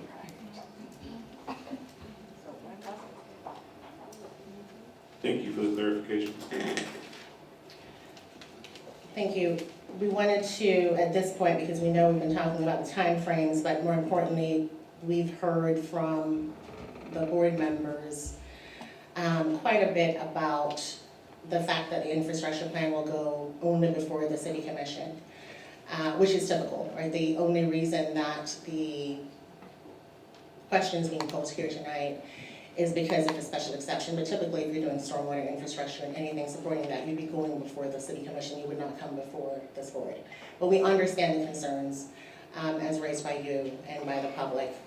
And so we are proposing or offering that we go ahead and prepare that work in a timely manner to be able to submit it to this body. Clearly, it will have to go to the city commission as is required, but this body's, I think what I'm hearing is you want to see it. You don't want just the city commission to see it, you want to see it, you want to consider it. And so we are proposing that we continue the proceeding to allow that geotech work to take place in a way that will come back to you, to the members of the public who have indicated an interest, so you can see that. We'll still have to go before the city commission, still have to do infrastructure plans. We don't have an option, that's a requirement. But at least it would give you an opportunity, because as you asked, and I think Mr. Thomas may have responded, there isn't an avenue in the process, the way your code works, that would bring that to you. So it would be a continuance to allow that work to happen and to come back to finish this proceeding with that data analysis in the record, and then to move forward if we receive an approval to the city commission infrastructure plan design based on that work. Of course, Mr. Alfieri's participation would be as we had initially indicated. And as you heard earlier, we haven't worked through the details of the conditions if we were to get an approval, but we said we will comply, we will do the work. So now it's just a matter of doing the work. Now, one thing I would say is the special exception is for April. We have to do the work for the infrastructure plans for Phoenicia and for West, construction plans for West before staff. The piece that would come back here would be the April work for the April special exception, is what I would assume. Yeah, but the hydrogeologic work that Mr. Alfieri is recommending and that staff concurs with would study the area of interest. So it would cover your three pending, that area would cover the real estate that those applications address. And with the conditions having been drafted to say you can't schedule the infrastructure plans until those materials are ready for each thing, but for this board and the geotech, like what we need to be prepared to offer into the record for this proceeding, I would assume it would be the portion tied to April. Right, but you're gonna have to show the whole study for the entire area, or you're gonna be repeating, the same testimony this evening. Okay, so I just confirm with the client real quickly. I think the work, as we had intended, will ultimately cover all pieces. Right. But to move forward and to give this board what it wanted, we were wanting to do the April piece. And again, I don't, that may not even be a possible thing based on how geotech actually works and all that, but the offer would be to do the work to allow this board to see that the April piece. The entirety of the April piece, not just a portion. we're gonna be talking past each other, but just to kind of boil it down to simple terms, the city's gonna require the work to be done that's been described. And the issue here tonight is, when does it get done? And so I'm hearing the board express strong interest in having that work done before they take a vote on the special exception. Notwithstanding the fact that maybe focus on the area of subsurface that's beneath Terra April, but understanding also from what I'm hearing from the experts, everybody, that there's potential, interrelationships that need to be either explored or debunked. Right. And so I think that the answer will suggest itself, I guess, is what I'm saying. I think we're on the same page with regard to the work. I guess the question is just still about what to this board versus the work to the city commission, and whether there is any distinction between the two. We're coming back to this board with all the data on Phoenicia and April and West and all of these things, or are we coming back to this board with the April piece, which is what we're proposing? I believe this board only votes on the special exception. We have the special exception piece in front of us at this point, but I am of the opinion that I would like to see the entire study for the entire property. Members? That's what I'm hearing, so if that's amenable, of course, then you tailor your presentation back here according to what's required for the application. Members? That's what I'm hearing, so if that's amenable, of course, then you tailor your presentation back here according to what's required for the application. The board's gonna wanna see the whole study. Mr. Chair, the applicant, so am I hearing that the applicant is willing to do the infrastructure plan, which would, be for all the basins, right? All the 3 basins there, and. No, we're talking about the hydrogeologic work. Okay. There's still gonna be 3. Right, but the reason I'm asking about the infrastructure plan is, and then, the reason I'm asking about the infrastructure plan is, and then also the geotechnical work, which would be for the whole area. So what I'm trying to clarify is the applicant saying that they'll do the infrastructure plan, which normally doesn't come to the plan board, and all the geotechnical work to come to the plan board as part of its decision-making process. No, so then what are we saying? You still have jurisdiction over the special exception, but the cart before the horse question, that's all we're trying to deal with right here. So I understand that, and that's why these 2 pieces, I think, are the cart before the horse. So you're gonna get what I'm hearing is you're about to get a look at the entire study, because it wouldn't make any sense to go out 3 times and for somebody to pay mobilization charges and write 3 reports and pay Michael to review 3 reports. So you want to do it 1 time, etc. But they're only going to come back to you for a vote on the special exception. Because your code, that's what your code allows, and then they go to city commission on the infrastructure plans. So I think I understand what you're saying, but what my question is, so then what I heard the applicant say is that and I understand what the process is, but that I thought I heard that they would be willing to have the infrastructure plan come here first, obviously knowing that it has to be approved by the commission, but that's not what we're saying. No. Okay. I didn't say that. All right. I think they're conferring, so we'll just need to get sections.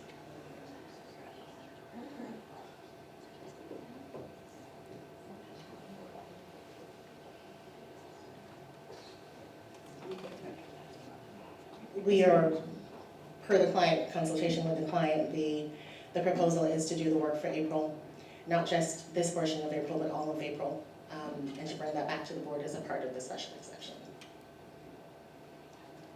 And I'm sorry, when you say April, the geological study is for the entire property. The 58.32 acres of Right, April. so we would see that entire study. Okay, and then you'll bring back this special use permit to us once that study is complete. Correct. 58 acres is just Terra April. Staff is recommending that the Phoenicia and Terra West properties be studied all at the same time. So because the from what we hear from the experts, this is a geologic system, doesn't observe application boundaries. Correct. So we'll see the entire property study. I need Mr. Thomas to put his opinion on record to. So, Mr. Chair, the letter that I provided to the applicant on Monday, or Tuesday rather, the 6th, basically requires that the study be conducted. It would cover the entirety of the project area, so Terra April, Terra Phoenicia, and Terra Forest West under phase 1. And so, again, especially based on the testimony from our expert, but also other experts, indicating the interconnectivity of the system and the potential interconnectivity. As Boyce stated, the geology doesn't recognize property lines or project lines and things. And so I think it would be in the best interest of the city to be able to move these forward, to have the entirety of the study available for our expert to review at one time, rather than try to spread it out parcel or project by project. I think where April seems to be the boundary that we can, ultimately, per what I passed out earlier, the subsections of the 9, I think condition 9, the work has to be done for the infrastructure plans, and it will be done. The issue is just moving forward with something to come back to you, so we can know if we will have a special use permit to even bother moving beyond that, right? So we're trying to get to the point where we say, we're here for the special use and here's the data. We know that the entirety of the entire, well, all the parcels, all the pieces sitting out there for the city commission will have to be looked at. But just as far as being able to move forward, respond to this board's need to see this, because again, the city commission will see all. The proposal is April. Mr. Thomas, we got that. So we don't agree on the scope of the study that would be coming back to this board prior to your vote on the special exception. So we then resume the hearing that we have before us unless the board has a different motion in mind. Members, what are your thoughts? I personally want to see the entire study. For myself, I can't, I'm just being very candid, so meeting, I can't vote to move forward with the special exception without having the complete picture. So for me, if I had to do a motion tonight, it would be deny, and that would be the end of it. So, you know what I'm saying, it's up to the applicant if they want to withdraw. You know what I'm saying? I'm just trying to think out loud is what I'm saying. I don't know if the applicant wants to withdraw the special exception, in which case it's done, okay? And you can go back to the drawing board, or what? But the application as presented before this evening, I can't vote approval for. So I know we're getting close to the hour and I'm trying to get some ending spot, but that's my thing. Mr. Chair, you have one other option that Mr. Thomas just reminded me of. You could vote to refer this back to staff or further evaluation. Hold on, why is that? Ladies and gentlemen, let's continue this. To refer this back to staff for further evaluation, and before we come back to this board, you know, we would have additional dialogue concerning the study, or you can proceed this evening.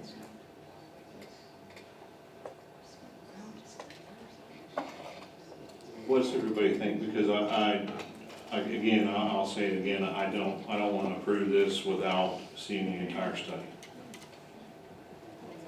I would say I'm in agreement. I think, you know, my questions were to that point earlier, you know, why one comes after the other. You know, I think it makes more sense to review that information prior to approving.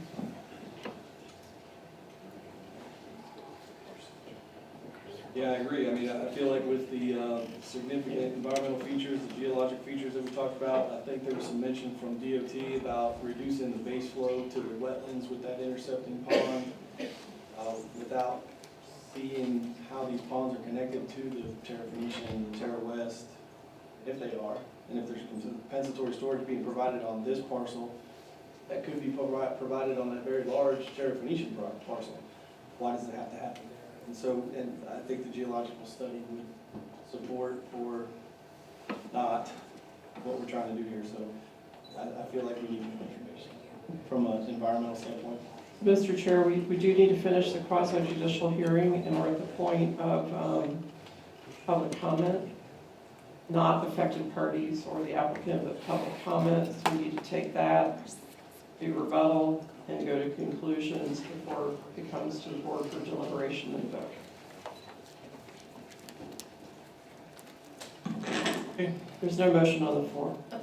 But they got to speak, so can I speak as an affected party? It'll take 9 seconds. Mr. Chair, can I speak for 9 seconds? Make it quick. As an affected party and as someone who recognizes a lot of people here, if you make a motion to deny, I cannot imagine how much public comment you get about it. People might not comment at all.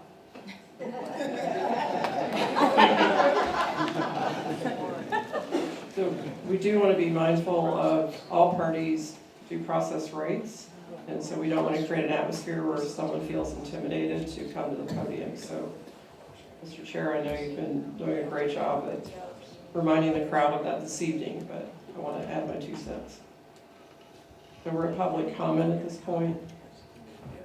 But we haven't made a motion yet? We don't, We'll make a according to your motion code, yeah, after we're public not, comment? yeah, quasi-judicial, we do public comment, then rebuttal from the affected parties, the applicant, and city staff, and then we move to conclusion, and then deliberation, continuance, or vote.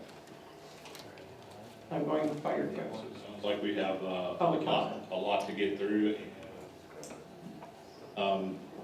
At this point in time, I don't think we can get through it in a few minutes. If we would like to continue this.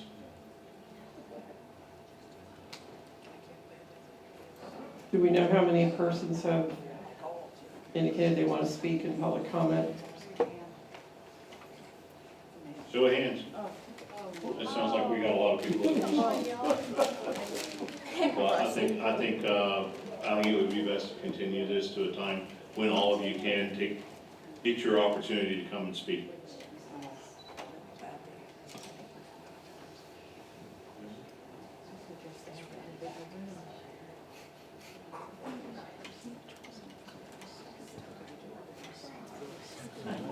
I think for me, I hate to park corner on it, but I mean, as I understand it, she has to leave at midnight, and as far as I know, these proceedings require a court reporter.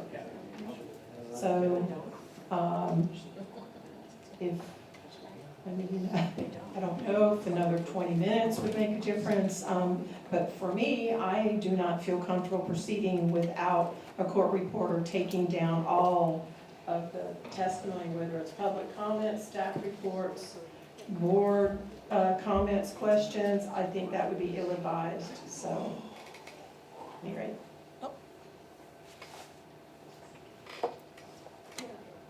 We have a motion.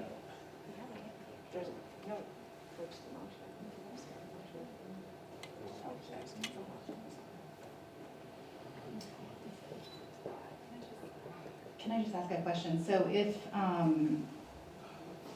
we go, so after public comment, and, if we're talking about potentially needing them to come back with the additional research, how does that work in terms of the procedurally, how that worked? And what are we trying to? Or back on the other idea of continuing the hearing for the purpose of allowing them 3 to 6 months to do the geologic testing.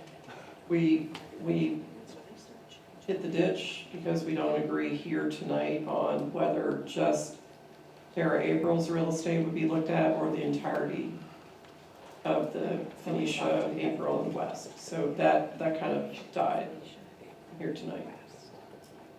So you're looking at continuing this meeting for purposes of finishing your quasi-judicial hearing, and then at the end of which you would deliberate, put a motion on the floor, deliberate, and vote at your next. If we have to go in that order, if we have to vote tonight in that regard, we're required to do the public comment first. Correct. Public comment, rebuttal, conclusions by the parties.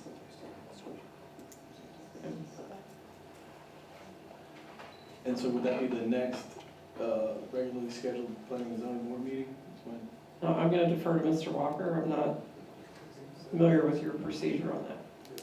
And you could do like you did this evening, if you have a few items that will be fairly quick, advance those on the calendar and then go to this.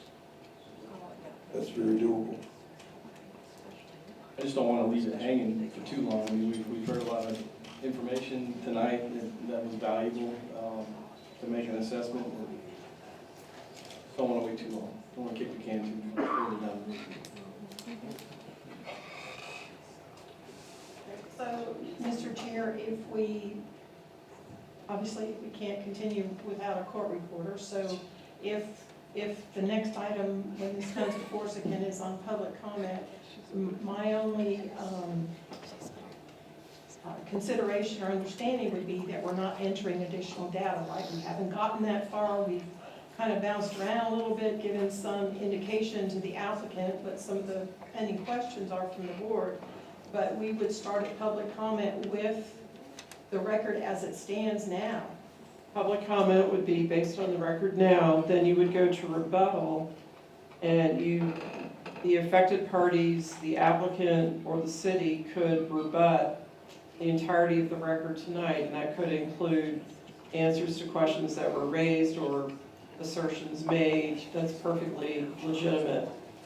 But it does not reopen the record for a whole new PowerPoint from an expert, for example. Okay. So just to clarify, in other words, if this were the next meeting, we would start immediately with public comment. There would be no additional, stuff provided. And I'm just trying to frame this so it doesn't sound like we're going on and on and on. Right. And at what point does the window close on the data? So as I understand it, the applicant would hold firm with their application. The staff report would be as it is, and we would simply hear public comment, go through the end of the process, and then make a motion. And No, you have public comment, then you have rebuttal by the applicant, the affected parties. So you would hear from the applicant, the county, the Speleological Society. okay, That would be rebuttal to any of the testimony and cross-examination that occurred tonight. After that, the applicant, the city staff, and the affected parties could offer you a concluding statement. And that's definitely not new evidence. That's just summing it up for you to give you a takeaway.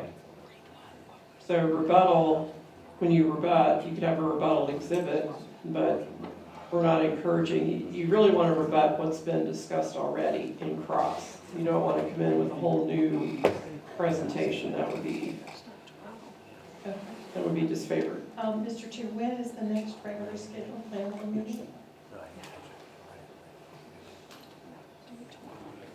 For Mr. Thomas on It would be February 9th. So we either do February 9th or we schedule some sort of special plan board meeting 2 weeks from tonight or something. And I don't know the availability of the applicant.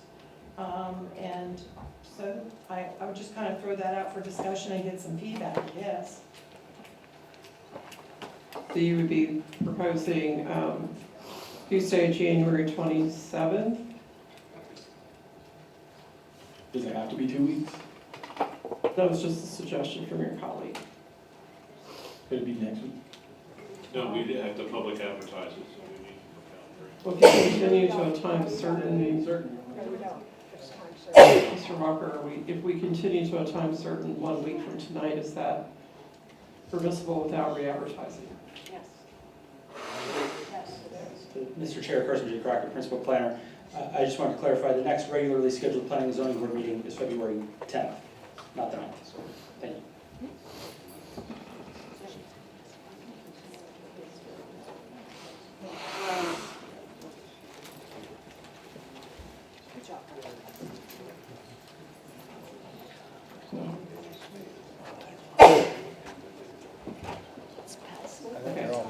The consensus of staff is you can continue for 1 week, but you would have to do it to a date and time certain. You would not have to re-advertise under your rules.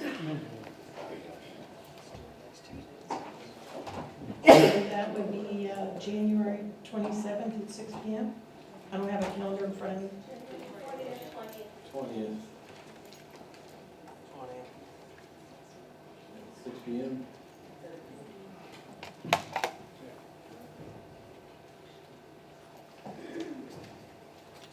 I'm good with that. Works for me.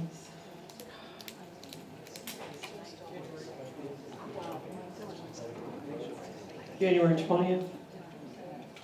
Do we have any trial conflicts with any of the council, for the affected parties or the applicant? That works for us, thank you. Ms. Graham? Yeah, it works for us. You're saying it works for you and the council? I think Sylvia, Ms. Lindberg works for you.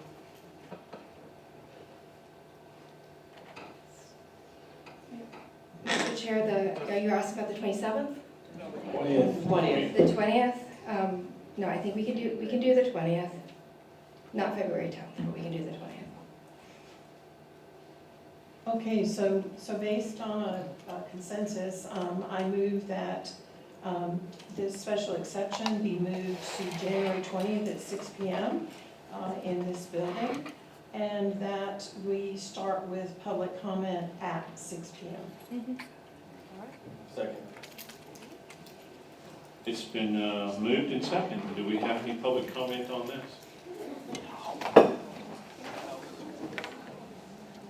My name is John Havlick. I live here in downtown Alachua. And the only thing I would ask is that we have accommodations for people in case the space fills up like it did earlier this evening. Thank you. Thank you.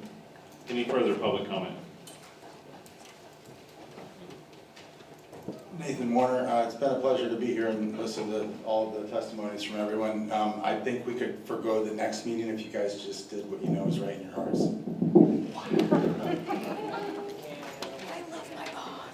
Any further comments?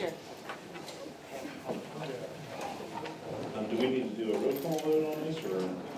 No? So all in favor, aye? Aye.